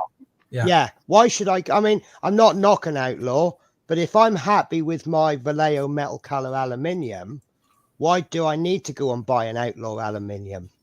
Exactly. exactly. I mean, You know? my thing is, as I said earlier, before I joined the stream, was that I've been limiting the number of kits I've been buying over the last few years because I have quite an extensive stash. Yeah. So I tend to spend my money on buying paints, and you get a new paint line. And I've done this. I've done exactly what I think we everyone else all has have, done. haven't we? Yeah. Yeah. I mean, I originally, when I first started out, it was the giant bottles of Tamiya paints. I don't have one. Just wait a second. Just reach up and grab one. Oh, go a minute. Yeah. The big bottles. You're talking about the 23 milliliter bottle? Yeah, the big ones. Yeah. Yep. That's what I buy when I can. Yeah. Every once in a while, certain colors I have to get the little smaller bottle. The Yeah. I can't even. Little square bottles like I Yeah. use a lot. No, Yeah. There's. it- Yeah, you get the big bottles It's a and 10 you mil. get the small bottles. yeah. Now in the UK, it's practically impossible to get big bottles. Yeah, Bob's doing exactly There we what go. I'm Bob's doing. got one. Yeah, Yeah. yeah. The one on the left hand side of the screen there is the 23 mil bottle, and then the red one is the 10 mil. Yeah. Yeah. Yeah. There are, even here in the States, there are certain colors of the Tamiya that only are available in the 10 mil. Yeah. Hence why my rubber black is 10 mil. My RAF dark green 2, otherwise known as XF81, is in a 10 mil. Yeah.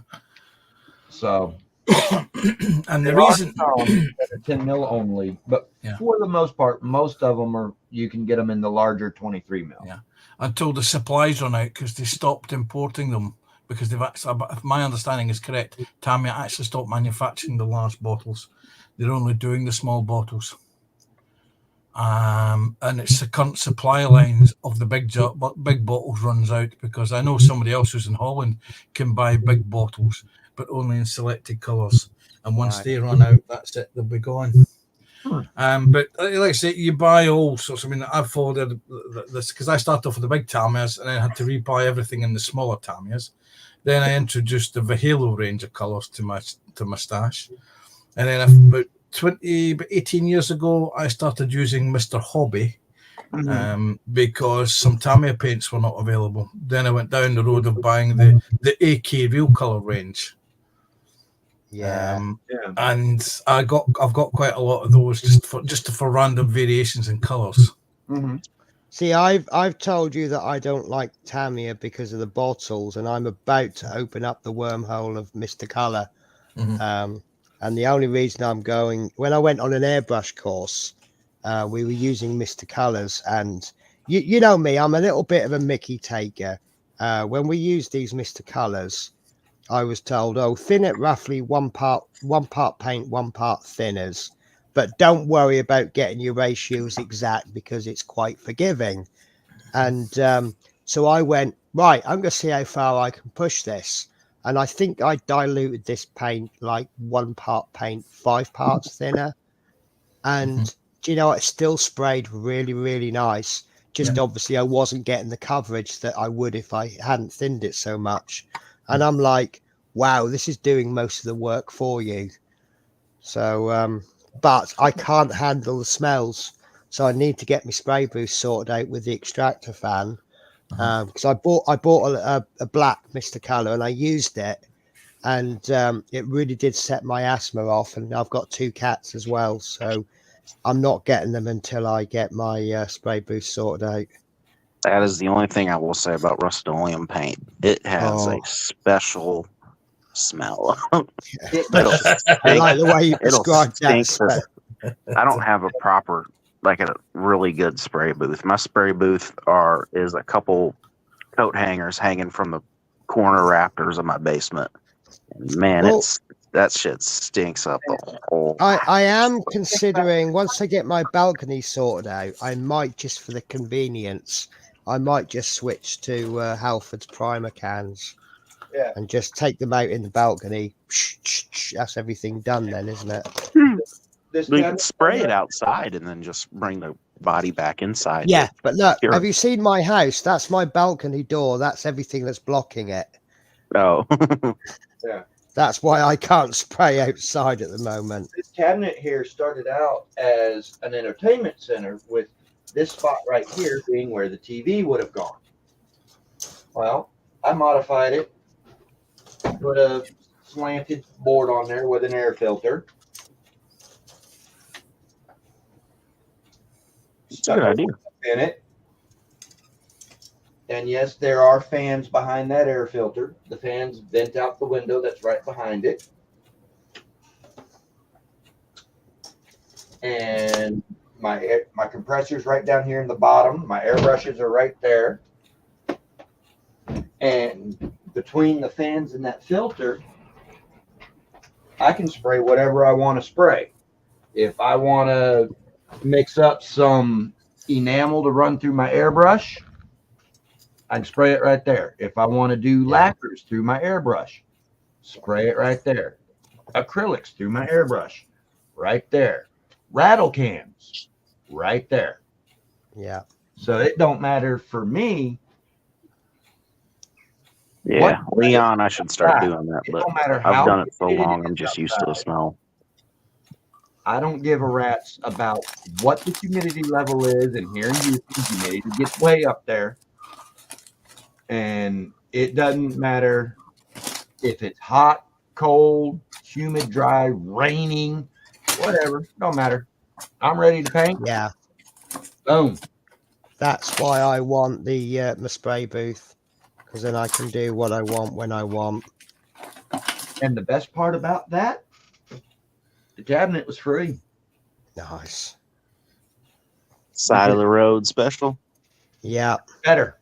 Yeah, but it's a Before bit the like company that I worked for moved into this building, we had a self-storage storage unit that we used for our non-food dry storage supply, like our hot boxes, decorations, and things like that. And then at a different location was where our kitchen was, and we did all our food prep there. And one day I got there to the storage hub and was loading up the stuff that I needed for that particular day's shift. And I saw that sitting by the trash can, like the dumpster can, like 25 feet away from the door of our storage unit that we'd had. And I was like, Yeah. So I went over, grabbed it, drug it off into the storage unit, finished getting everything I needed, shut and locked it down, went on to the kitchen, got my food, went on to my event location, ran my event, did everything back in reverse. After I got done unloading all my stuff there at the storage hub, I loaded that into the back of my pickup truck and took it home. Yep. Ew.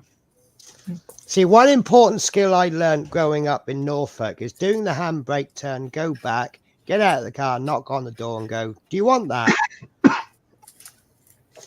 Oh, if it's on the side of the road, it's free at that point. I don't give a fuck. Yeah.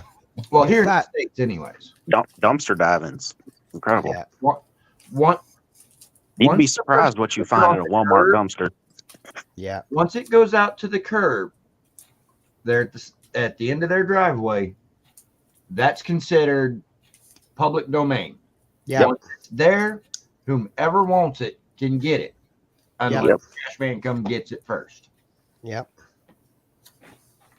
And don't dwell on it. If you want it, get it there and then. Don't go on, get that tomorrow, because someone else would have got it. Either that or it'll rain and get rained on. Yeah. And be ruined and no and good anymore. In fact, I can remember quite a few years back now. I was driving a bus, and someone was really nice chest of drawers they had on the end of their drive, free to a good home. And I actually stopped my bus and I said to my customers, I said, I'm ever so sorry, I'll just be 2 minutes.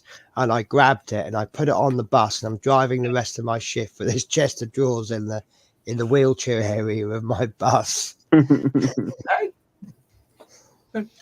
My paint storage is actually recycled bookcases. I live in a town that has a lot of bookshops, and one of them was closing down, and they were having a clear out. Oh, and fantastic. there were these little small half bookshelves, bookcases in the skip, and I looted, I think it was 3 of them. You didn't loot, you rescued. Well, I recycled. Recycled, yeah. And I think I recycled 3 of them, and about 5 bookcase worth of shelving to put on them for future uses. And that's what my big cases were. Yeah. Yep. That's like the old man got them out of the trash, used them for a little while, and then when he was moving, he put them on Marketplace for $50 for both. And when I got there, the dude said they're heavy. If you move them yourself, just take them home. And these are big cases. Yeah. I'd have been like, all right, bet that. It's like all this wood that I have stacked up here on top of my paint booth and all that. And I've got some more over there that y'all can't see off camera. That's just from scraps and shells and things kind of like this that weren't quite as usable as this that I've just found either at a dumpster or on the curb at the end of the street, just whatever. And I'm like, hey, I can use that. I can put that to use. Well, that's what I like about dumpster diving at places like Walmart or something like that. A lot of that shelving stuff or anything like that that gets broken that they can't sell just go in the trash. Mhm. And a lot of that stuff is very fixable. It's Oh, just yeah. once it's broke or damaged, they can't sell it. Yeah. Yeah. It's If you're prepared to put a little tiny bit of work in, you can just benefit so much. Oh, yeah.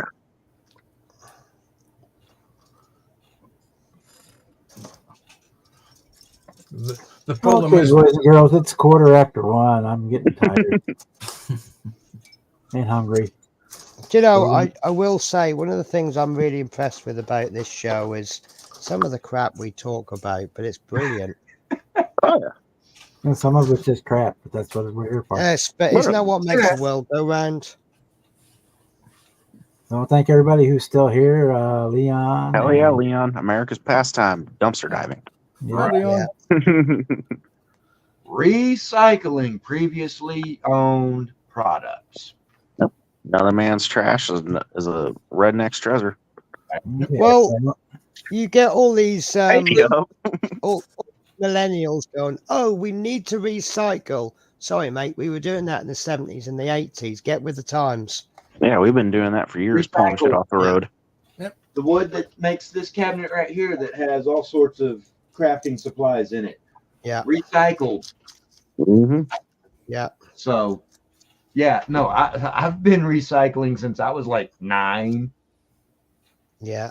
So, but Bob's wanting to close it down so he can go and get himself something to eat. So, Yeah, so I'll give everybody a chance to say their good nights and then we'll shut her down. so any and everybody in chat, all y'all on screen, y'all have a wonderful night, morning, afternoon, whatever time of day it is for y'all.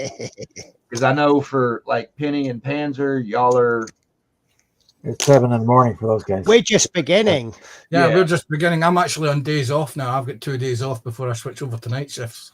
Yeah, There you go. y'all are what? Early mid morning.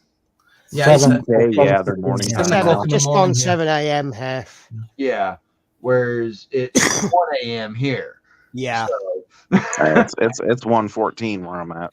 Yeah, same here, Jimmy. Well, Same what time. I'll do is I'll keep guard of your future, and then if anything happens, I'll inform you what's going to happen at. Yeah, just bring There us you go. up with the winning lottery numbers for Wednesday's draw on Tuesday. There you go. Awesome. So y'all have a wonderful whatever time of day it happens to be for you. May the rest of your day be just as wonderful. And I think I'm about to go to bed because I got to be up in 4 hours, less than. Oh, nice, Yeah. nice. Good thing I'm addicted to caffeine, huh? Yes. yes. Yep. I don't agree with the amount of energy drink intake that some people take, but in your case, go for it. Yeah, 5 or 6 cans Navy a strong. day, about average for me.